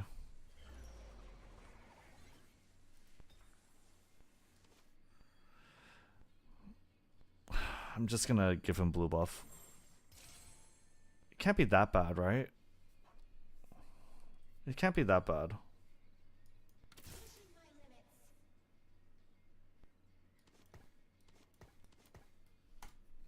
Totally agree with you on the flavor point. A lot of Yu-Gi-Oh cards rarely have flavor and mechanics. Yeah, Yu-Gi-Oh does have its strong points with regards to flavor. In terms of the archetypes have very strong mechanical theming, right?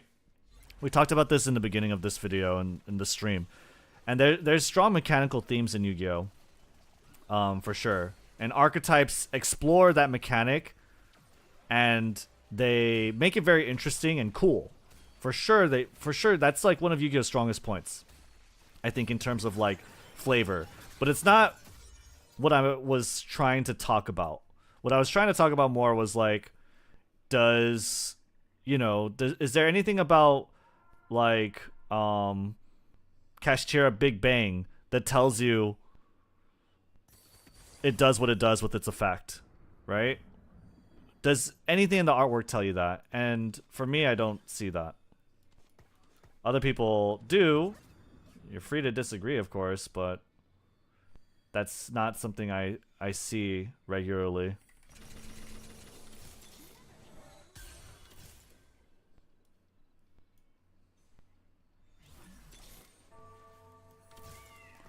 Bro, are we gonna get Disco 6 right now? Hello? Right, I'm gonna let you finish, but Spellbound has one of the coolest artworks of all time. I was wondering if you would be having a discussion with Farfa about the game. You are a very eloquent and experienced player too, unlike Araran.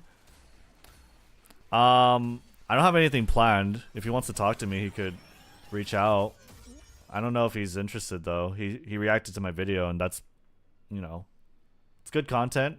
But nobody cares enough about me as a personality or a brand, I think, for him to like, oh, I'm gonna talk with Rednu about blah blah blah. If he wants to, though, sure. I mean, I'm down, obviously. It's content.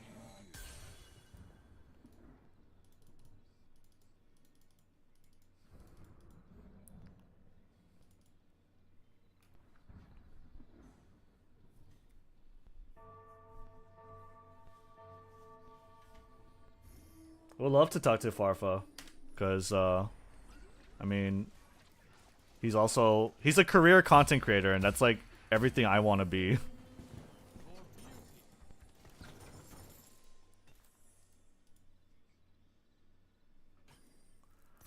Am I gonna put adaptive helm on this fucker? Oh, I hate this. I hate life. Where is Bard? Where is my other Dazzler? Can I just get another Dazzler, please? Where's Bard?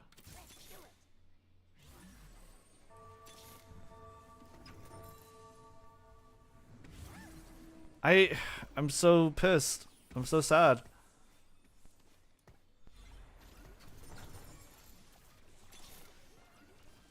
If I could just get 4 Dazzler, I'd be so fucking happy. You need to be a Yu-Gi-Oh! Related content creator to be interviewed by Farfa, but you just retired. Exactly, right? Okay, well, if it means anything, you got one sub. Hey, no, I appreciate that, of course. What do Dragon Maids have to do with transforming during battle? It's mechanically distinct, but why maids? It's because of the anime, to be fair, right? But it doesn't tell, like, what I'm saying is, like, okay, why does laundry mill 3 cards, right? That's, like, what I was getting at mostly.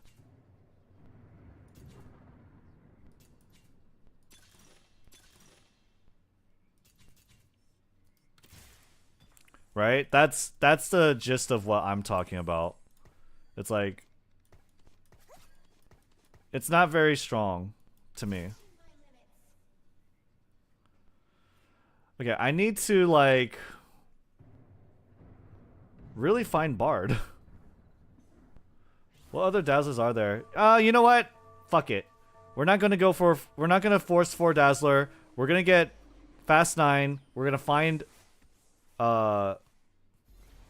Ziggs. I was gonna call Ziggs Jizz for a sec, but we're gonna find Ziggs. And we're gonna get Dazzler 4. And we're gonna be happy. Oh yeah, Jizz. She's unlimited Merly. Shut up. Laundry is putting 3 dirty clothes in the hamper, maybe? Yeah, but it's like the mental gymnastics you have to do to, like, explain Yu-Gi-Oh cards is just something you'd never have to do with other card games, and that's, like, the gist of what I'm saying, right? Like, sure, yeah, that does work. Okay, why does Chamber Search Dragon Maid spell traps, right? Why does Kitchen special summon a monster, I believe? Or she adds a monster. Oh, maybe Kitchen feeds the Dragon Maid, so she adds monsters, obviously, right? I mean, like, sure, that's cute, maybe. Parlor Dragon Maid. Okay, why does she dump a Dragon Maid card from deck to grave? Why does Parlor do that? I can't think of it. And we talked about Vanquish Soul. I think that's actually a pretty good video too. Like trying to go over the lore for it. Come on. Oh shit, that was so close actually. Cause she does, true. She just does. Like what else is there to it? And for people, a lot of people that's like, that's good enough. And then for me, it's like, you know, there's other things in other card games, and I think they do it a little better. That's it. I need that Dragon's Claw, I think.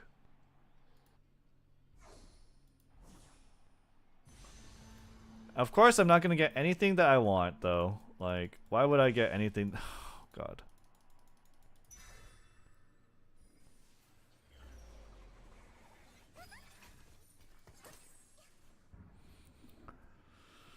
Uh.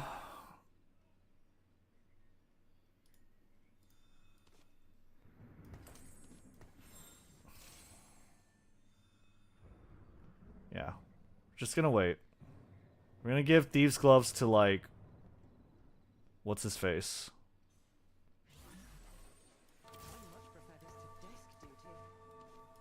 Ziggs. Not Jizz. Ziggs.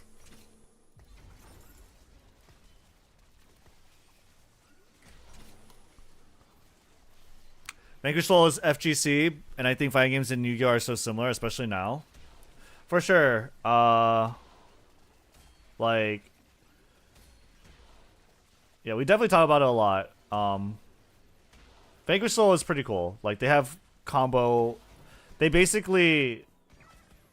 They're trying to express that, oh, revealing attributes is like inputting button commands for like special moves. Fulfilling these conditions of having different attribute monsters in your hand express that you are doing this particular super. Which I get. That's cool. But why does Raisin, specifically Raisin, search for monsters? Why does the Scythe guy just special summon himself only when you're doing a move? There are some cards that are just like, it's like, for me, it's weak theming. Not theming, weak flavor. Vanquish Soul is Blaze Blue Tag or MVC. I think it's like just fighting games in general, but yeah, I mean, there is that one trap card where they basically do a tag super, right? Which is sick. I definitely think that's really cool. There are certain cards that are hits, like the Continue card. Continue is sick. I like Continue. I think it's very, very cute. But, like, that's it.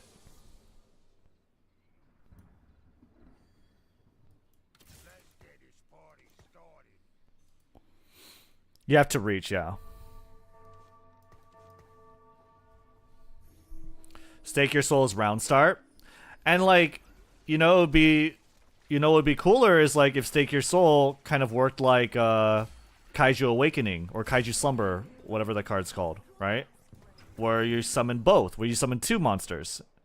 It wouldn't really make sense in terms of an archetypical theming, for sure. I get that. But it's, I'm just saying, like, there could be other ways.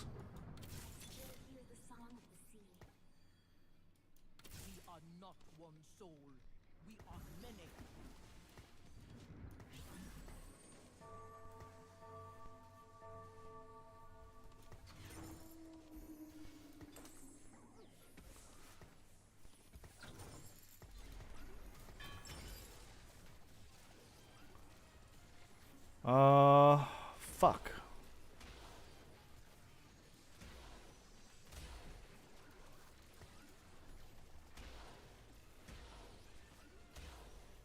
I'm never gonna get a bow, am I?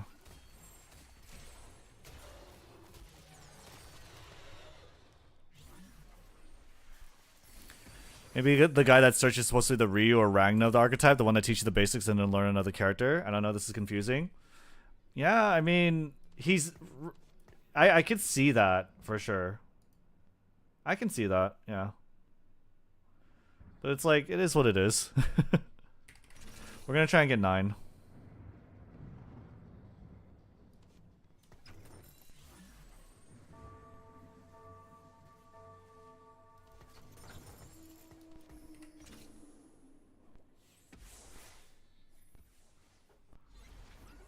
Like Guilty Gear's Heaven or Hell, yeah.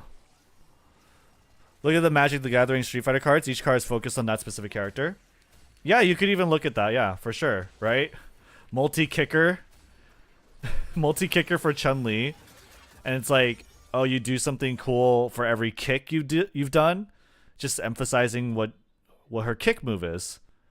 I have no idea what the other Street Fighter cards are, but they probably fit. But that being said, like, those were cards before Street Fighter, right? They were kind of like ham-fisted in.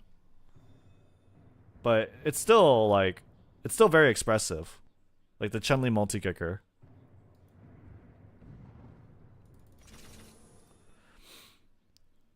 We're gonna probably get 9 on 5-5, which is sad.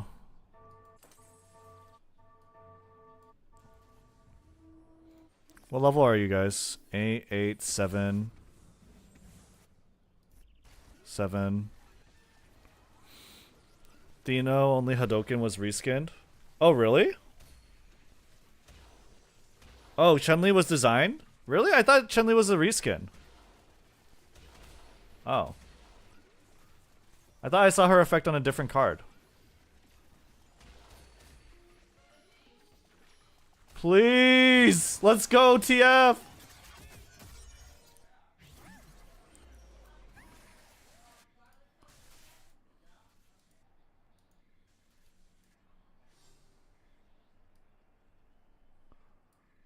Alright, we get Warmogs here. Or not. We get Bramble here. Okay, or not. We get Adaptive Helm here. Or Static Shiv. Let's get Static Okay, never mind. I'm gonna get Rabadons. We get Rabadons. And for Ziggs, ideally.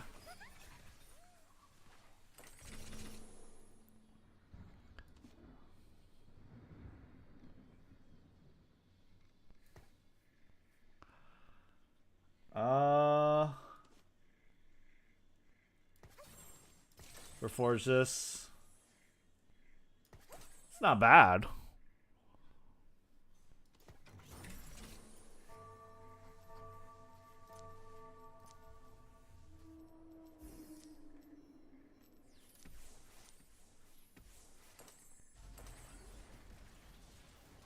Okay. We just need Dazzler 4. Then we can at least make top 4. We just need Ziggs.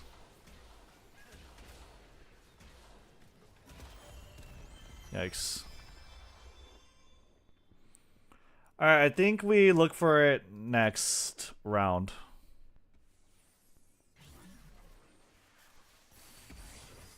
Never mind. We look for it after creep round. If I get Blitz 2, I think we're fine. We're gonna wait for a bit.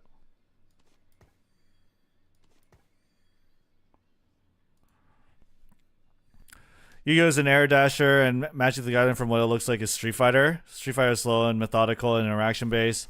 Yugioh's high level Guilty Gear Touch of Death. Yeah, definitely the speed of the game. The funny thing though is like Yu-Gi-Oh didn't always used to be like that. It was always like a little more convoluted than other card games, but it wasn't always just like balls to the wall. Everything's moving at a breakneck pace. Like Edison format Yu-Gi-Oh is, I feel like, pretty fucking good Yu-Gi-Oh. There's a lot of like complex interactions, but gameplay is slow and methodical. There's a lot of variants that you would see in other card games. It's a great game, I think. But modern day Yu-Gi-Oh is just like, it just feels like a sequence of coin flips, and that's like not very fun for me. Yu-Gi-Oh's Ultimate Marvel vs. Capcom 3? Yeah.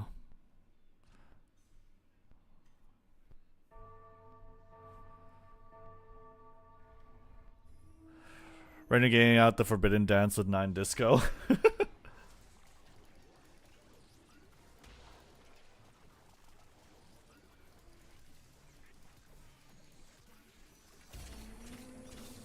Ooh, we got 9.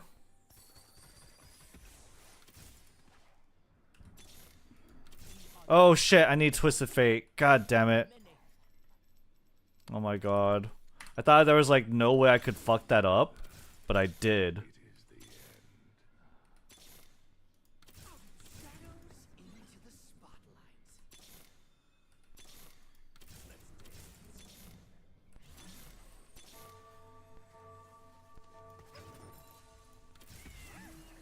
Well, that's definitely not happening.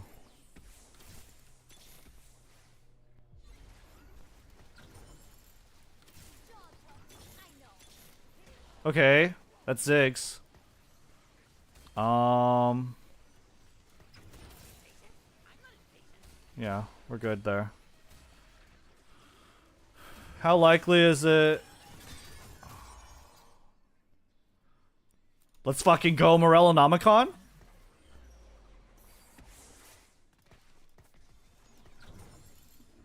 Okay.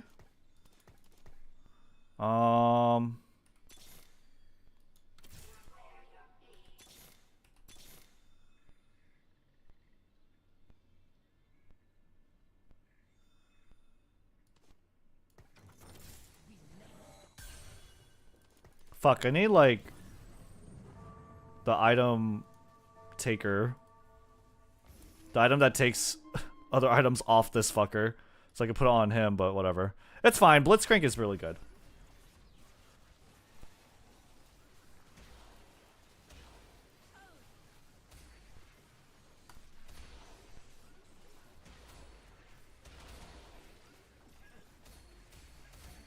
I'm out to work now. Be safe. Alright. Thanks for hanging out. Appreciate you.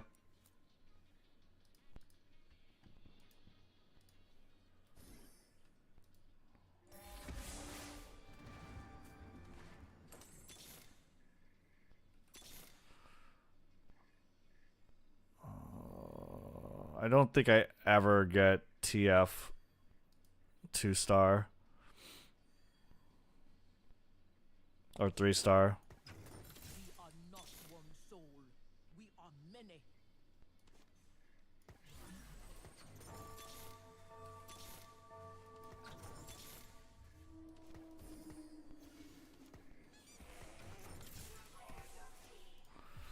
Alright. Am I gonna win this one? I might win. Louder.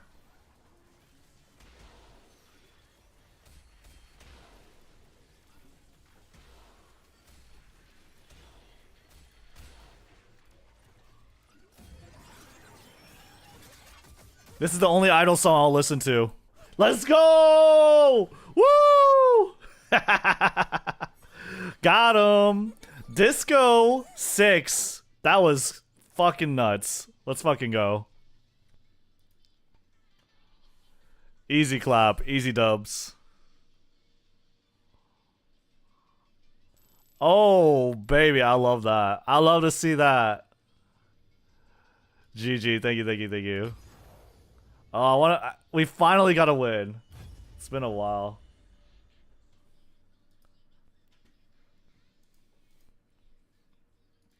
Damn, this song goes really hard. What song is this? It's Idoru by Yoasobi. Idoru. You could probably look up Idol, Yoasobi.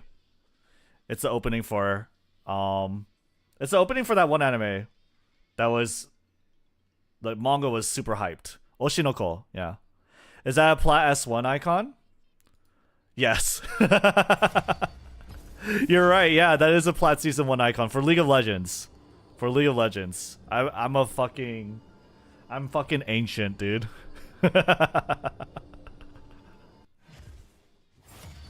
I'm fucking ancient, man. No one recognizes that icon. You must be ancient too for recognizing it.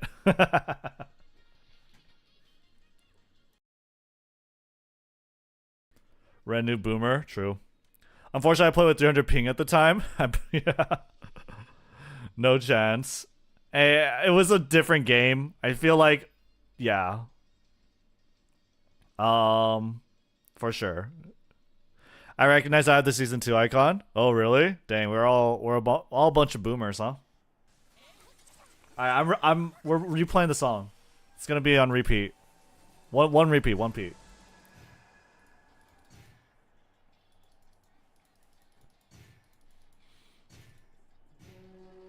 Wait. Yeah, I don't want this one. What up, Pump? How you doing? By the way, if you're wondering like what the fuck I'm like thrashing my head to, it's I don't think the song plays to YouTube. Pretty sure it doesn't. Anyone confirmed? Can you hear a song on YouTube? The target dummy won. The target dummy won. Let's go. Free tank. So I have a free tank here, right? Ideally I'm looking for an early headliner that does damage then. I think. How are you? I'm doing well, Pump. How are you doing? Pump was the highest elo at the time, so nice job. Yeah. But it was a lot less competitive too, right? So.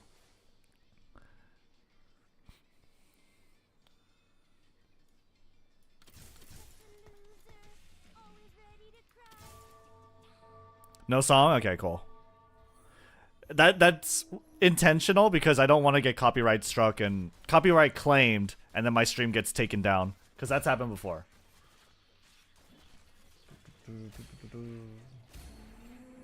I'm glad we're not dropping frames though. And it looks like the clock is pretty much in sync, which is all I could ever really want. Da, da, da, da, da, da, da, da, da.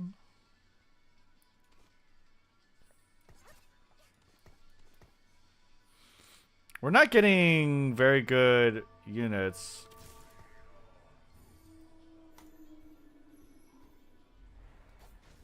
I need the icon, but I don't care because I don't play right. Oh, my plat icon. Sag.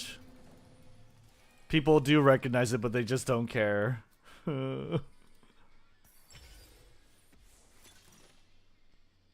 Whoa.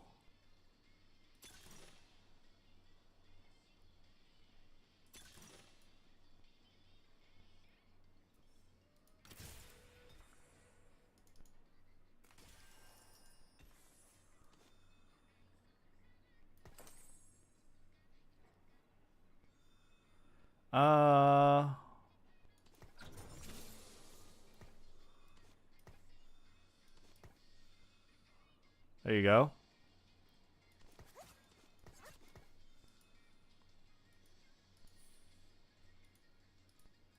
Is it 2 hands and 1 fist?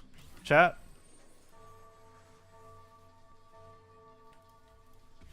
We might go for a Katarina one with the Hand of Idealism. Or Idealism.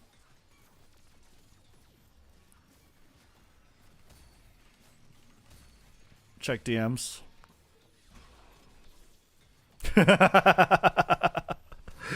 That's funny too, because he's like dancing the fucking set.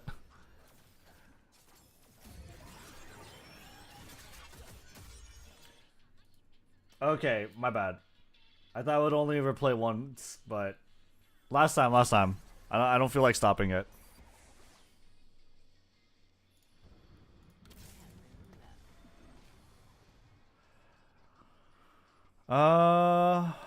Probably a good idea.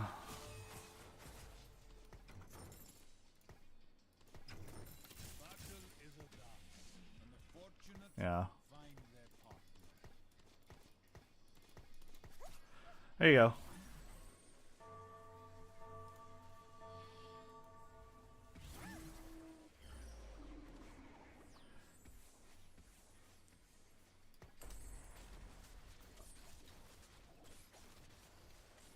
Evelyn, stop. You're not helping.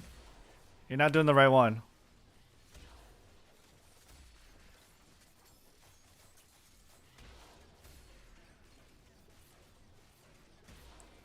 Okay, that sucks. Country, an early Urgot is definitely fucking dumb. It's kind of dumb how, like, crazy powerful Urgot is in the early game. That guy just mows down your front line like it's nothing.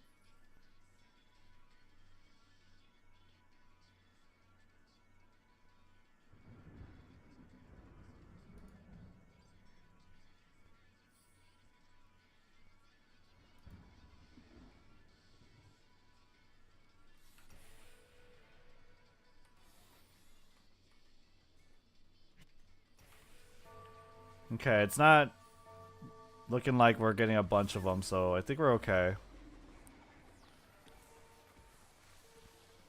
I want more super fans, though.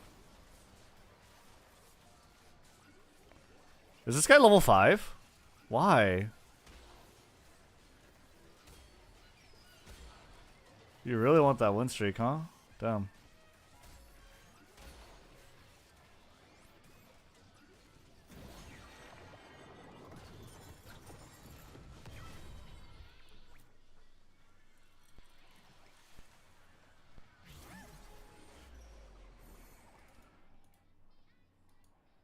Alright. We want glove. We just want glove.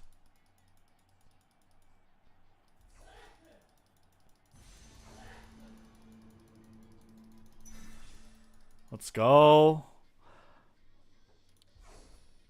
I think I'm gonna try and reroll for Katarina because I have idealism. Because I have items now. I have Jeweled Gauntlet and Hand of Justice if I could get super fans.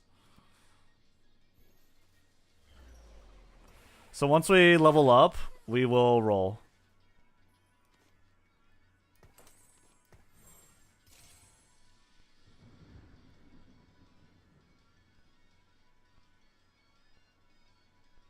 Outside of this, like right now, we're not rolling.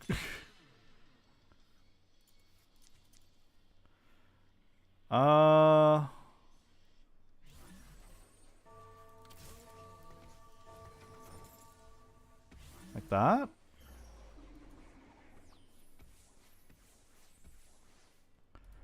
Okay, yeah, we need to open sell this. We probably should have leveled up to maintain my loss streak, but whatever. Now we're trying to win streak.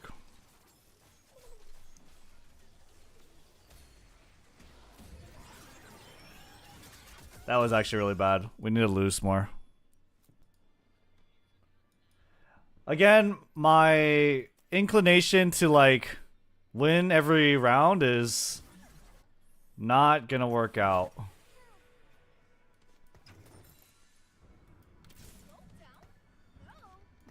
And it's not the play. It is absolutely not the play.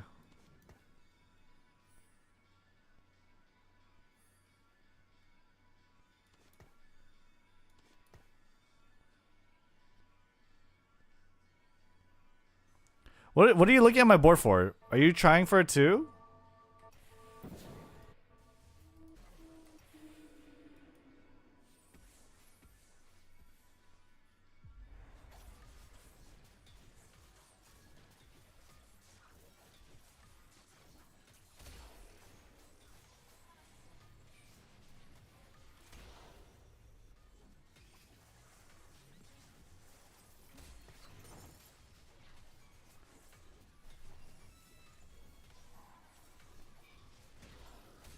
Wow, Katarina with 2 items is kinda crazy.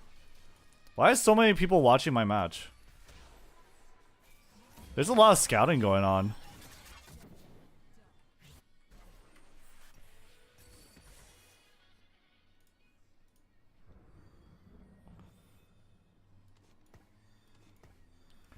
Hopefully I can find one more gold.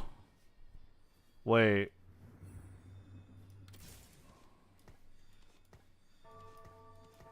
We pick him up 100%. I can sell Pantheon.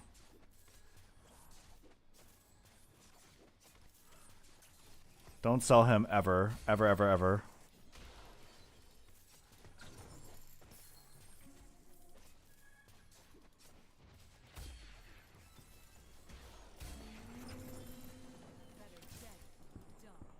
Okay.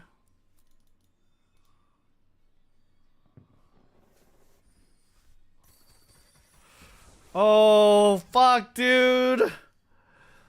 Can she be country too? Fuck, if I get her, if I reroll her, is it gonna be bad?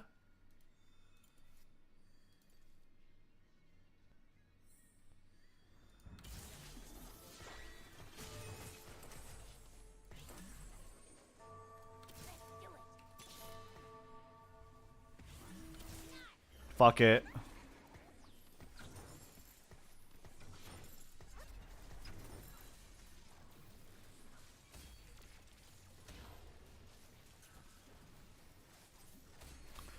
We just need more crowd divers. We just need crowd diver emblem. That's all it is. That's so unlucky, man. I think that was just so fucking unlucky.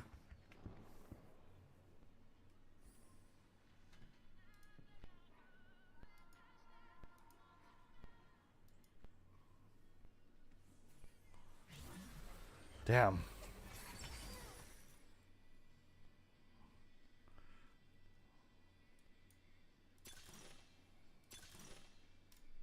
I think it's that one.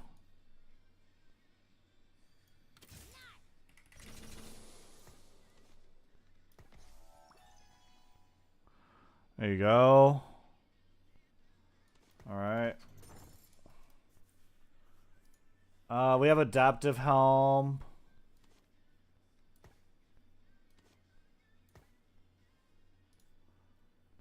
Static shiv is whatever. I want another hand of justice, right? For like Zed. Or Negatron cloak is fine too. Yeah, we're just gonna keep all of them. Got second back to plat 2 at 86. 91 was my peak. Nice.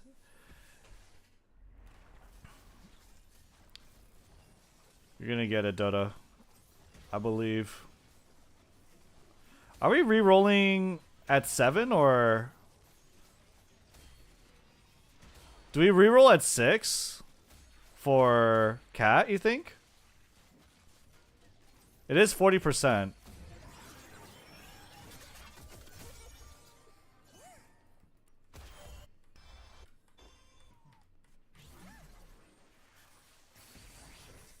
Music brings us to life. That's worth fighting.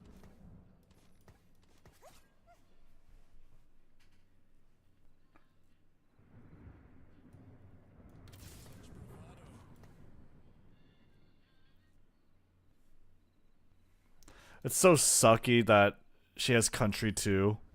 It's like a Pokemon with bad IVs. Had a Superfan augment that game and was insane since when 5 Superfan Nico headliner. She had Radiant Warmogs, Redemption, and Crown. What does a Superfan augment do again?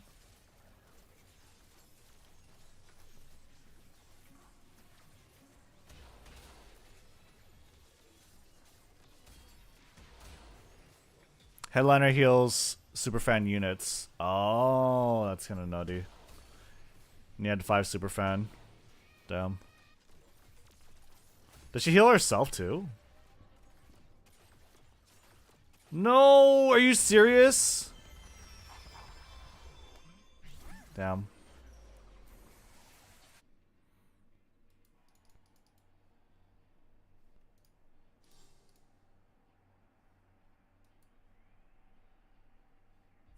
Wait, where are the gloves, dude? Or the swords? Hello?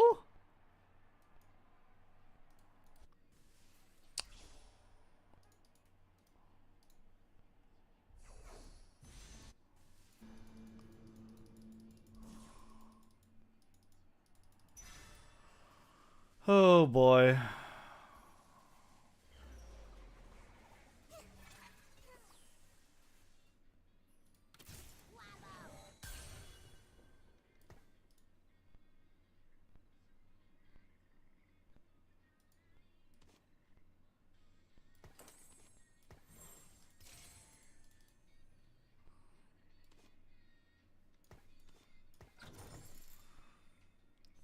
By the way, Dota, is Cat reroll a reroll 6 comp or reroll 7, you think?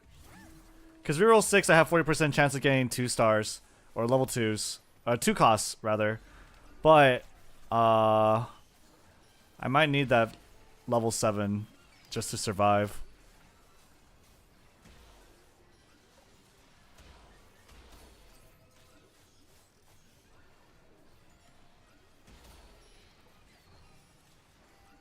Highest odds are 6, so it depends on how weak you are. If you're okay to lose HP behind on level for a bit. Yeah, I guess I'm okay.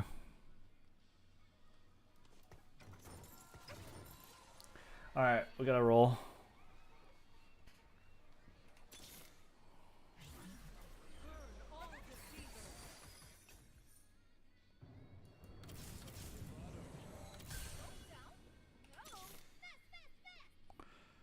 Yeah, we'll just try a bunch.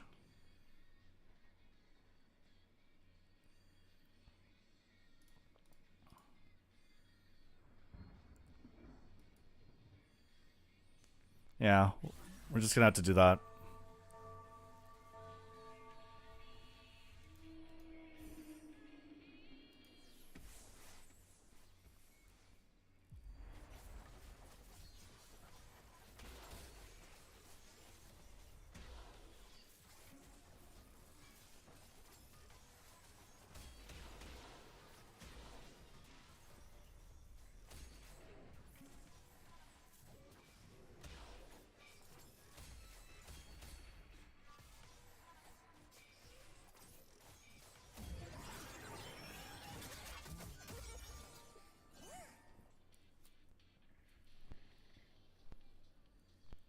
Oh my god, it says all the idols and the singers.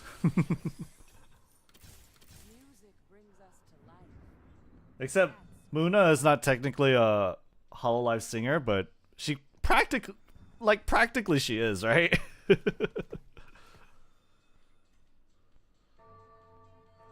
She is the most idol out of Indonesia, I think. Or like has that pop star singer feel.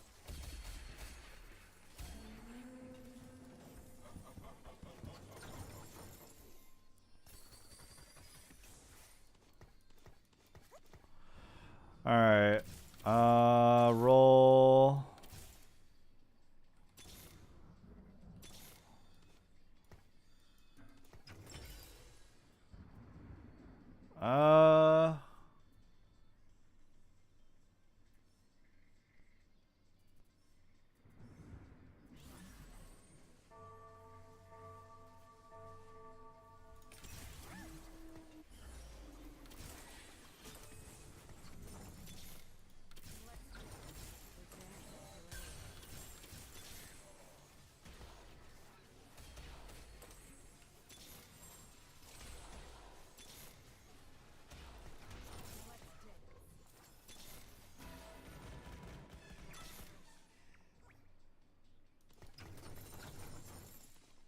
Okay.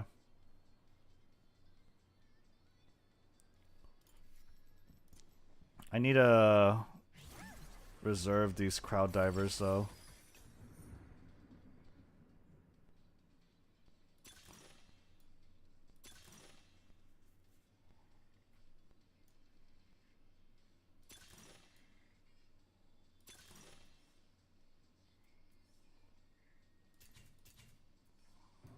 Um, 3 superfan, 6 crowd diver. It is enough, but it's not very strong.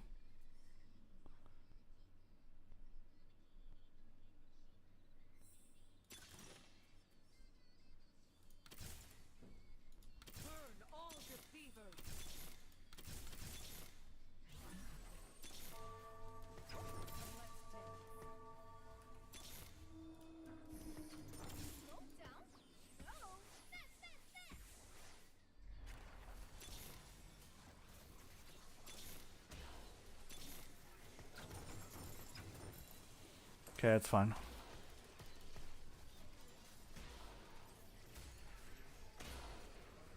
Yone.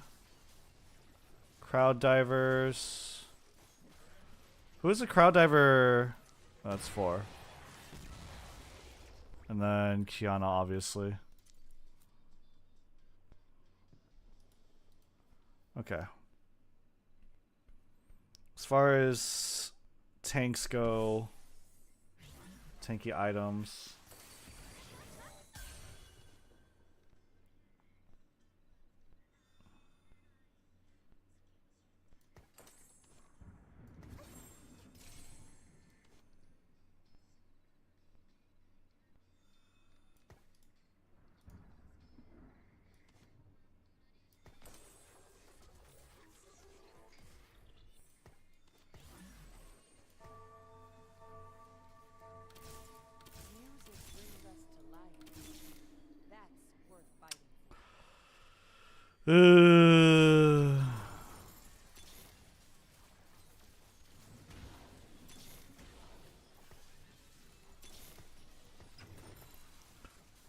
really close to it, but probably should have used like some, what's it called? Duplicators. See if we could get those more. Maybe look for those more. I wasn't really thinking about it, but yeah, these reroll comps ought to have like duplicators as a basis. Okay. Hey, that works.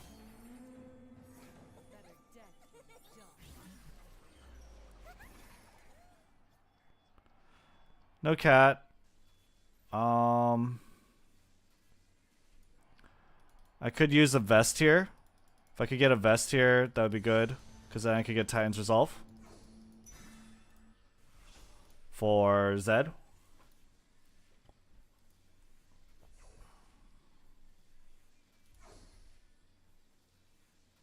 And we could also give him like Guard Breaker or something.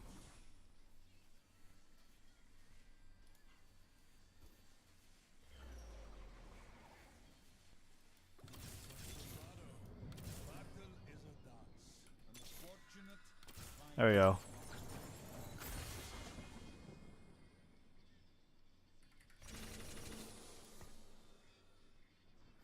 There we go.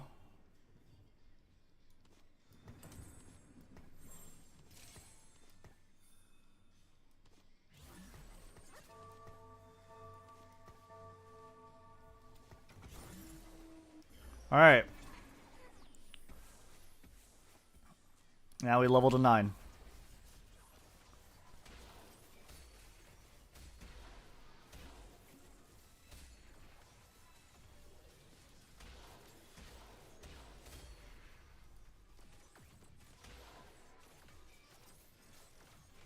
Woo! Come on, one more. No. That's so sad.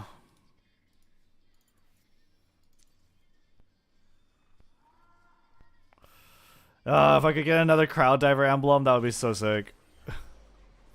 Because I don't have the right one. I don't have the right Katarina, unfortunately.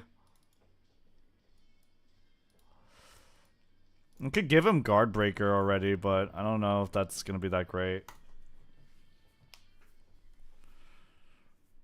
Probably not, right?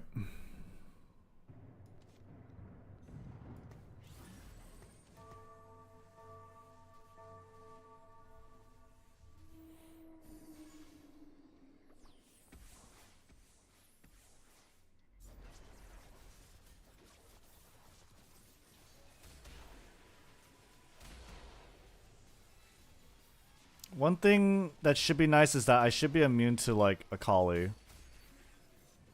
Right? Akali doesn't fuck my comp. Because I'm not, like...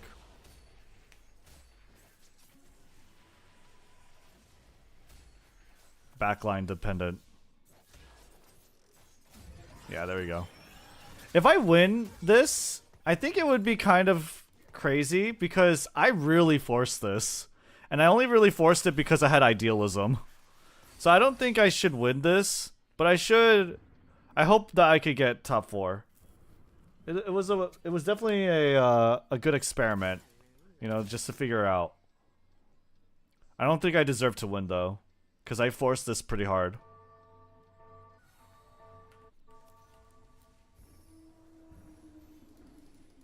I definitely don't think I'm gonna win. This is a battle for like 2nd or 3rd place.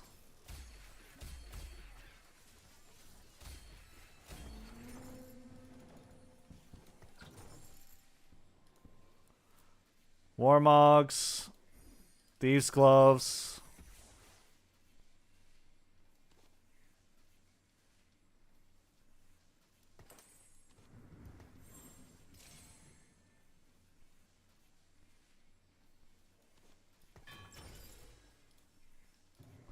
Last Whisper or Jeweled Gauntlets.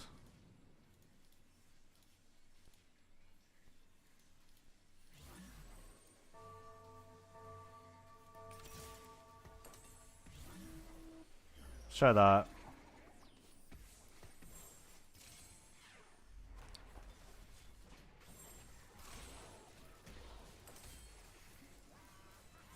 Uh-oh.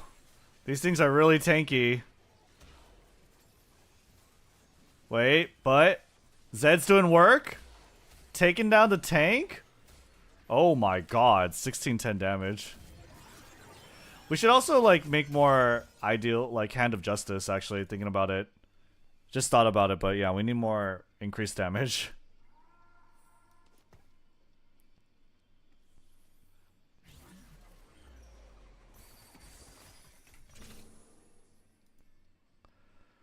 More mana crystals. Hopefully I could get it.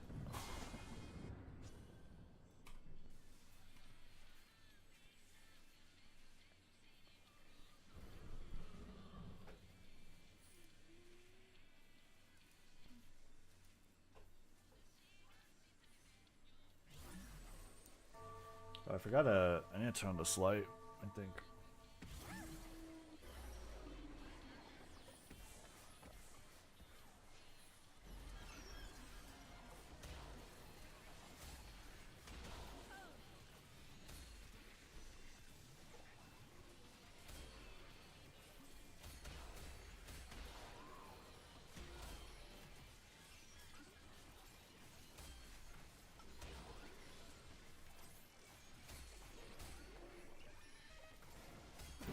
Wow.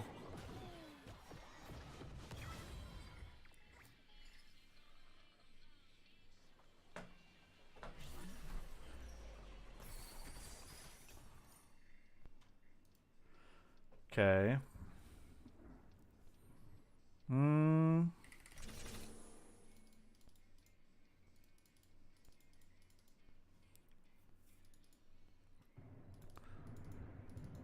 I want level 8, I guess. But I'm not too sure. This is definitely going to be a rough game. We're not even, like, winning very hard.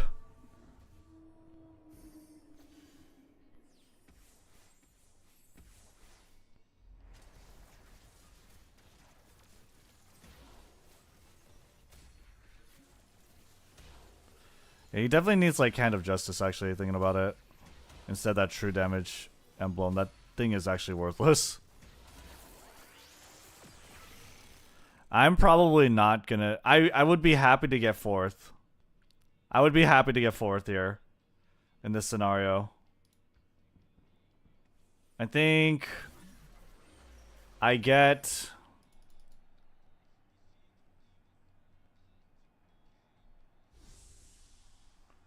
I get this.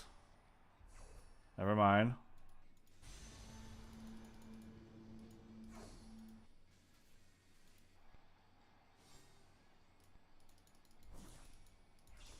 I don't know what I want.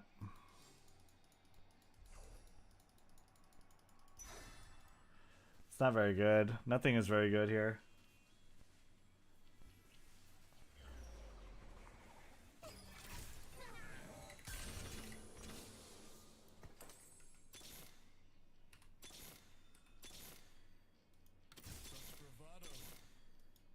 Jaw-dropping, I know.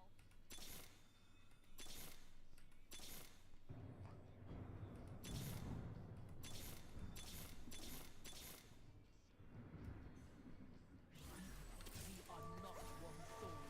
We are many.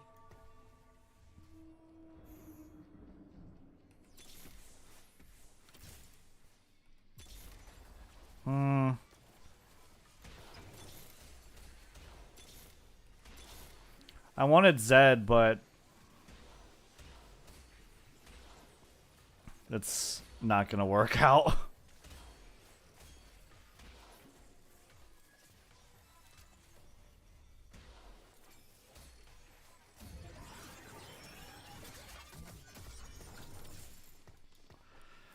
We're definitely not gonna like 3-star Yone, but I could see myself 2-starring Kiana.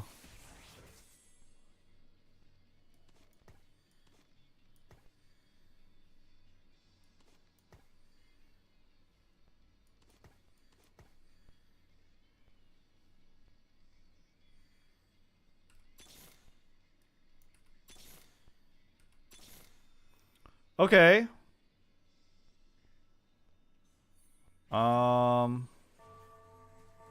We're just gonna save here, I guess. Yeah. Why does he have so many training dummies? It's gonna stun me, right? Oh, no, never mind.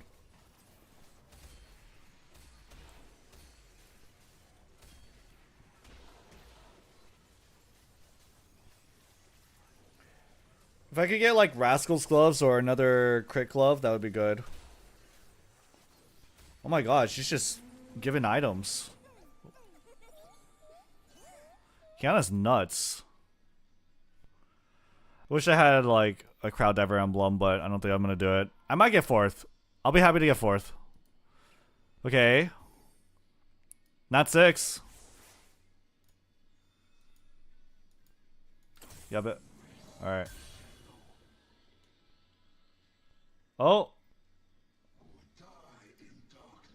Oh, streams fucking. Am I back? How are we? If anyone's here. YouTube stream definitely fucked. Definitely YouTube stream got fucked for a bit.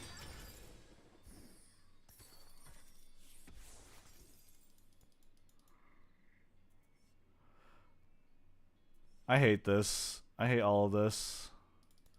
Where are my items, dude? I only got one completed item? Like, what? Why?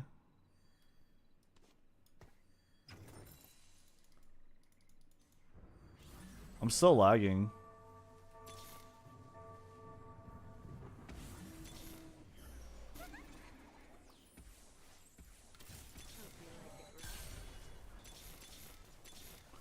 I want Kiana too, if I can.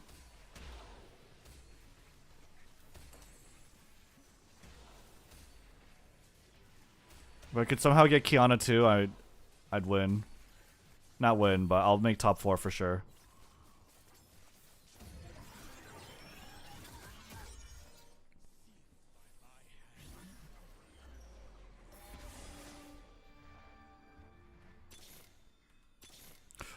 Oh, yo. Oh, shit, dog. Oh, shit, dog. Okay. Alright, can I get, like, thieves' gloves on her? I'm never gonna get a component. Why did I slam this fucking, like, glove on her? So bad. This is gonna suck. But, I mean, I'm gonna get, like, 2nd or 3rd. 100%. Alright, let me see. Who is it? Goku? Let's go, Goku. I'll fuck you up. Big blast. From 2-star Kiana? Oh my god. Kiana's slapping. Yo, Kiana's slapping. And so is like Zed. Damn. That's crazy. I'm gonna fuck Goku. Monka Giga. Wait, you guys need to like link me 7TV emotes. Hold on, let me make it so that you can. So that I can add them. Let me make sure you guys can. Okay, my connection here is getting really bad now.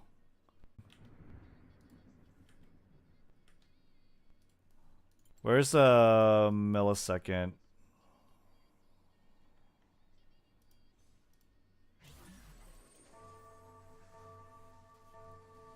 Where's the thing that lets you see like your ping? Huh? Whatever.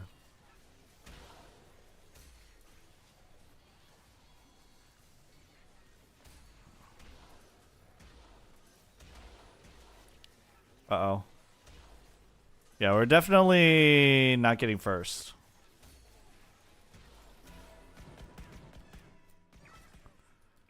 Control F. Oh, thank you.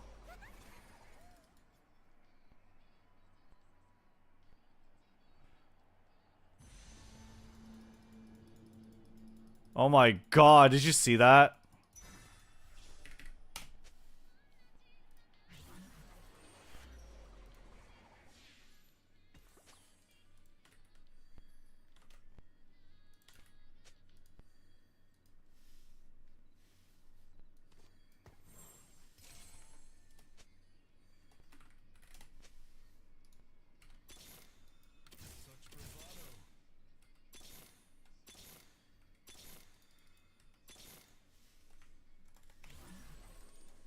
What? What is he talking about?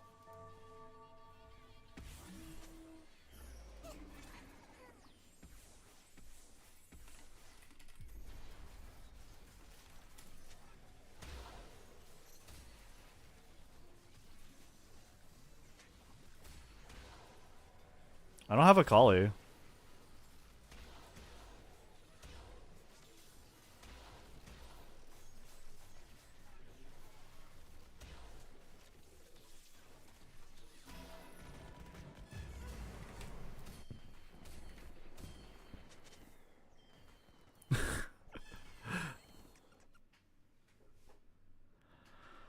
I love holding MF2 just to fuck jazz players. The funny thing is, though, they don't actually really need, like, MF3, right? It's kind of greedy. You don't necessarily need it. It's kind of crazy how far they could take her. They could take you. Dude, this guy had 4 items on him at one point. What the fuck? That's not right. That doesn't look right. They don't need, but it's a massive fucking power spike. Oh, yeah, for sure. Okay. Hey, we got second after forcing, trying to force, like, reroll cat. I think reroll cat is definitely, like, the easiest comp, then. It's, like, the easiest comp to go into.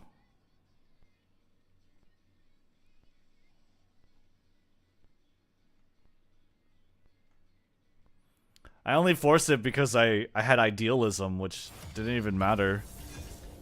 No, it didn't even matter. It's not like the biggest indicator though that I should go for it, right?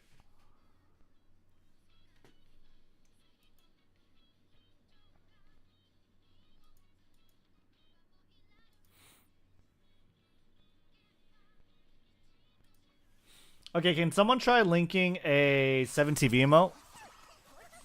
Yo, what up, Carbonate? How you doing?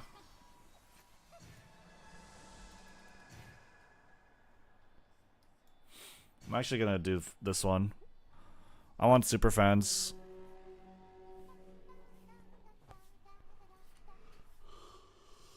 Whoa! That Jinx chibi's cute.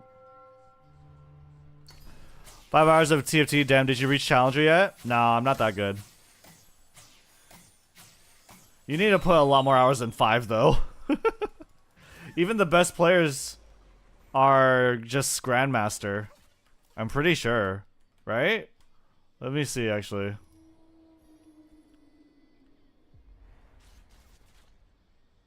Oh, there's one Grandmaster. Setsuko. Setsuko's Grandmaster.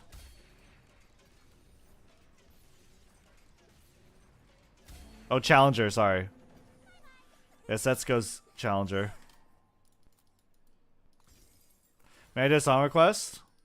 Sure. I may reject it, but sure.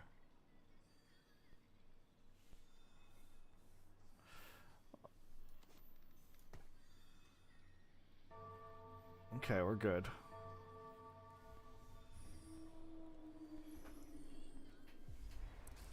Nice. It's worth a shot.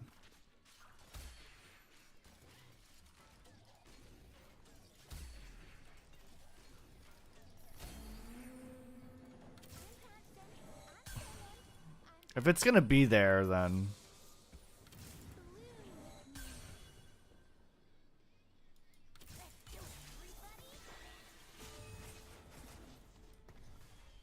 That's, definitely weird.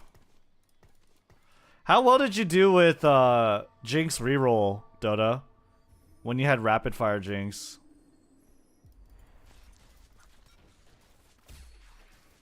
Because I feel like you can't really do it without, like, Punk 6.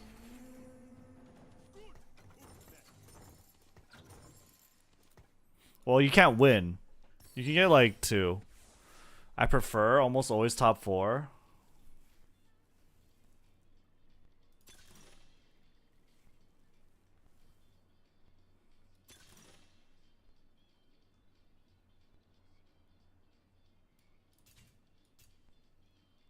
I don't have the items for Jinx reroll. Is AFK broken?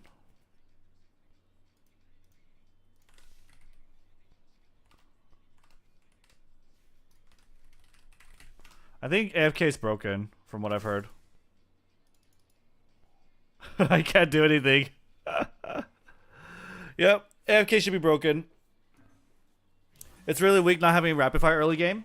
Yeah, I see. That's why people, the successful Punk 6 comps I've seen, put Aphelios or Senna. AFK still broken, but you don't AFK with Punk. I'm not AFKing with Punk. This is just my headliner with a tanky front line. I'm not trying to reroll Punk. I was debating it, but I'm definitely not trying to reroll Punk.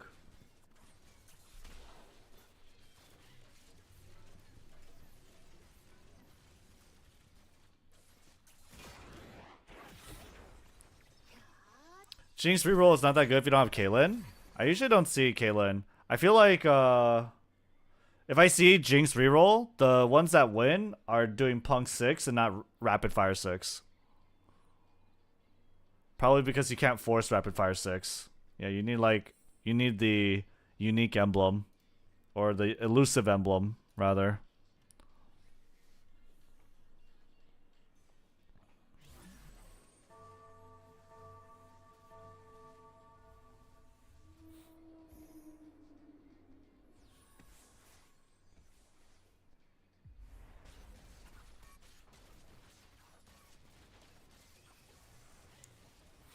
But it's kind of crazy that one guy I saw, he was like consistent. He got like 2 Punk 6 games in a row.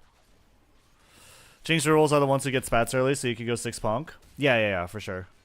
I think the most successful Jinx rerolls are like the ones that win, like actually place first. Those are Punk 6 Jinxes. I haven't seen it yet where Jinx reroll won without Punk 6, I think. Maybe against me I have, but yeah.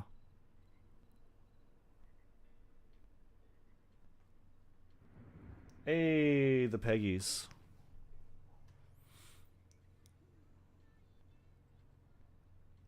Her base stats are dog poo? They are.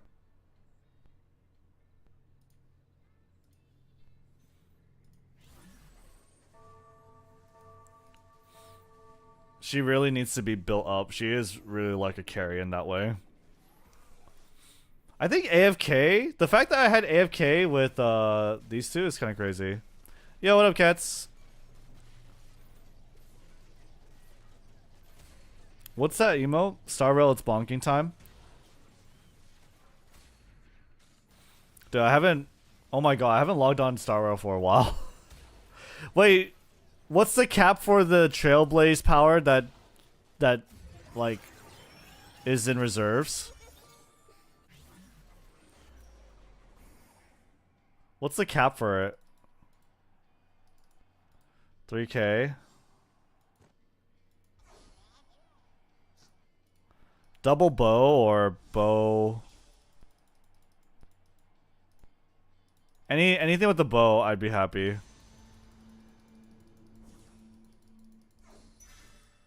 We got double bow. I had Deathblade, IE, and Ginsu's with even shot for frontline. I lost to Jazz players. Yeah, Jazz is a lot better. For sure, Jazz is a lot better. Am I actually getting like Cassante 3-starred? That's troll, right? That's like that's just bait, right? I feel like that's just gonna lead me down a horrible path of pain. Right? I think I literally just ignore this. I think that's just gonna lead me down it's like doing drugs, you know? It's just gonna fuck me up in the future. No, we're not doing that. It's free, bro. He's a free frontline. I have him already.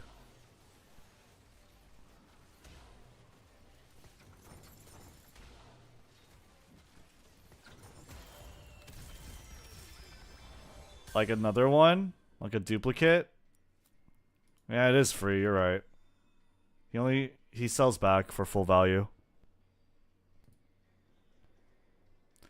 Yeah, you're right. You're right. Okay. I just need better other units. Ride the loss streak. I don't even know how I was on a win streak. I've got a good feeling about this. Okay.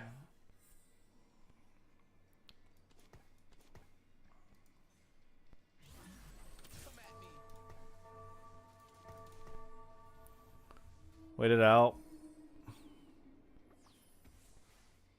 Wow, this guy's a 4.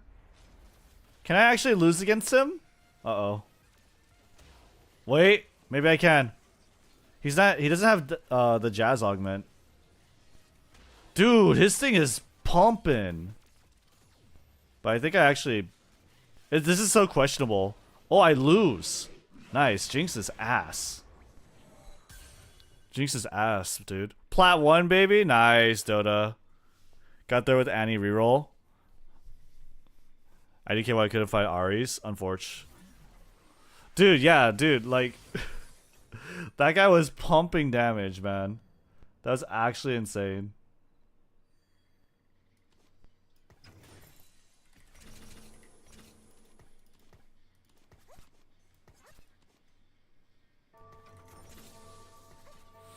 Yeah. Level 6. Give me like a 2-star headline, a 2 headliner.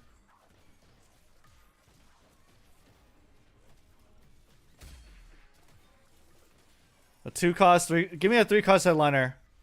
I can carry. Can he give me like sword or something? Oh god. I have Ginsu's though. I have Ginsu's. Okay, I have...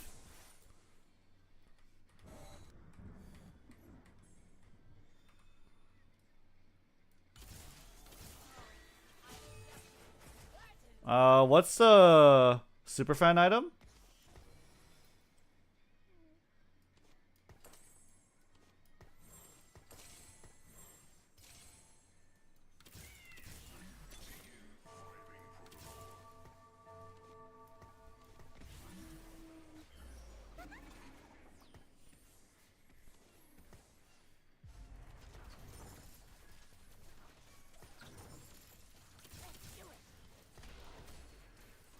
Okay. We got a fully itemized Samira. And we got tank items to spare. Fuck yeah. I want a bow for Urgot.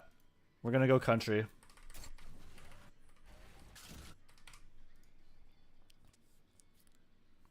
Blitz a free sentinel. 2-star blitz and he's sentinel. No, I didn't 2-star him just yet, but we'll see. We'll see. We'll see what happens.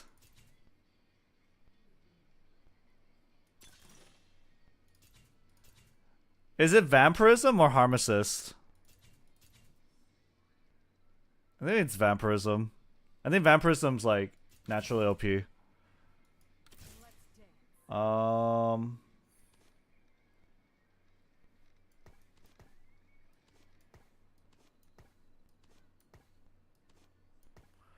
Yeah, we just do that. And prepare for a country. This guy is worthless to me. We go to level... We try and get level 7. And then reroll for Katarina. Safely. Who's temporary? I don't really know. Admin, check his ass. More dog. Harmless is greater than Vampirism of Silver. I think the win rate for Vampirism is high. Just because it has, like, higher potential. Yeah. And it, like, scales. And it also gives you attack speed. Vampirism sucks in hyper roll. Well, good thing it ain't hyper roll.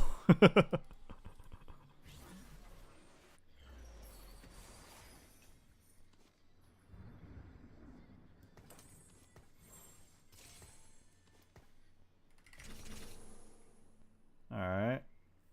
We good? Vam doesn't give attack speed? Oh, my bad. You're right. It's health. I thought I gave attack speed. Something else gives attack speed then, no? You're right. Please! I'm lagging. No! What did I get? Oh, I got the Caitlyn. That's not the... Oh, fuck, dude. Okay. We need to reconnect. Holy fuck, my internet's taking a huge shit.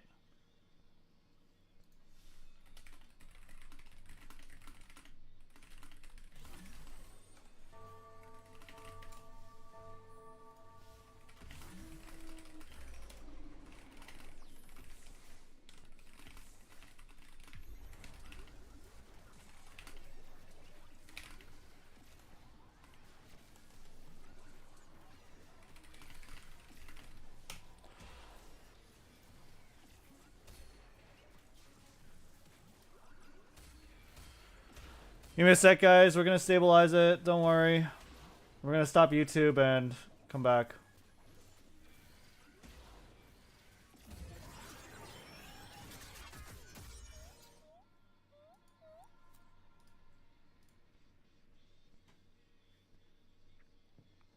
All right.